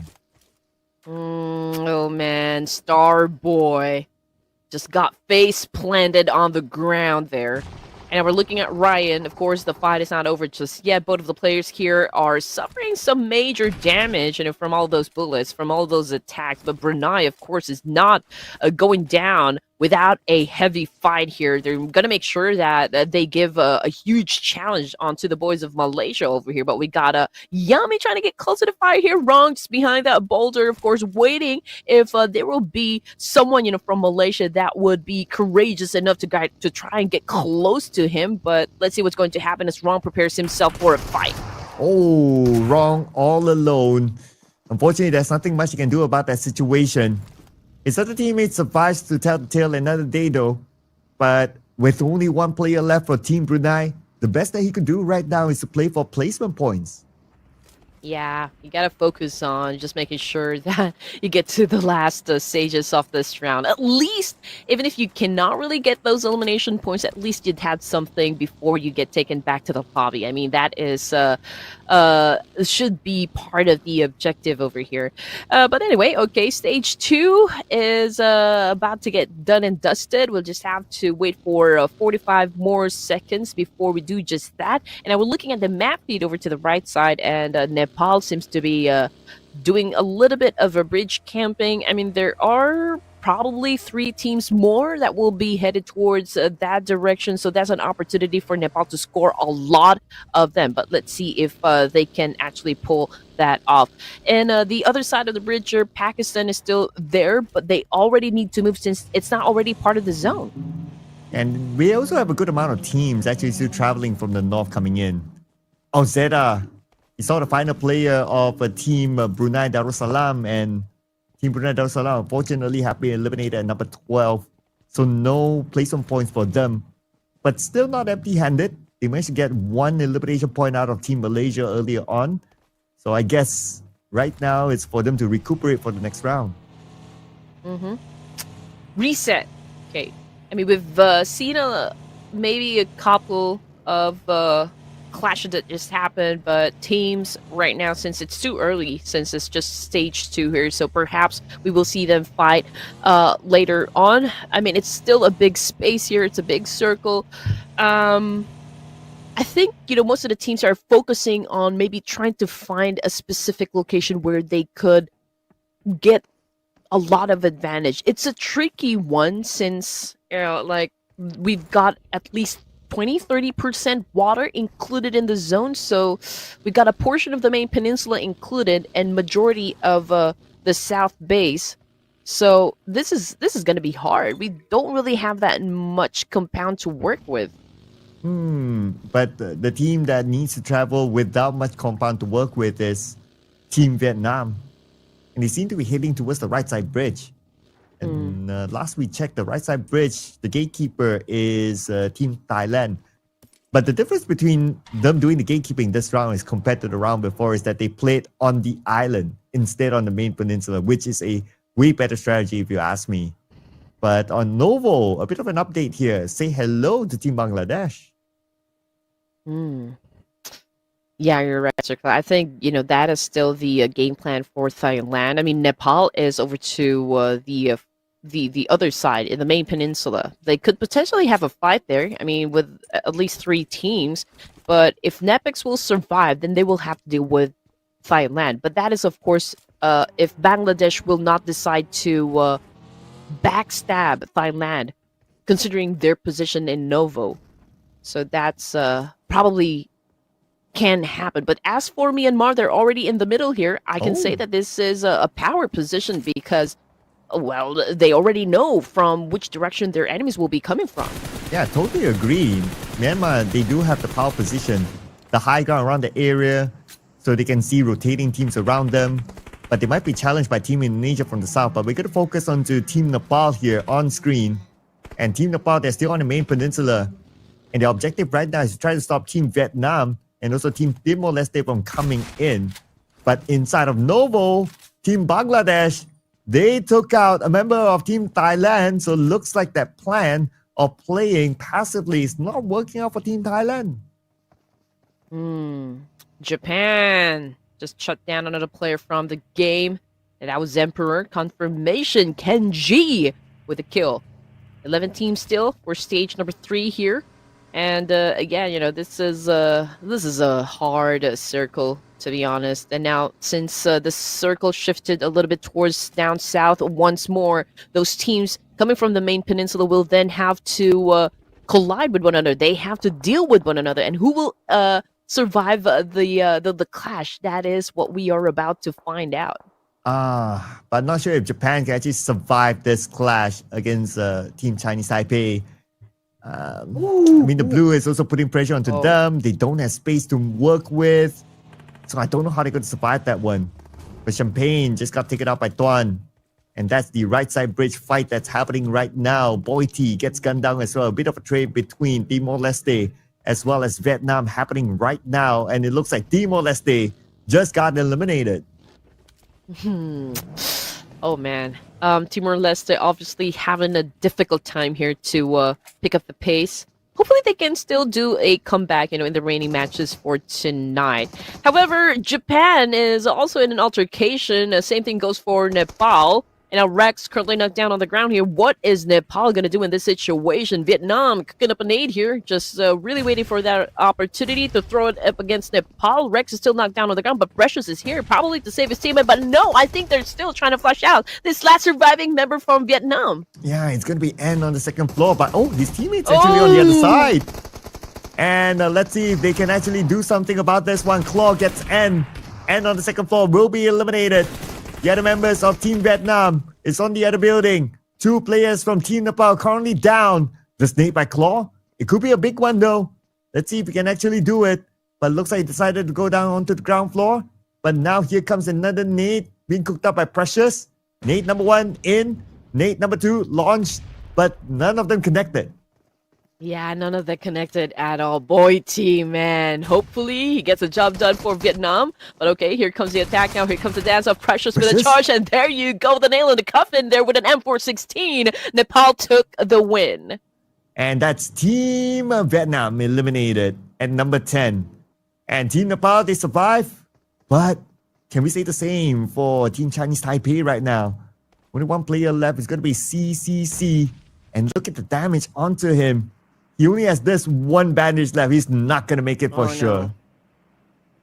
Yeah, somebody call the doctor. CCC will not be making it out alive. And there you go. I think he will be denying the point. And there you go. The Blue Ripper himself collected that soul.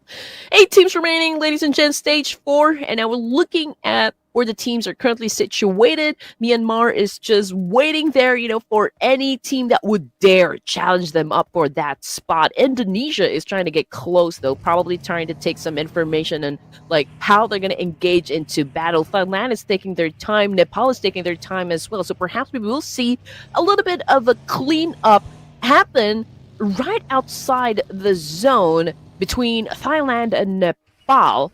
Just considering that, 2 teams need to step into the zone, but before they could even do that, maybe we will see a fight happen between these 2 countries. That's a possibility right now, right? Interesting enough that Team Thailand, they're still not moving away from their regular spots.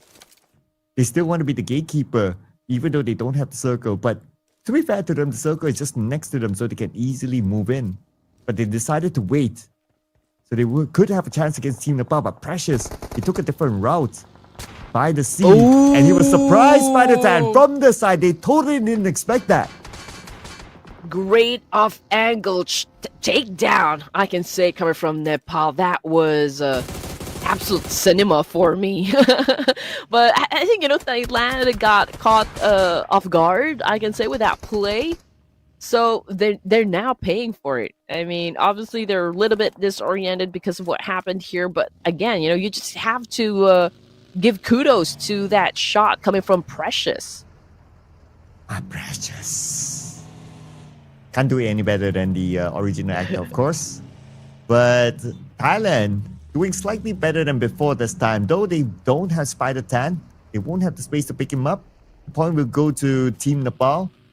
Now they have 2 players that will need to play the rest of the round. 8 teams left, ladies and gentlemen. And from now on, teams are starting to collect placement points. But I would say if we were to revisit which team has the power spot, it's still Team Myanmar. The circle still favors them well. Ken G. I just saw him actually deciding to get a little swim from Japan. I think he is the last member from Japan. Okay, so maybe, yeah, I mean, he's probably collecting some placement points over here. But in the meantime, it's a truce for stage number 4. Nobody wants to make any hard push just yet. Everyone's taking their sweet time here. There's no pressure at all to try to get closer to one another. So we'll probably wait until the circle shrinks before we could even experience a fight happen. But as for Myanmar, we are seeing a little bit of a trade between Indonesia, Myanmar, and maybe even Nepal. So it's a 3-way battle. And since the circle had already shifted and went a little bit to the middle, maybe we can see some fights happen at the edge of the circle up north. Well, we're seeing Kenji, the final player of Team Japan, getting precious. Although he is the only one player left, but he's still able to bring in one extra point before Shamil, the big boy, takes him out. And Team Japan have been eliminated at number 8, but still they're able to bring in 8 elimination points, which is pretty nice. Yeah, 8 is a solid number. No doubt. I mean, it's hard to even like score one elimination point from any of the matches here, considering the caliber of teams that we have in this competition. So I guess having 8 points in the bag here before you get taken out is it's a great thing. 7 teams remaining, ladies and gents. Indonesia versus Nepal might be the next battle we can see happen for stage 5.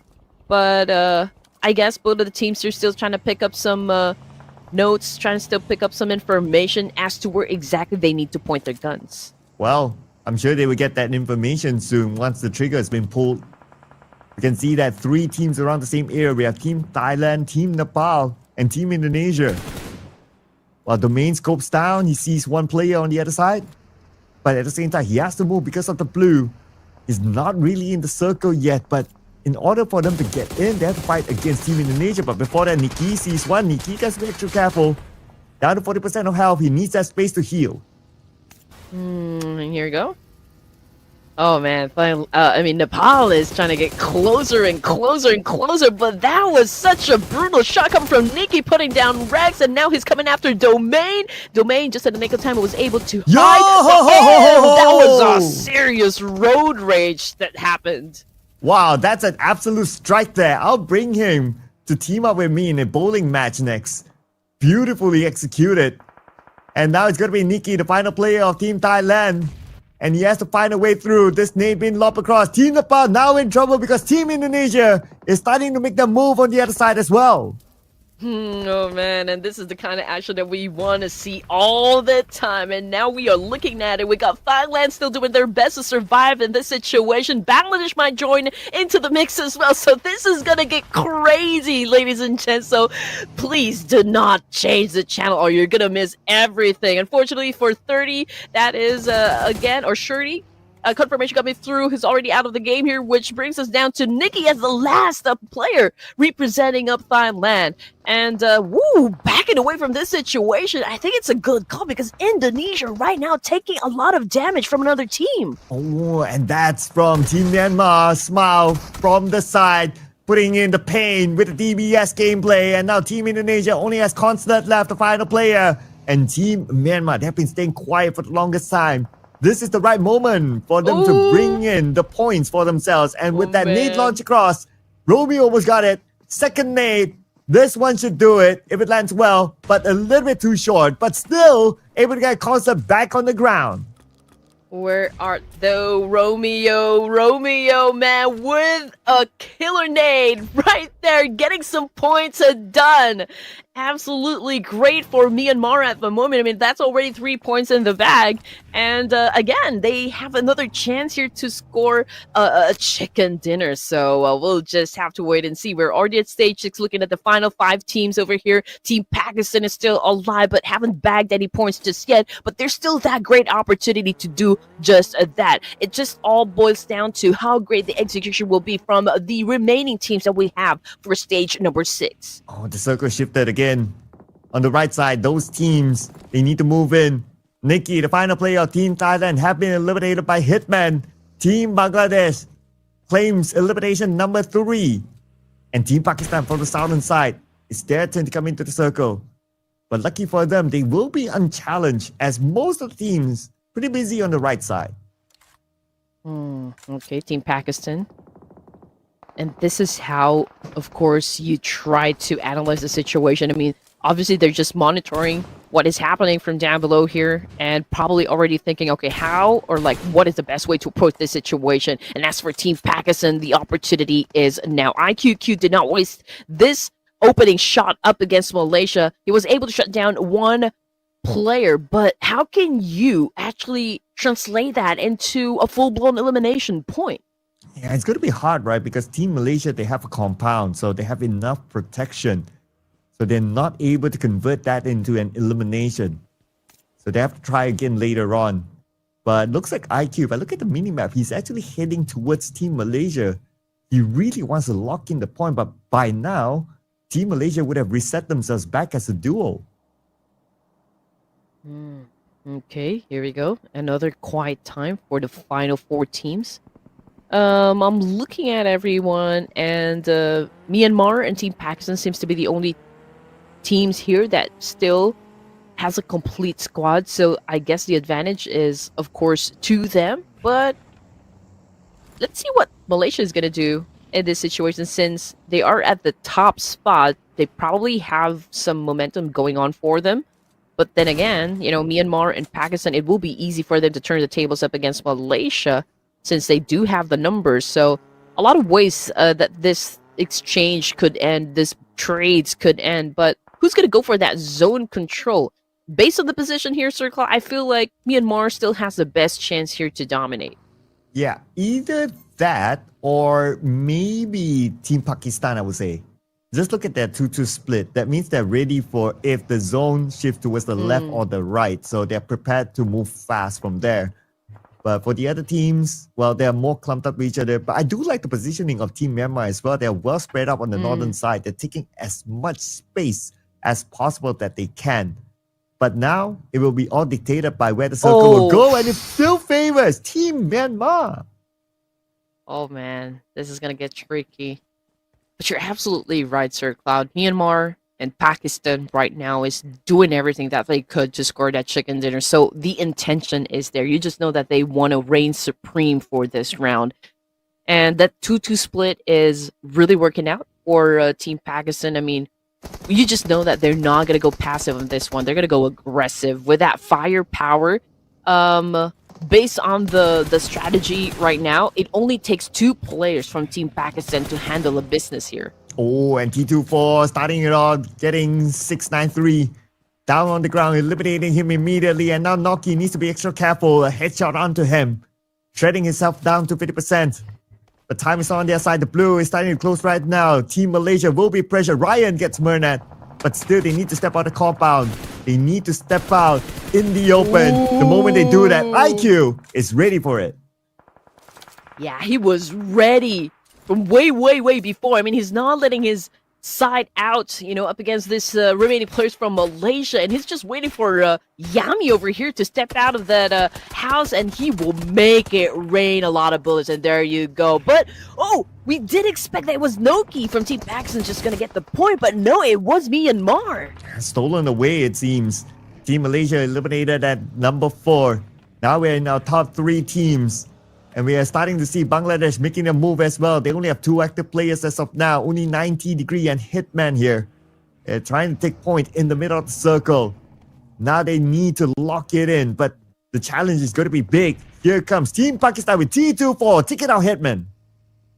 Oh, what is Bangladesh going to do in this situation? I mean, obviously, they are the team that is in between Pakistan and Myanmar. Now, T24, I feel like, is going to go for an engagement over here. Was able to bag a point. And now, Bangladesh, of course, it's not really looking good. But if Degree puts down T24 from this angle, well, no, forget I said anything. Falak just made sure that, hey, we are going to be the ones to get the chicken dinner for this round. But that is, of course, if they can defeat the boys of Myanmar. IQQ, however, exits the game. And started off with Smile, knocking him down, followed by the nade. And now they are down to only 3 players. And it's going to be Team Myanmar now, still with the full squad. And now they're marching in onto the high ground. Noki will need to defend his ground against Cloud. But on the right side, Murnat is cooking up his nade. Noki has to escape, but before that, he managed to get a knockdown to Cloud. All right, here we go. Noki, I think he was able to at least get past that vehicle. I think he was safe. And now Myanmar needs to pick up Cloud in this situation, but I don't think they're going to be having any time because of this exchange. We are looking at Team Pakistan making sure they apply a lot of pressure onto the side of Myanmar, but Smile continues to dodge those attacks. But Murnat with a massive spray, it did connect, but it did not put the player down. Unfortunately, Cloud took that hit, and now Team Pakistan might be the one winning this match. Smile comes in with a double knockdown onto Team Pakistan. But T24 fires back though. Now it's only T24 against Team Myanmar. 1v2. Romeo comes in from the side. And 2 chicken dinners for day number 1 for Team Myanmar. Man, this is making a statement over here, flexing their muscles, banging their chests like King Kongs. Myanmar absolutely beautifully dominated this match, and man, what will it take to stop Myanmar at this point? I mean, they feel the champions, so yeah, I mean it's definitely a great performance, right? While we check out the final blow, what I love about the fight here between these two teams, especially the execution by Team Myanmar, is that they were on the lower ground, so geographically they don't have the advantage. But look at Smile, he gets into the smoke, heals up, shows up with a DBS, gets a double knockdown. That double knockdown by Smile was so important for Myanmar to lock in the chicken dinner. Yeah, that paved the way for them to actually win the fight, because if we were really paying close attention to the trade-off, I mean, Team Pakistan already had that slight advantage up against Myanmar.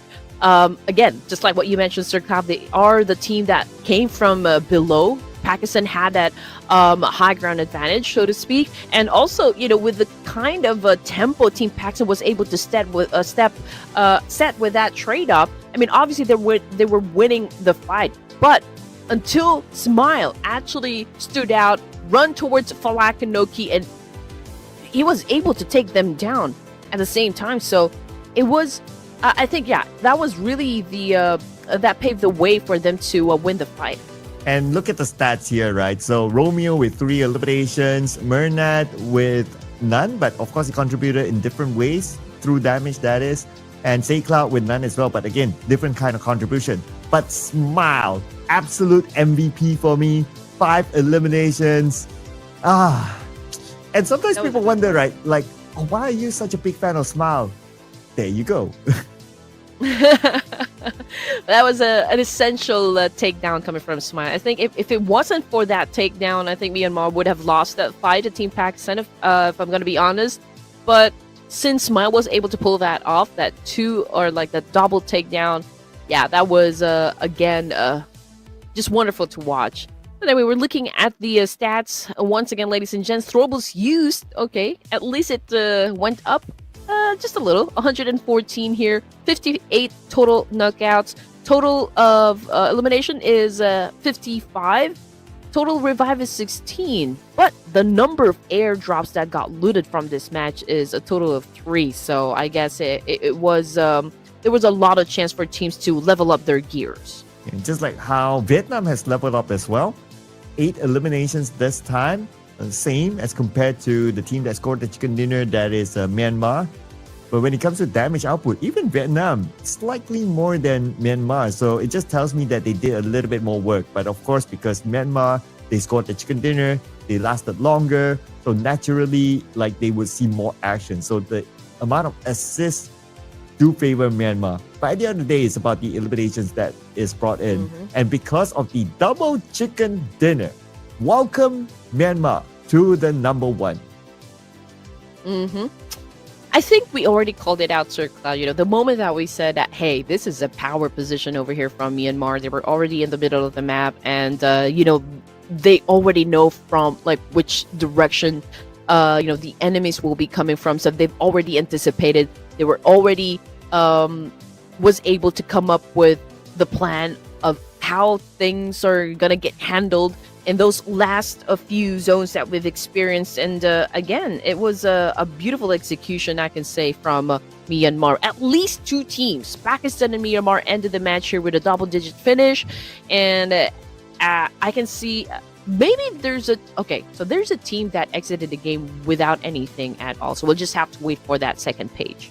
Yeah, I guess there will be some as well. And plus, it is a brutal circle, like how you asked for, right, Queen? But looks like the teams that unfortunately not able to get anything is Timor-Leste, Bhutan, Sri Lanka, and Hong Kong, China. So somebody needs to go back to the drawing board. Yeah. But we're gonna have to wait to check, of course, the overall rankings, and we're gonna be looking at those teams that we want to see kind of pop off. Again, 12 matches. It's such a short leash over here. And now we're looking at the overall rankings. Again, Myanmar at the top here with a total of 58, followed by Malaysia, and then we got Bangladesh. So after this round, Sir Cloud, Myanmar already took the top spot from Malaysia. So they are now currently the kings of the qualifiers. Yep, but of course, we still have games more to go. And Pakistan, they see that opportunity because of a good round as well from Pakistan. They move up to a 4th spot here. No chicken dinner yet, but because their points are close enough with the podium spot, if they're able to score the chicken dinner easily, they will go up to the podium spot. But same goes for Hong Kong, China as well. They're able to keep up the pace with 29 points. Nepal is not that far too with 26 points. So it's still tight competition up there if you ask me. And with the amount of games still in hand, things might just change. But now flipping on to page number 2. So What? Timor-Leste only 1 point.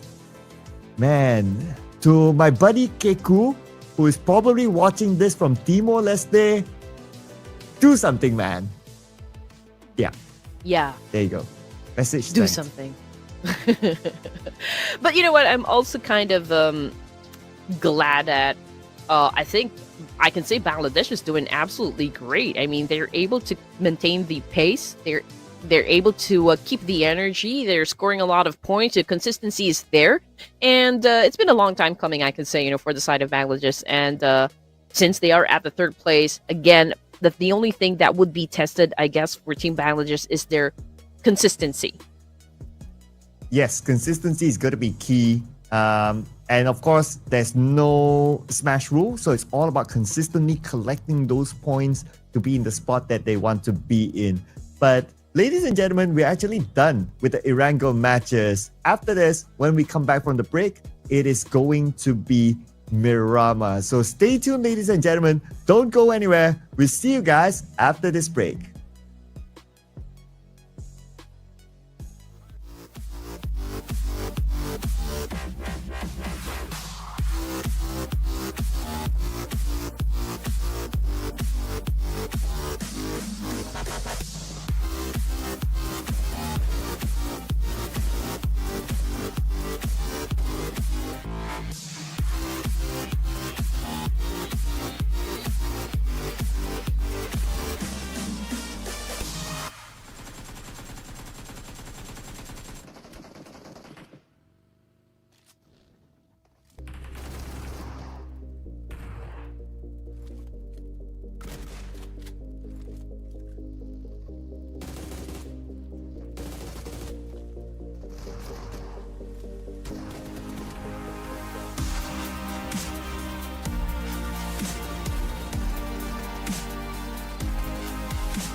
Hey guys, there is nothing lackluster based on the performances of this team, so I'm still waiting for those teams at the bottom to do something about this, tweak their strategy, and turn the aggression on full force to go for those points in the bag. But anyway, welcome back to the Iesf World Esports Championship. Again, this is the Asia and Oceania qualifiers with me, Red Queen, and Torix this time. Thank you so much, Queen, for the wonderful welcome. And yes, 4 matches are done. Erangel phase is done and dusted. Now, from this point onward, it is the time for the deadliest matches of them all. The Miramars are yet to come. Last Erangel, it was beautiful. It was great, amazingly done by the teams. But now, as we're changing the pace, as the teams are changing the pace from match to match, the very biggest map of them all, it's about to happen. The Miramar is on its way, and this Miramar is definitely going to bring some destruction, some stalemate plays at early stages, and maybe someone getting panicked just to find a car. And since we had the 3 Erangels for this evening, Myanmar, I feel like they've already utilized and maximized their map to their advantage because they were able to snatch the throne, from Team Malaysia. Yes. So since we are having a switch when it comes to the maps over here, again, it's going to be a different terrain. It's going to involve a different strategy. So perhaps we will see a reshuffle happen again when it comes to the overall rankings. But of course, the only thing that is sure for tonight for this last 2 remaining matches here, Taurus, is the action that we're gonna see coming from this teams. We all saw how much heat this team's actually packed for this tournament. Myanmar is totally unstoppable for now, but since we are dropping in Miramar, maybe we could see another change of pace. That's absolutely true. Changing pace will definitely bring some new strategies, maybe revise some old strategies as well, but at the same time, Queen, it's all about the momentum that the teams have generated throughout these 4 games that they have played today. This is the Asia B that they are playing their first day whatsoever, and let me tell you, I am not disappointed with them for these matches that they have played. But ladies and gentlemen, we're not going to take too much of your time and going to take you straight into our second last match of the day. That is the Miramar. That is right now going from near the southern side, from Los Leones area, all the way up to the northwestern corner. And since this is day number 1 for Asia B, we don't exactly know which teams are going to go for the drop clashes or which teams are going to focus on being passive, for the first few zones. But since we already have our flight path over here, who's going to take space in Los Leones? Who's going to take space in Picado, Montenuevo, San Martin, and even Hacienda del Patron? But for now, we can see shoots getting opened by the teams here. We got Bangladesh together with Sri Lanka headed towards maybe Los Leones. So you just know that this is one of the biggest areas that we have in the map, and so we could probably fit 2-3 squads here without even having an altercation, but that could be, of course, a different story for those 3 teams that are headed towards Los Leones. So maybe, just maybe, they could focus on getting the weapons and charge to go for those elimination points that they need. Again, we only have 12 matches, for each of the groups here, so time is of the essence. Time is running by. Time is definitely running by. The more the more you play bad into your games, the less chances it is for you to qualify, because only the top 3 will be going forward, and that top 3, staying into that top 3 is going to be definitely a very big hassle. Picado has already been contested by 3 different teams.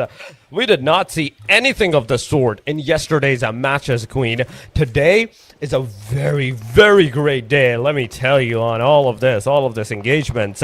So far, talking about the highest ranking a player, in fact, a team, that is Myanmar with 58 points, and then the least one is the TLS, Timor-Leste, with just the 1 point whatsoever. But we have that first casualty, ladies and gentlemen. Thailand is going to get that first casualty in all of this situation. Moving forward, slowly, steadily, team BRU is going to lose another one of their players, so that's definitely off the hook. So you got to do something at this point in time on the other side. Hong Kong, China, this team has been staying consistent, staying into the top 5, but you have to be into the top 3 by the end of your second day to be actually to move further into the next phases. That is the finals of all of this situation. Be very careful, be very, very on what you're doing, what kind of moves that you're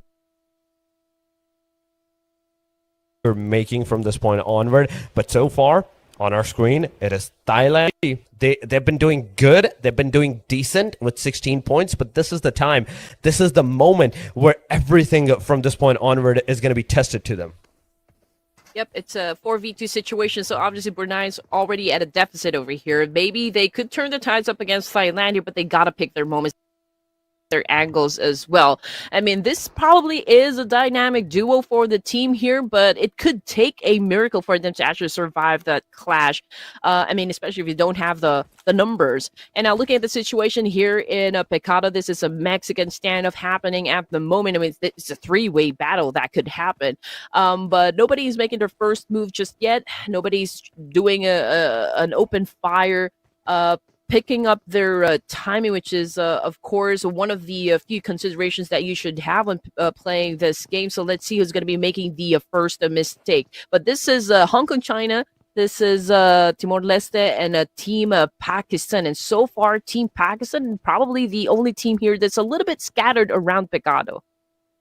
They are.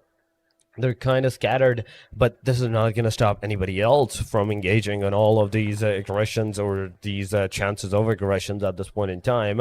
We're waiting for the first initial frag to be generated in all of this fight, in the three-way deadlock fight. We're not talking about the fight that is against the team BRU and the team Thailand. No, we're talking about this fight at Pecado, where everybody is waiting for that first initial frag, first initial knockdown to like really initialize all of those other fights. Pubg is receiving a lot of damage on his side by Sizz and XG. He could not get that knockout done, but his location is kind of compromised. Yeah, the player might be thinking that he's in the compound, but he's actually not. He's on the very rooftop of that compound, looking at the player right in his eyes, behind the cover. He is. The 3x QBZ is not going to make its way. It's not going to be enough to get the player knocked out, so you have to change your location. You have to change your destination from one direction to the other one. Take that fragment once again. Try to shoot down the players, because the moment you're going to do it, the moment anybody's going to generate any knockdowns, that's where the rush is going to occur. You know, Hong Kong, China, that was a little bit premature, I guess, with the open fire. And yeah, I think what happened was him just announcing where he is exactly. But coming from the kill feed, I think he was able to do it this time. Falak currently knocked down on the ground here, but considering the distance that they have, you know, translating that one into an elimination point, it could be could take a little while. So, you know, for Team Pakistan, there's absolutely time for them to pick up their teammate. So I think they're just going to be fine. And just like that, you know, IQQ served a little bit of revenge up against Hong Kong, China, was able to take down the play. Oh, my bad. Okay, that was a player from, yeah, another team over here. So that would be Timor-Leste. But then again, considering the amount of distance between these three teams, I guess all they could do is just probably inflict damage here and there. But there's not going to be a hard push just yet. I mean, hard pushes are not definitely going to come this early on into the Miramar phases unless you really need them. Then at that point, the situation is completely different. But the circle is going to go toward the western angle, ladies and gentlemen. The first stage is about to close down within like the 2 minutes and 30 seconds markers. This is the first circle. This is the first stage. Let me tell you on that. And almost like almost 5 teams are right now outside, but Naki gets knocked out. No way! Team Pakistan receiving that damage, and Naki gets eliminated. Falak is also really low on that HP. He is also bleeding out, so definitely that's 2 down of the Team Pakistan from this point onward. But Vietnam, AGR, and is on our screen so far with the M416, red dot, ready, lock and loaded. T24OP in the meanwhile gets eliminated, and Pakistan is down to the very last, just like Team BRU. But BRU, I have to give it to them. They knew when to disengage, and they disengaged at the point where they still had 2 players alive. Not exactly sure what happened here. I mean, the first teams that I expected they're going to have the exchange would be Hong Kong, China, and of course Timor-Leste, considering the proximity they have, you know, with each other. But you know, Team Pakistan was way at the back, you know, of Pecado, so I did not expect that the trade-off would happen between Hong Kong, China, and Team Pakistan, let alone, you know, Team Pakistan losing a couple of members But anyway, we're jumping into Brunei. They're not over. The fight is not over just yet between them and Team Thailand.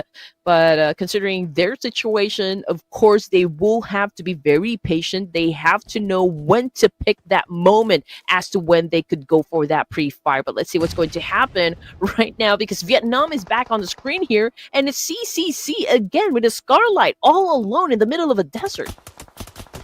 The sprays are coming, but Taipei receiving a lot of damage on their players, and CCC7 finally gets a knockdown. This is not looking good for the Chinese Taipei. At this point in time, I think you should disengage. You should definitely disengage from the fight, but on the other side, we have also Thailand ready to take that action, and that's exactly what they're doing, but Timo actually manages to take one player down. That's a knockdown, not a confirmation. So Thailand, they will definitely have to go and secure one player on the revive. The other one should have to go for the rush into the place. Spider, T4N. He's also into the close proximity, but can he get into the fight? Really face on as Nikki gets taken down. Spider, T4N, you have to do something, man. You have to go forward, and you have to push on the wrong at this point in time. Otherwise, he's definitely going to secure that elimination right from your face. Say Cloud taking also some players down, but we are seeing it's a 3 versus 1 situation. 3 versus 1 fight. Now, Wrong know that at this point in time, it's a 2 versus 1 that he has to actually pull off. So he's going to jump down. He's going to change the direction. Face-to-face fight with the UMP-45. Nice. He takes another one down. Third one on his face. 8 bullets remaining into the gun. And there we have it. The player jumped. The player shot. And it's all over in a single slide of an instance. Everything's over. Brunei Darussalam, they're done. They're gone. They're out of the match. But this does not mean that they cannot do anything good into the very next one. They showed that, yes, they are capable of doing a lot of good things, but Hong Kong, China, so far on our screen, they're also into the proximity, taking the fight outside of the blue, doing a lot of damage at the same time with the Molotov and receiving a damage from the play zone as well. DBS in the hand. Push, come on, we need a push, and that Molotov is firstly going to take the player down, and it's over. The player is done. The player is dusted. Wow. Timor-Leste out of the game. Yep, so 2 teams now taking the blue inside. Picado, Timor-Leste just got the boot out of Miramar for our for stage 2. And now Team Pakistan down to their last surviving member. Hong Kong, China, of course, has some sort of leverage since they have the number and they're hunting down IQQ in this situation. So Pakistan doesn't really have that much options to begin with. They don't have any vehicles to step away from this fight, and Hong Kong, China knows exactly that. And I'm not even sure if they're going to prioritize hunting down this last remaining player, or will they just, leave Picado and head on towards the safe zone, because you don't want to overextend your stay in the blue zone. It could be very dangerous for you and the rest of the team here.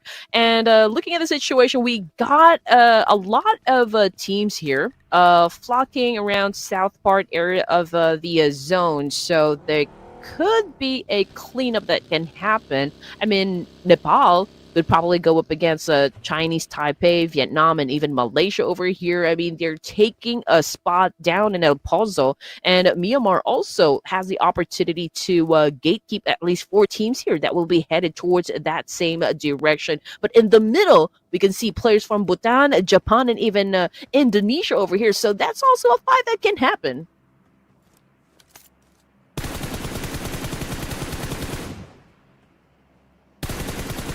So in the meantime, we're looking at Myanmar again at 2 points in the bag, and the only team that was able to score a chicken dinner for the night, or 2 chicken dinners for the night. So let's see if they can actually go for their third one. But coming off the kill feed, oh no, we've got a Myanmar serving, of course, some points here coming from that trade-off up against a team here, and there might be another team that might join into the mixer, and that would be the boys of Sri Lanka. But you know what? They're getting picked off one by Myanmar.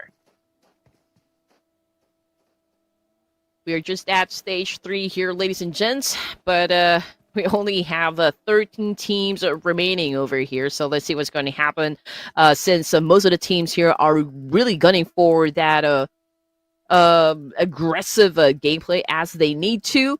In Myanmar, obviously, they have picked up the pace. during those 3 Erangels that we just had, but this is going to be a different terrain, so different strategy is definitely coming into play over here. But yeah, let's see if Myanmar can actually assume these points. I mean, all they need to do is just really apply a lot of pressure onto the boys of Sri Lanka over here, and it could be easy for them to score in this situation. Just look at that. They're picking them off one by one. Another team bites the dust here, and now we're looking at 12 teams remaining and 6 points for Myanmar.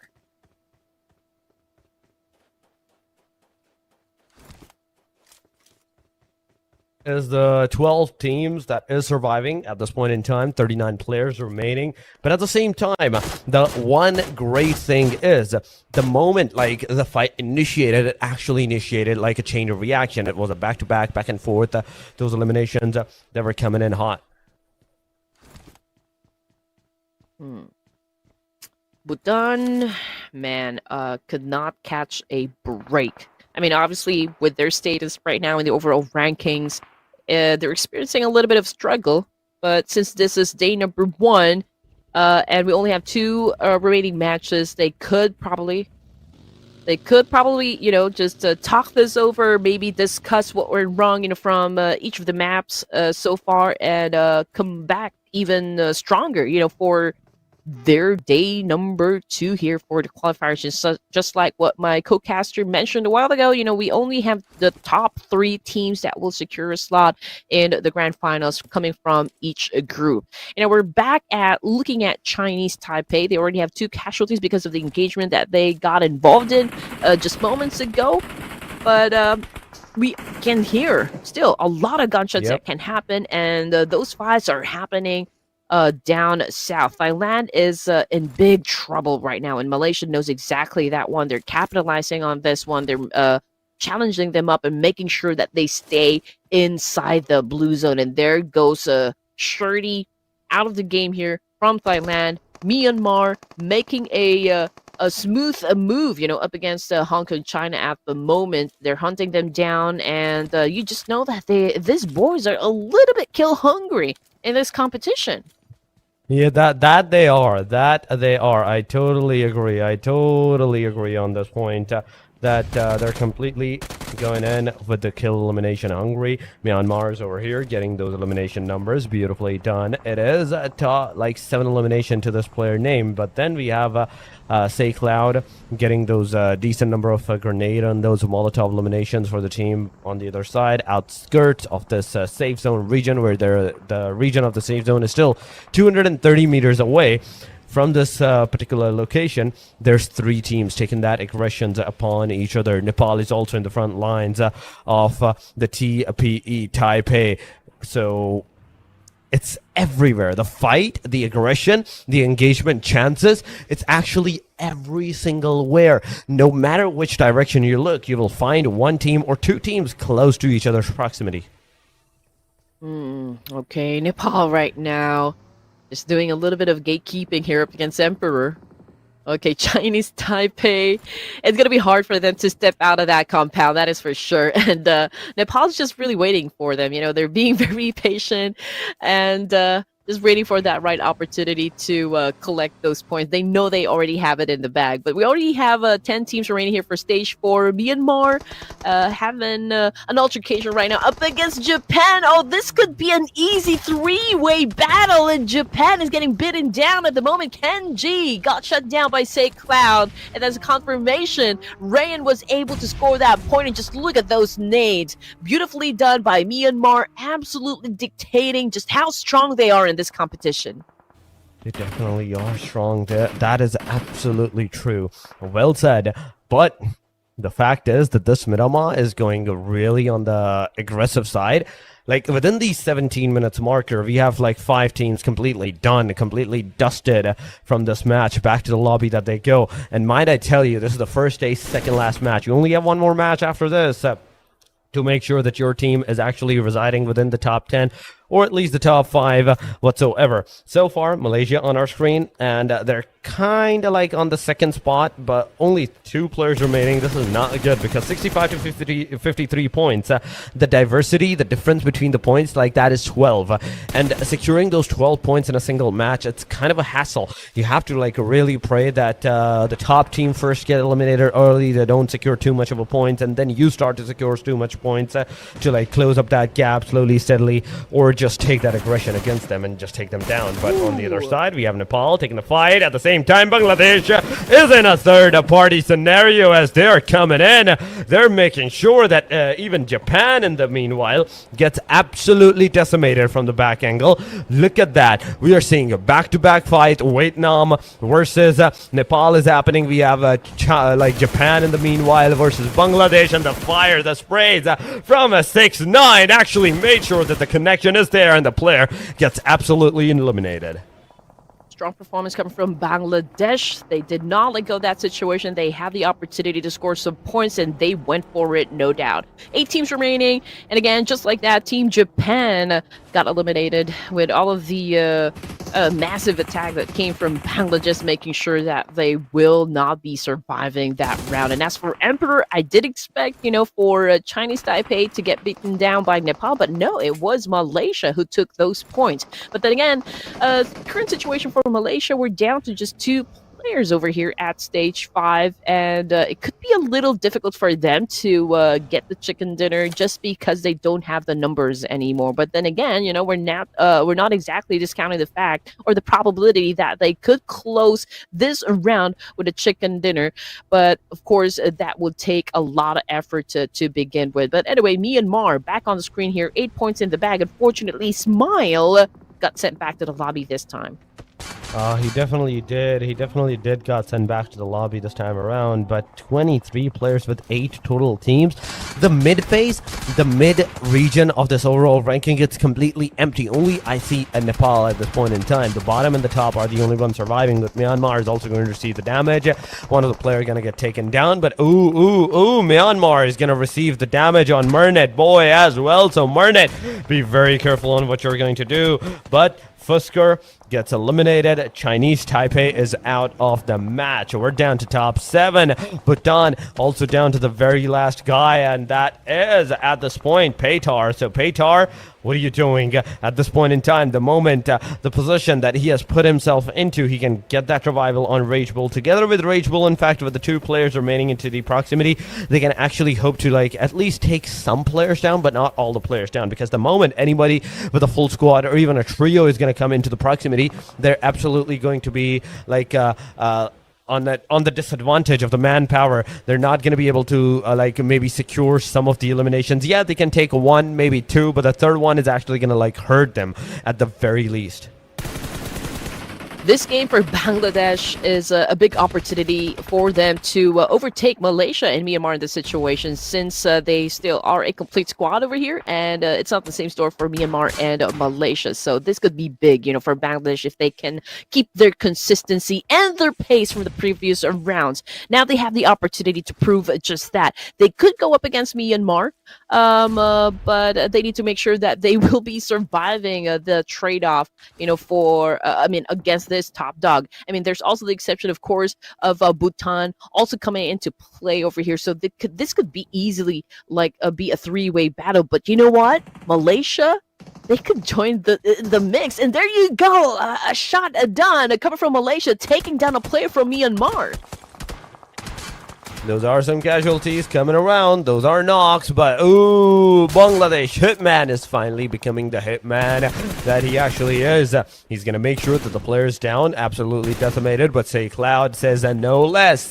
He makes sure that the player that actually got the elimination of his player, he's going to take him down as well. It's a knockdown on both sides, but only one party is going to receive that confirmation as Bangladesh goes for the rescue, and they're easily going to be able to revive their player. Back to the 4-man that they go, and aside from that, there's only Nepal and Team INA. That's like a 4-man party. That's still like a full squad. anybody else. Like, just look at that. It's a duo. And in the middle of that, Hong Kong, China also has a trio in the midst of all of this situation. So not a lot of players are remaining into the game. With 7 teams, we have 21 players, ladies and gentlemen. Say Cloud is going to take down one more player. Beautiful shots coming around, and Bhutan almost losing all of their players. But now, the moment that they have stopped into the location that they have stopped into, there is a possibility that on the backside where we're seeing like different teams, like even Bangladesh, they can spot the player down, and that's exactly what they're going to do. The sprays are coming, the player's low, and he's going to be taken out. Bangladesh securing their 5th elimination into the proximity, but Bhutan, unfortunately for them, they're out of the match. Hitman living up to his name here as being the hit guy from Bangladesh, scoring a point, getting the job done for stage 6 here, bagging them 5 points.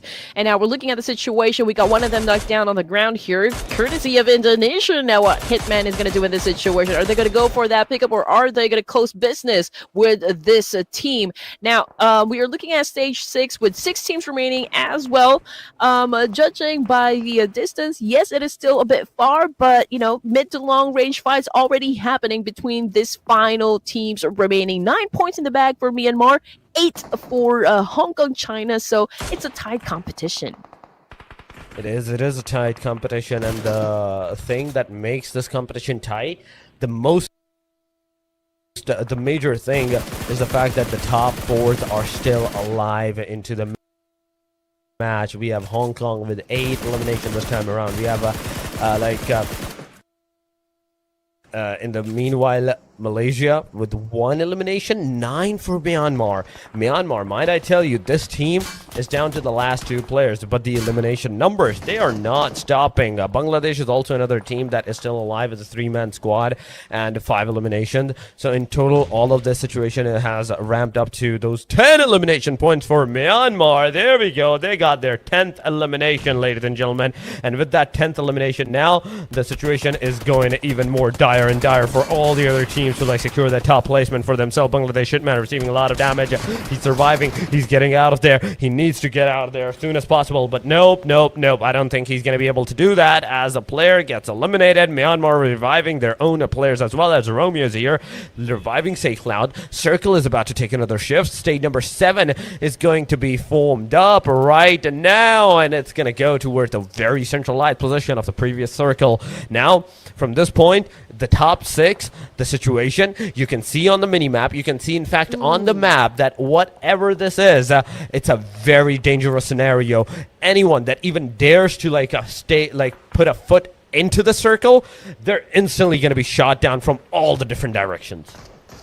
You know, it was a hard exchange between Bangladesh and Myanmar just a while ago, and now that resulted to Myanmar again, down to their last 2 members. Now, considering just how close Bangladesh and Indonesia are, you know, with each other, I'm surprised that they're not still, you know, going for that fight. But in the meantime, Myanmar would like to, of course, serve a little bit of vengeance against Bangladesh. But it is a little bit hard to pull off just because, again, of like a couple of things, like the distance and of course the firepower coming from Myanmar. It's not enough to go up against the full squad at the moment, but you know what, Nepal is having no problem at all, of course, obliterating the boys of Myanmar. And there you go, Ryan with the sneaky attack right there coming from Malaysia was able to get the job done, was able to get that nail in the coffin there, eliminating Myanmar. And now we're looking at the final 5 teams remaining, with Malaysia having a total of 14% of scoring that chicken dinner. But as for the rest of the team here, I think Nepal has the best chance of getting the job done. Same thing goes for another team, Indonesia. I mean, yeah, that's true. That is true. But the fact is that until it's over, we cannot say anything at this point in time. This is how powerful the teams are. This is what kind of a destruction that these teams can actually bring up onto the table. So we can't say anything for sure until it's completely done, but here we go. Let's see. Airdrop has been looted by the Indonesia side near the trailer park. The grenades are coming into the smoke.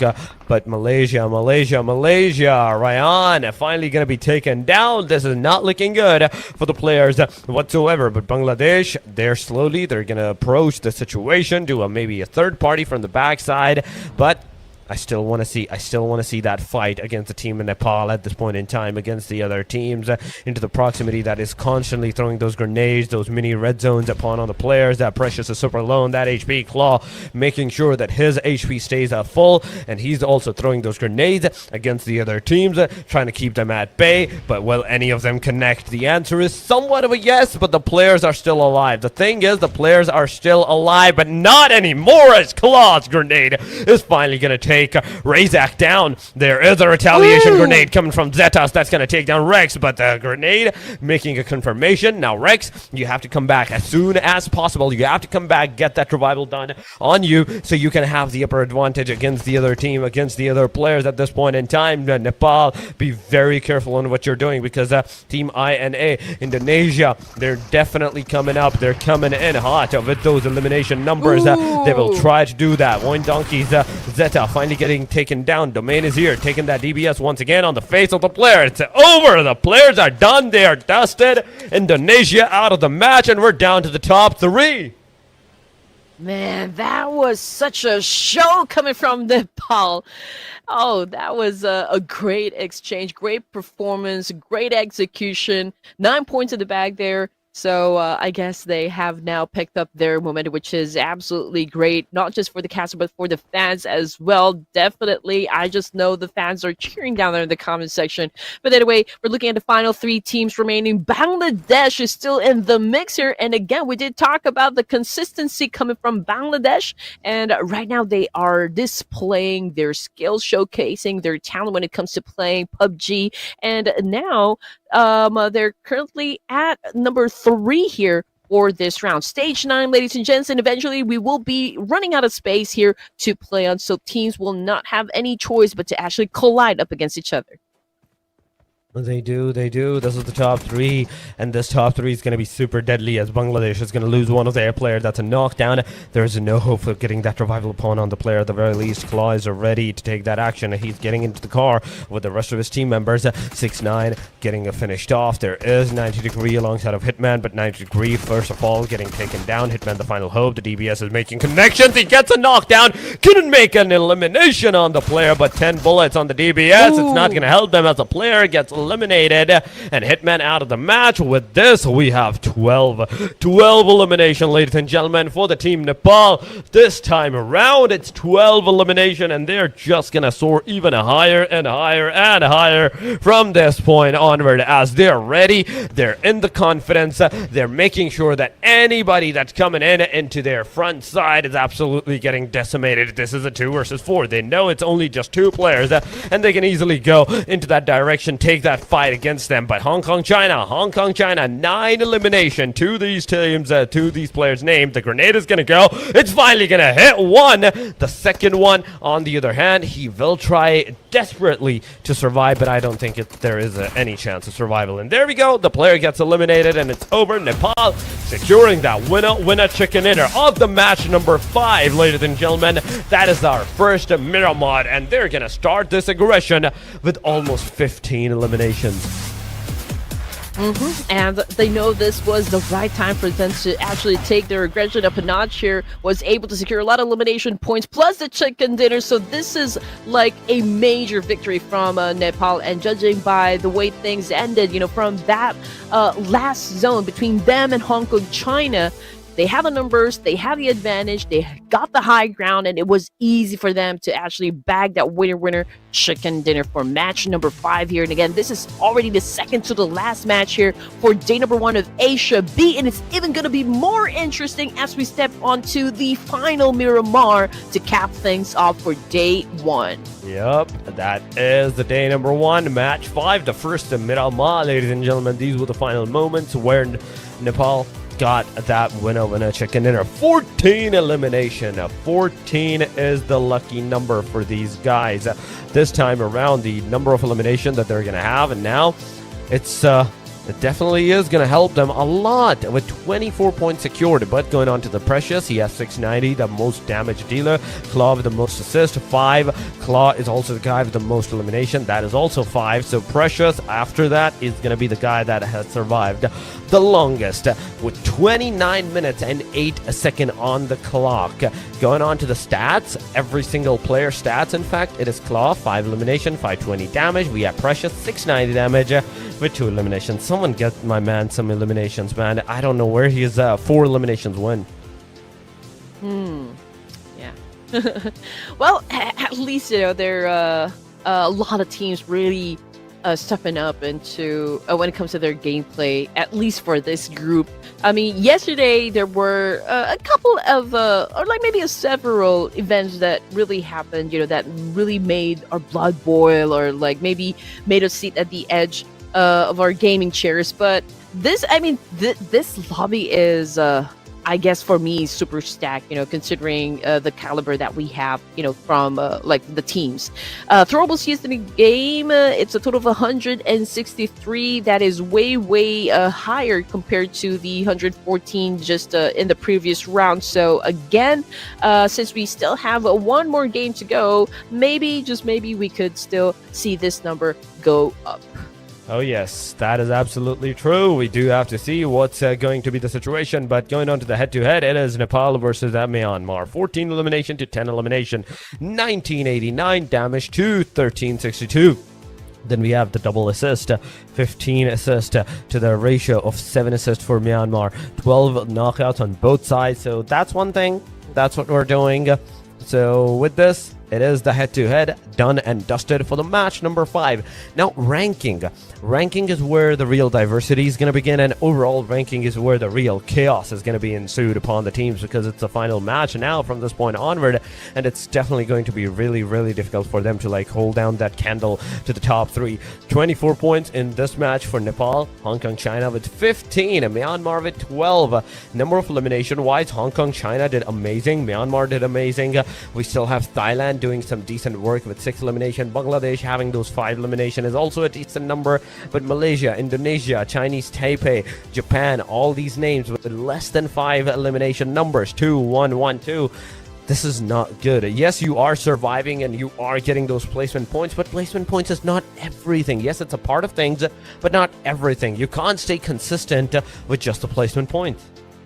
Oh, definitely. I mean, it's not going to help you really be at the podium stage here, so to speak, in any tournament, not just this one.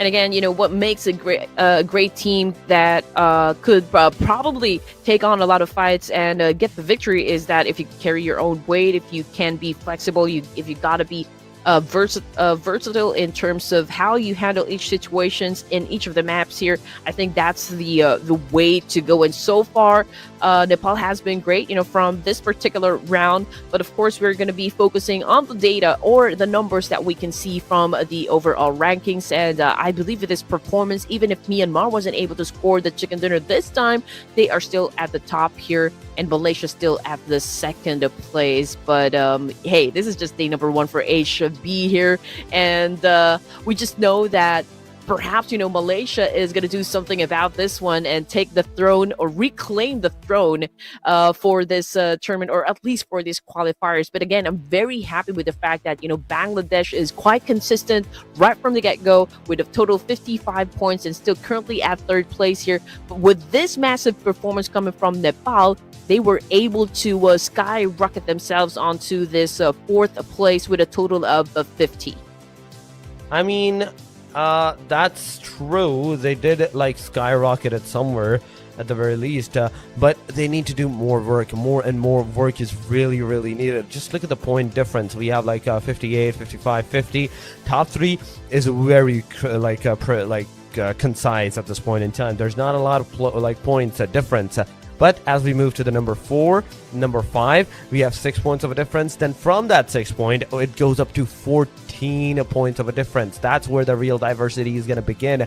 That's where the real work is needed. And if you can't like secure those 14 points in those short of a matches, you're not going to be able to like secure a decent placement into the top 3, and you might not be able to qualify for the next phase of the games. But yes, this is the second page, ladies and gentlemen. This is the second page that we're seeing Bhutan on the number 12. Slowly, steadily, we are seeing these players that go up. And at the same time, Laos, Timor-Leste, these two players. Laos, on the other hand, okay, they didn't even play a single match, but Timor-Leste, they're kind of giving me the vibe of UAE at this point in time. It's 5 matches done. UAE had 3 points yesterday, right, for the Group A.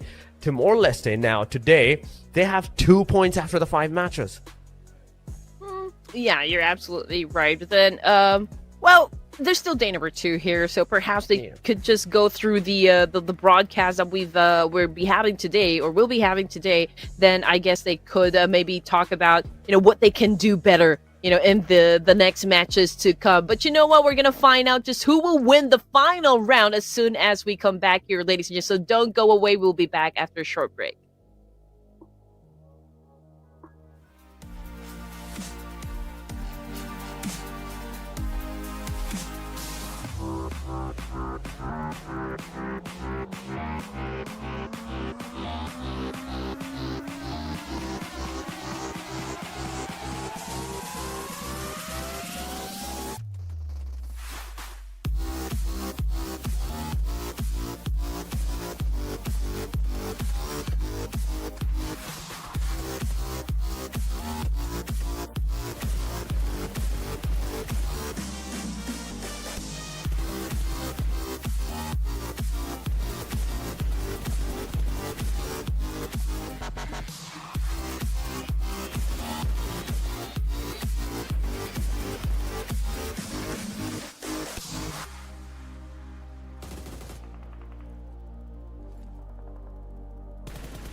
Welcome back, ladies and gentlemen. We are here after the short break with you guys. Asia and Oceania qualifies. The group number B, Asia B, is today, and they're about to play their one and final match, the last match of the day. That is going to be the match number 6 in Miramar once again. But with you guys on the caster desk, it is me, Torix, and with me once again it is the Red Queen, Andy. We have said our goodbyes for today to the Sir Cloud, and Andy's here with us for the rest of the matches at the very least. But Andy, you have seen some of the matches, right? You saw some of the matches, and tell me about it. Tell me about it compared to yesterday's matches, the Group A. What do you feel about the Group B teams and their aggressions? Well, Nepal is definitely catching up with Myanmar, Malaysia, and Bangladesh, at the podium stage. And with this final round, I do wonder if they can keep up the same pace and consistency. I mean, they can probably pull it off, but of course, that is if the other teams would let them do just that. The firepower was amazing, no doubt. They were able to clear the way up to the final zone in the previous round. So I guess, we are expecting an ultimate showdown to happen for the final round. It's also the final chance for Malaysia today, at least for today, to reclaim their top spot. But the question is, will Myanmar let them?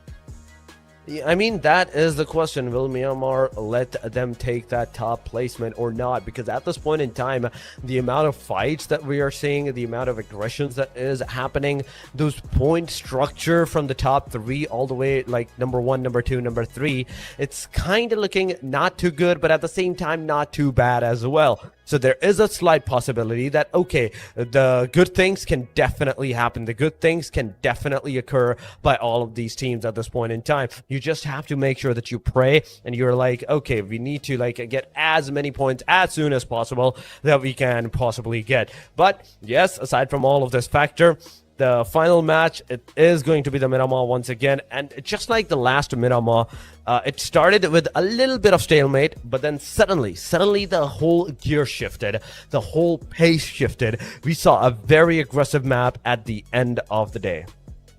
Yep, I mean, judging by how things went in the previous round, nobody is safe just yet. In the overall rankings, the gap isn't really that wide just yet. Anybody could take the top spot, to be honest.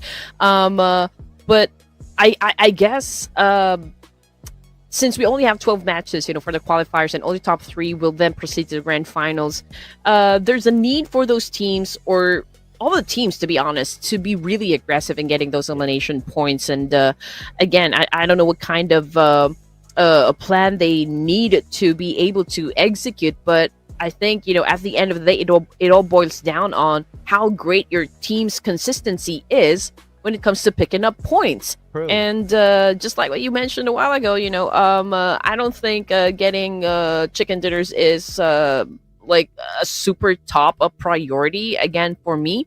Just like what we've mentioned a while ago with Sir Cloud, the important thing is for a team to be consistent when it comes to the elimination points. I think that's the important thing that they need to do.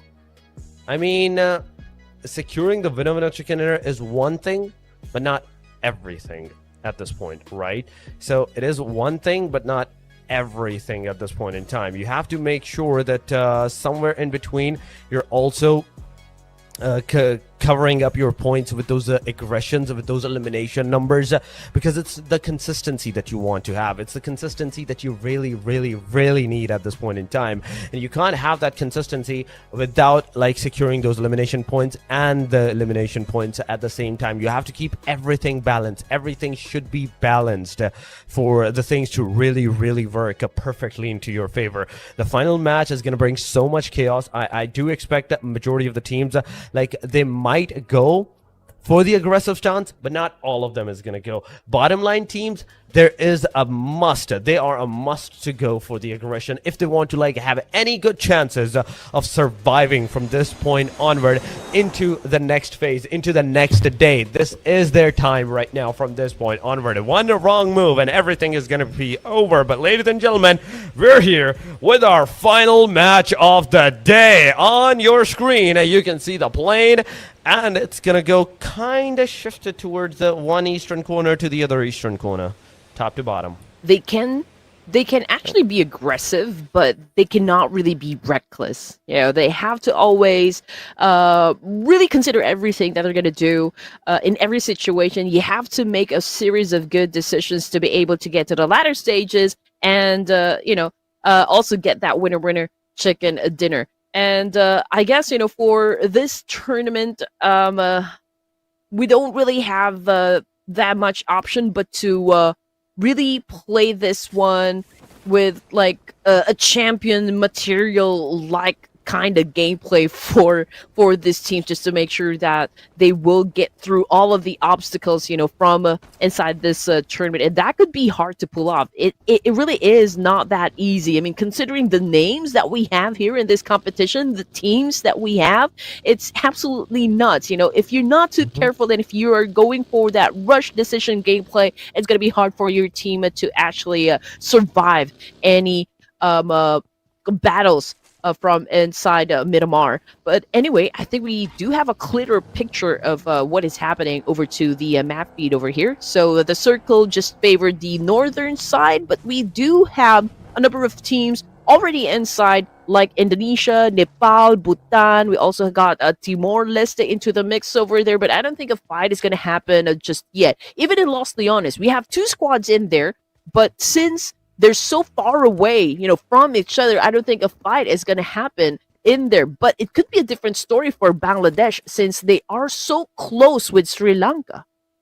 I mean, yeah, they are close to Sri Lanka, so be very careful. These teams have to be careful at this point in time on what they have in store for us. But once again, Picado is once again contested, ladies and gentlemen. We are seeing 2 teams this time, Hong Kong, China, and the team Pakistan, right close to each other's proximity. They're just chilling. They're just waiting for the other team to make a move. But I'm really glad that there is not a third party in the proximity that can potentially harm or weaken the fight capacity of all of these teams, both of these teams, as a third party into the scenario. So a good opportunity for both of these teams to actually finally take the fight head on against each other and determine, okay, what they need to do, what they want to do from this point onward. At this point in time, I'm really seeing some of the aggressions from both of the parties. It's not just one team that's actually going on for the aggressive stance.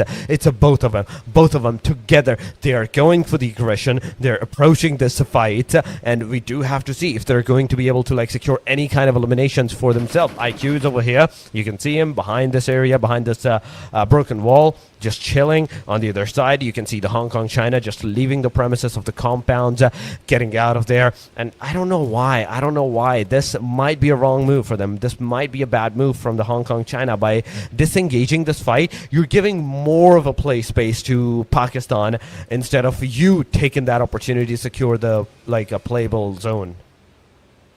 Well, the only difference that I can see from Picado over here is that Timor-Leste is not actually part of the mix here. I mean, if you guys can remember from the previous Miramar, it was a 3-way battle that happened between Team Pakistan, Hong Kong, China, and, of course, Timor-Leste. And now we're looking at Team Pakistan having an engagement up against Hong Kong, China, and that was a straight nade to the face there by from IQQ, or was it IQQ who took that nade? And so he's currently knocked down on the ground here. Falak is doing his best, of course, to pick up the pace here, trying to save his teammates. And that was such a great move, coming from Falak with a micro Uzi. But T24 has a chance to pick up his teammate over here. But hey, Hong Kong China is not letting that happen just yet. It's going to be a 2v1. This is going to be a stand-up. Who's going to be served? Is it going to be Team Pakistan or is it going to be Hong Kong China? But 2 already knocked down for the side of Team Pakistan. Make that 3, so it's not looking too good. It's not looking too good at this point in time. Come on. We do have to see what's going to happen. At this point, both of the parties are receiving a lot of considerable damage. The chances of survival is really low at this point in time. But we do have to see what's going to be the next situation, what's going to be the next scenario for both of these parties, both of these teams. At this point in time, we're seeing the team in fact, Pakistan leaving this area, leaving this premises. Let's see what they are going to do, how they're going to approach this, because right now there's only one player alive, one player remaining into the match from the Pakistan side that I can see. And Naki, he is just leaving this area. He's like, yep, I'm out of here. He's getting shots from the backside, but fortunately for this guy, I don't think he's going to be able to get shot at any moment whatsoever. He's that far away that he's out of the render, finally getting out, finally being safe. But for how long? How long can this go on? Naki, you're just a solo player now, and there is always no hope for a solo player to like actually engage in any kind of fight, any kind of engagement that you're gonna see from this point onward. You are forced to retreat away from it. Yep, I mean, we do understand why Team Pakistan actually decided, okay, this is going to be not going to be worth it for us. Maybe we should just focus on getting those placement points. I mean, they don't really have that much of a choice since they're down to their last player. But if you guys remember, Team Pakistan actually did not do very well in the previous round. They had an early elimination because of Hong Kong, China. And again, you know, for Hong Kong, China, they absolutely nailed that fight up against Team Pakistan, hence getting the advantage. And now Noki is in a world of trouble here in Myanmar, Miramar. So he needs to make sure that he gets to the latter stages of the game here to collect some placement points for the team. I mean, just to make sure that they don't go out empty-handed. But here comes Bangladesh right now. Hitman with a massive charge here, using a UMP, was able to inflict a lot of damage, though not enough to put that player just yet. But of course, Hitman will not be letting go of this situation. He is about to drop from the top right here, and with a kill for Hitman. That is the elimination right there. Bangladesh is going to have it for themselves, ladies and gentlemen. A good, wise choice from Bangladesh side. But now, with this fight initiated against Sri Lanka is going to retaliate, and Thabs is actually going to get a 90-degree down. It's a knockdown back and forth. Both parties are finally going to receive some damage, finally going to receive one casualty at the very least. The grenade is going. Omega receiving that grenade, but only getting a scratch out of it. Not too much, only just a scratch. So with this, another grenade ensues. This time around, once again, what is this guy made of? That he is making sure that he tanks every single grenade that is being bounced on him.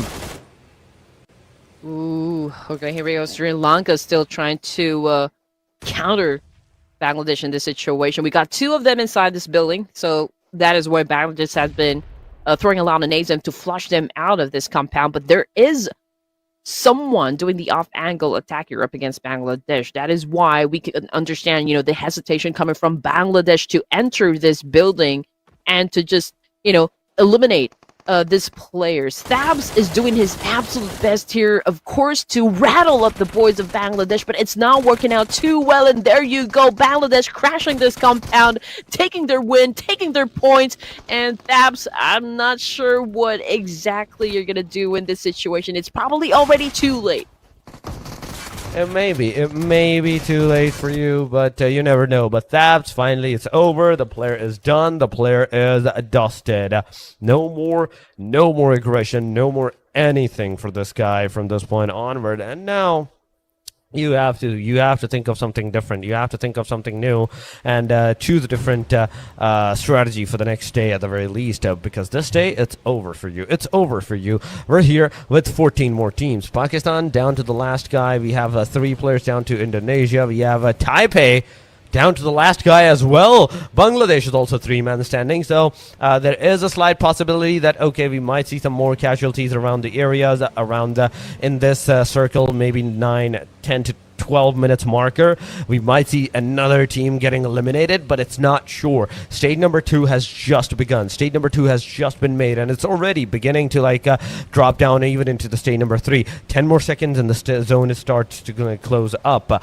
That moment with the team, when they realize that the circle this time around is going to be deadlier than the previous one, they might make some mistakes, but it's not necessarily enough to just take the circle for them to make a mistake. But on the other side, talking about the teams that has cemented themselves in a very, very decent position, it is almost 80% of the teams in all of the scenario.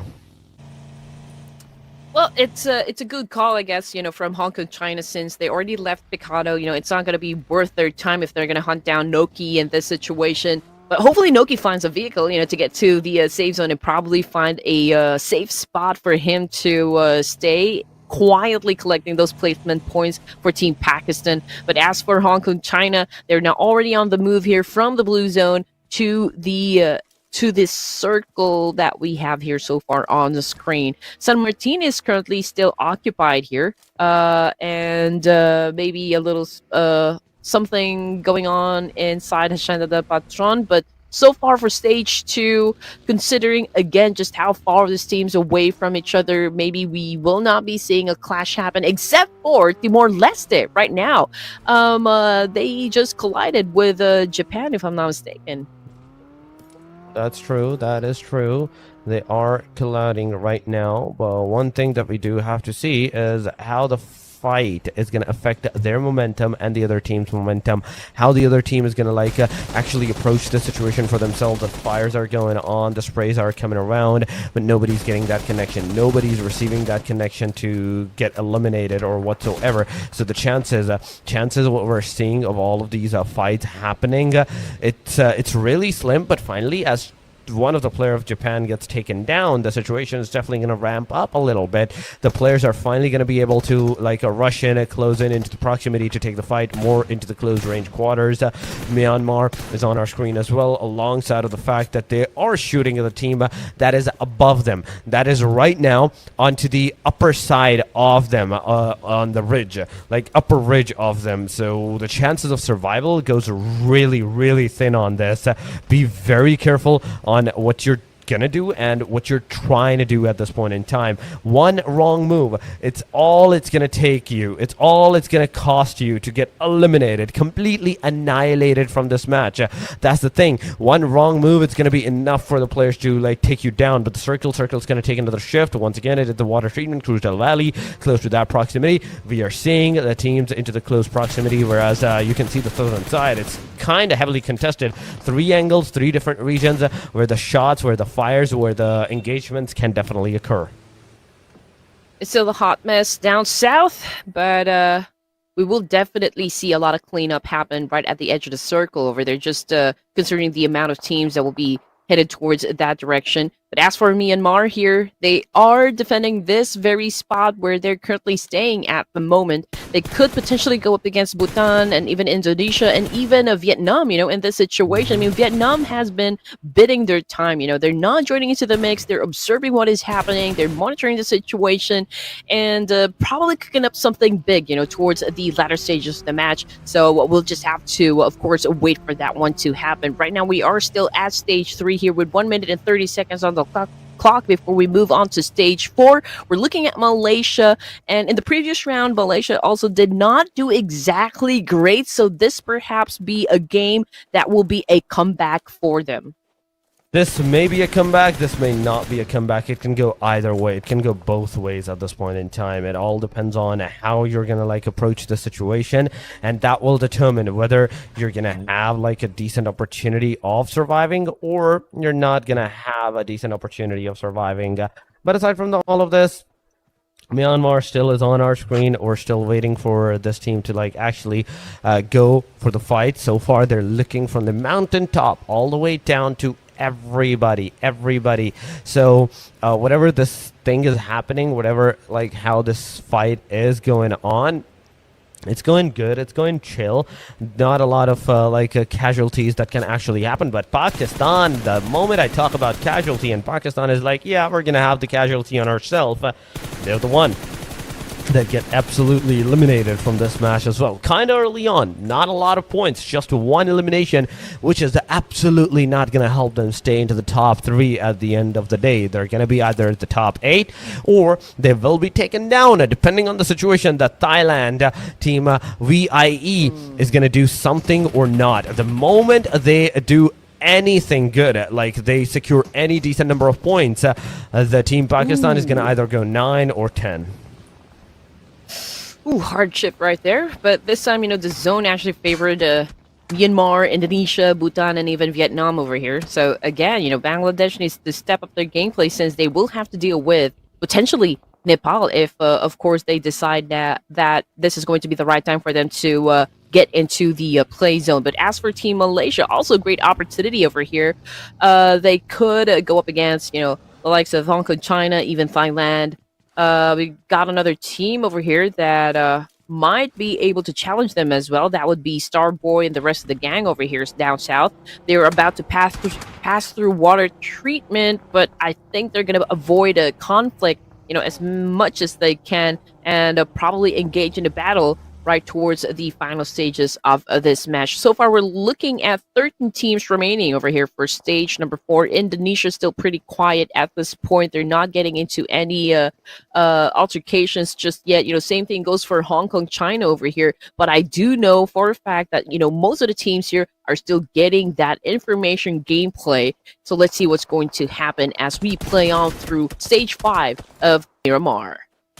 Oh yeah, we're into stage 5 of the Miramar almost after 2 minutes. It's going to be that, but Taipei, first of all, they're going to be another team that will be annihilated from this match. They're out, they're done, they're gone. The top 4, the top 5, they're still alive. The other side, we can see the top 7 to all the way 12. They're also into the proximity of the match, so the chances are still there for them to make a decent move, take down one another, get into the top spot. But Thailand doing some decent shots, decent jobs, but also losing 2 of their players is not a good thing whatsoever. There is also Malaysia into the vicinity, into the engagement, as one player is giving that revive to every single one of the players at this point in time. We can see one player, that is Yami, into the back line. Malaysia finally giving that revive to their players. The Cluck is back on his feet. He is alive. He is 75 HP in a short while. We will definitely see that, but in the meanwhile, Timor-Leste, they're the first one,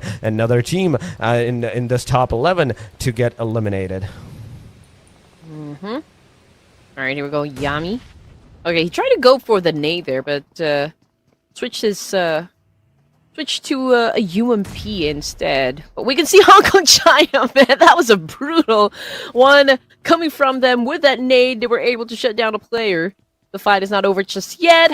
Definitely the teammates will be looking for Yami over here, and will be serving up their revenge as well. But let's see what kind of maneuver they're prepared to show us up against Hong Kong, China over here. I mean, they do have that great vantage point that could potentially shut down a couple of players from the other team, but we'll just have to wait and see if they can be accurate with the execution. But so far, it's a lot of pressure out to the side of Hong Kong, China, just because they're the ones down below. From the kill feed, it's Bangladesh versus Japan at the moment, having the trade-off, having that exchange, and we already got a couple of players from Japan that got already knocked out of the game. But just like that, it was Team Bangladesh that got eliminated from that fight. They definitely did. But now, with this top 10, 32 players remaining into the game, things are going good. Things are going decent. From this point onward, somebody's finally going to go for the aggressive approaches. Some of the teams will finally go for aggressions. Hong Kong, China close into the proximity. There is a close team into the region. The fight can definitely ensue, but we'll do have to see what's the first move that this team is going to do against them, and how they're going to start the engagement in all of that fight. Japan in the front line. Indonesia is trying their level best with the sprays, with the tap fires to actually find out the player. But the only thing that they're shooting right now are the cars, are the vehicles at this point in time. Indonesia, finally, after they realize that, okay, staying here is also not a good thing, why don't we just go out of here? And that's exactly what they're doing. They're getting out of here. They're making sure that they do not stay here for too long, but staying here for too long can also not only be detrimental for them, but also the other team that has heard their shots, that has heard their gunfires, they can take them down. But Japan slowly approaching the situation now, finally, without a car. The thing is, the Japan is without a car, no vehicle whatsoever. So the moment anybody from Japan, the single guy that is over there, is going to be spotted, it's going to be over. But Malaysia finally able to take down one player, instantly get traded off. That's a back-to-back on both sides. A knockdown comes into the play. The top 10 teams, they're going so good at this point in time. Nobody's giving anybody any kind of opening, and there we have it. Malaysia taking another elimination, now shooting at the smoke,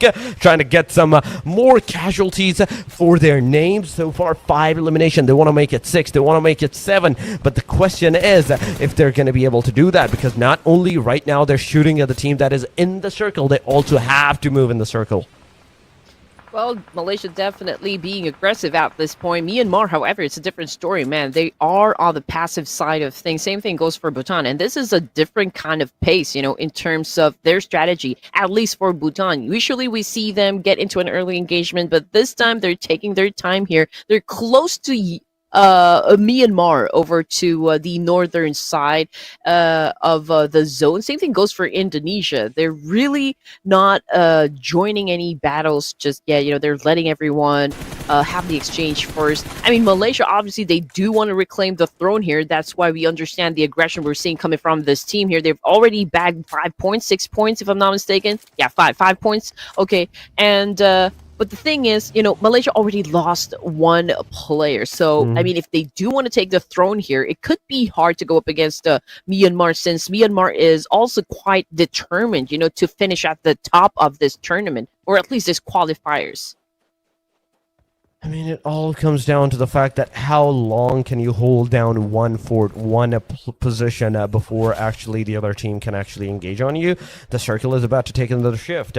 And this stage that is about to occur, that's going to play a very, very major role in all of this engagement. So far on the mini screen, you can see the Malaysia taking the fight. Head on fight is happening. The revive is nowhere to be seen. Malaysia is being pushed back by the team. Oh my god, Nepal is finally coming in hot with those casualties to their name. The throwables are coming hot. Kasim, look at that HP. He's a very low. He is a very low right now. The situation may not occur. The situation may not be in your favor, so be very careful on what you're doing at this point in time.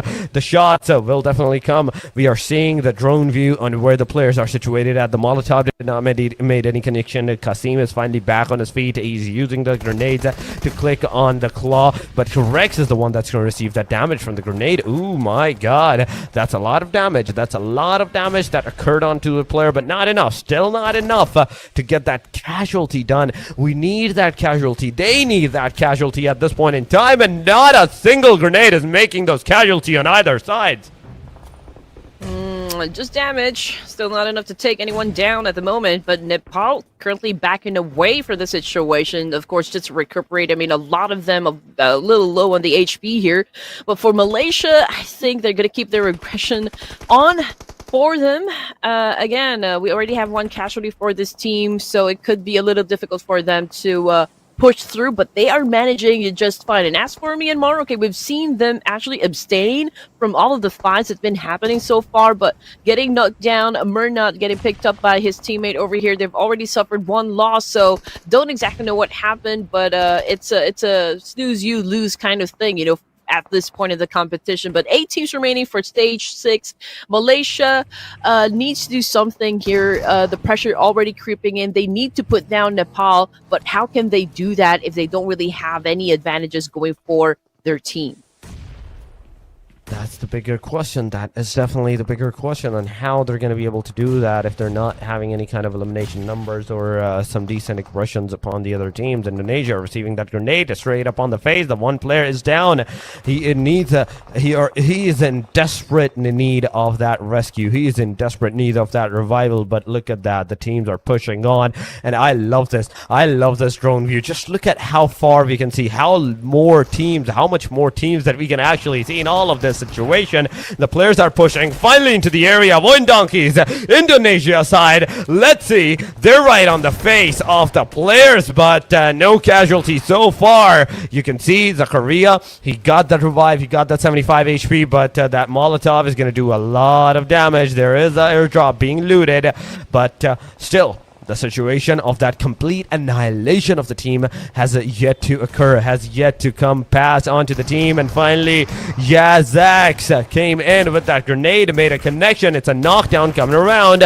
Consulate, let's see if he's going to also be able to get any kind of casualties done. The answer is yes, he does do that. He does get that casualty done, and it's all over for the players. Beautifully done, beautifully engaged, and everything came in perfect for these guys. Some decent, amazing shots, and those aggressions that they did has came finally into the play. it was very hard for Indonesia to actually keep up their defense, considering the fact that, this is a prime location, so we do know why this team's actually won a piece of that compound. But, with Indonesia's power, of course, to get through any obstacles so far, they were able to defend their fortress, and now they get to keep it. They get to have that prime location over here for stage number 7. But looking at Malaysia at the moment, Kasim already took a huge damage that instantly put him down on the floor. Vietnam also making a move up against the opposition and was able to collect some points, out of that exchange. And so far they're doing good, but it's a different story for Malaysia. Although even if they don't win this fight, even if they don't bag the chicken, 7 points for Vietnam, I think, it's still pretty amazing if you ask me. And even like with Indonesia, they also have 6 points now in their pockets. Malaysia with 7. So I guess everyone is doing great. That is true. That is true. Everybody is doing great right now for this point in time. But we do have to still see what the next move is going to be as Malaysia gets taken down, ladies and gentlemen. That's a elimination. That's a full completion on the team. And right with this, we are still down to the top 5. Still top 5 teams are remaining. We have Nepal, we have Vietnam, we have Indonesia, we have BRU, we have Bhutan as well. Every single one of these players, they're a hope to their own country. They're a hope to their own team members that yes, they will get that chicken dinner, but the situation is a 1 versus 2 versus 3 versus 3 versus 4. Oh, Milo got a nade to the face by Vietnam. Okay, the last surviving member. So a job well done, for the side of Vietnam. And then we're looking at final 4 teams here for stage 7, ladies and gents. And Nepix with a total of 17% of bagging that chicken dinner. And the highest among the 4, of course, will be okay. So it's Bhutan. Okay, they haven't scored any points just yet. So maybe if they can get the chicken dinner, that's an automatic 10 points. But they will have to defeat, of course, Nepal, Vietnam, and Indonesia for that one, who is currently pretty hot. At the moment, stage 8, we only have 1 more stage before we close this thing down. Indonesia doing great, with all of the knockouts that they're doing so far here. But one of them is already on bended knees, which is absolutely not going to do them good. That's true. That is true. It is the top 4, ladies and gentlemen, from this point onward. Any wrong move will instantly mean your disqualification from this match at the very least. You will not be playing anymore. You will not be securing any more points from this match if you make even a single slight mistake at this point in time. But Bhutan shooting at the players, finally giving out their location. They're also going to have that airdrop to their name that will help them a little bit with the level 3 arsenals, level 3 vest, helmet, and the backpack. But backpack, I don't think you need that anymore. You're done with your loot, and right now you're utilizing your loot. Indonesia has also 1 player down, so Zeta needs to get that revive ASAP. The circle is also closing in. The stage number 8 is closing in, ladies and gentlemen. This is not looking good. This is not looking good for so many of the teams at this point in time. We can see that engagement. We can see this whole match ended within this 1 minute. At this point, players are closing in. The grenades are going, but not making any connections.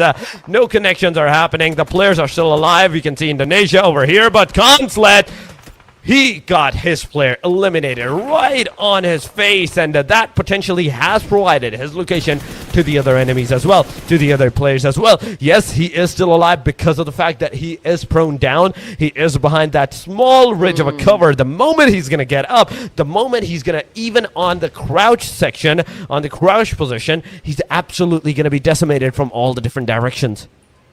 Oh, this is a great thing from Bhutan. They managed 2 teams here while they're actually gunning for them. And Nepal right now, it's just really paying for that mistake that they did. It wasn't a very good position at all. It was a vulnerable spot in Vietnam with the late gameplay. Oh man, beautifully done by Vietnam. The way that they eliminated Bhutan, they definitely took the time there. Really gave their patience and just really waited for everyone to give damage up against each other. And just the right timing, for Vietnam, just stepped in and get that chicken dinner. So it's a convincing win for Vietnam. That is a convincing win for the Vietnam, but my question still remains over here. There is one question that still lingers in my mind, that how many eliminations that the other teams have managed to secure. How much of a points difference are we seeing in this final match? At the very least, the match ranking. What kind of a point structure we are going to see at this point, because this is going to be huge. Either this is gonna bring down so many teams on those bigger point structure down to 3-4 points of a difference, or it's gonna increase it even more to maybe 8, maybe 10, even 12 points. But this was the final moment, ladies and gentlemen. We have 12 eliminations for the side of Vietnam. 22 points that they are going to have in this match at the very least. Going on to the individual stats, where everyone's gonna have their chance of securing that top elimination or the assist number. It is Max LV, AGRXN. We have Max LV once again with the most elimination and the most damage, and RXN, he has the most assist with the most survival time. Absolutely right. But anyway, okay, so next up we are looking at the winner stats here coming from Vietnam. And again, 3 elimination points coming from aggression. Okay, I'm just going to read it by there. Or is it RXN? Okay, whatever. Okay, Max with 4. We've got Tuan here with 4. And Boy T with 1. And again, the timing here is impeccable coming from Vietnam. They let the 3 teams battle it out first before they actually got into the mix, which is a great thing to see, from Vietnam. They picked their moment, and now they were able to get that reward, which is, of course, the final chicken dinner of the night. I mean, I love this. I love the fact that how every single one of these teams actually played it out so beautifully. But now, going on to the match summary, we are seeing 52 total eliminations with 57 knockouts, 17 rescues in this match with 183 throwables used, ladies and gentlemen. This is what I wanted to see. 14 headshots. This is what I wanted to know. And the longest elimination distance is going to be 387 meters this time around. Really, really lives up to the name of the Miramar. But the total healed, that's the most insane amount. That's the most insane amount that we're seeing. 10,136, highest in any of the matches, any of that group whatsoever in the past 12 matches, whether it's the Group A or the Group B that we have seen. This is the highest number of healing that we have witnessed. Oh, well, look at this. Okay, 12 elimination points for Vietnam with 1,761 damage output. And Malaysia only has 7 elimination points in the bag here, but almost the same damage outputs. It only goes to show that, Malaysia was able to knock down maybe a lot of players from inside the game, but they weren't able to actually translate that one into full-blown elimination points. So I guess when it comes to accuracy, I can give it to Vietnam, with the kind of stats that we just saw moments ago. Now, if you missed the whole thing, well, don't you worry, we got you. We got the match rankings on screen at the moment. Vietnam with a total of 22 points, followed by Indonesia with 12. So 2 teams that ended the game with a double-digit finish. And on the 3rd spot, we got Nepal, of course, with 9, Malaysia with 9, and Bangladesh with 6. And again, this top 5 teams right here shining through for the final round here. And pretty much I can say the same thing. I mean, Bangladesh with their impeccable consistency as well. I can say even with the last round, bagging 6 elimination points will definitely help them maintain their pace in this competition. That is absolutely true. That is absolutely correct. But it's the 6th match. We're done with our day number 1 of the Group number B as well, ladies and gentlemen. Thailand on the hashtag number 10. From this point onward, Thailand, Myanmar, Timor-Leste. We have Pakistan, we have Sri Lanka, Laos, and Chinese Taipei. As on the match ranking, only 2 teams. Laos didn't even join. Chinese Taipei was the one that got eliminated without even a single point whatsoever. But what has happened to Pakistan? This is what I want to know. They couldn't play good into the Sanhok. They didn't play too decent in the Erangel, and once again into the Miramar. Yeah, Miramar is their strong, weakest link whatsoever. They don't do too good into the Miramar matches, but getting eliminated this early on, it's highly unlikely for them, man. Yeah. And just look at that. After 6 matches, ladies and gents, Myanmar get to keep the top spot here in the leaderboard, dethroning Malaysia with a total of 72 points. But we cannot really just disregard the amount of effort that was exerted by Malaysia, getting the throne back, from Miramar. And, 72 to 67, again, it's not far behind. The gap is not really that wide, and a lot of things can still happen since we still got 6 more matches to end things in the qualifiers. And as for those teams, a little bit on the bottom half here, we got maybe Pakistan, Thailand, Japan, Brunei, and the rest of the team down below here. Maybe, just maybe, they need to tweak their strategy up a bit. Pakistan started really strong at the beginning of the matches here and kind of slowed down. They kind of lost their consistency. But then again, we don't exactly know what's happening inside the war room, but perhaps they could talk about it, the moment that we end things here for day number 1, Asia B, and just come back stronger, in day number 2 of this competition. I mean, that's true. They have to go back to the drawing board to figure some things out at the very least, because right now, from this point onward, you don't have enough matches. You don't have like all those matches for yourself. You're done with your 6 matches, only 6 more remaining to go. But ladies and gentlemen, tomorrow we're gonna see the Group A once again. Group A is coming back.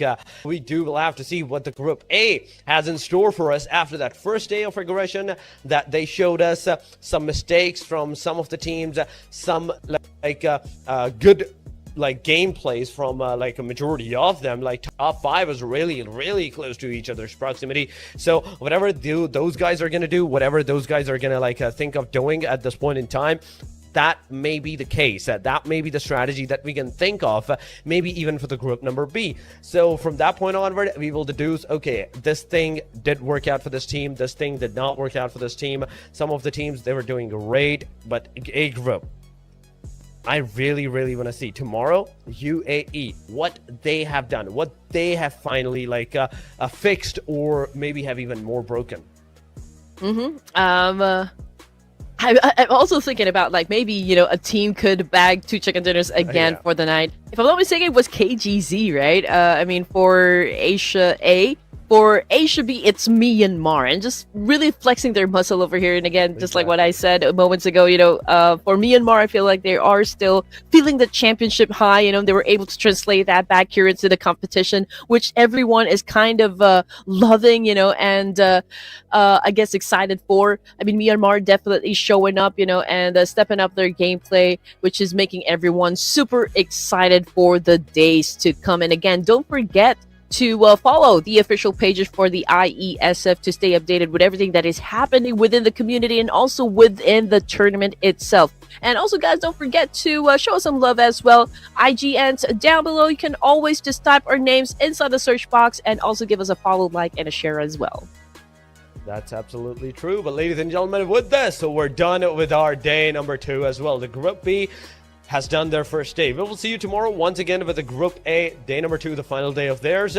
But until then, have a very amazing night. Have a very amazing life, ladies and gentlemen. This was Torix. Alongside with me was Sir Cloud. It was Red Queen Andy. We will see you tomorrow. Until then, have a good night.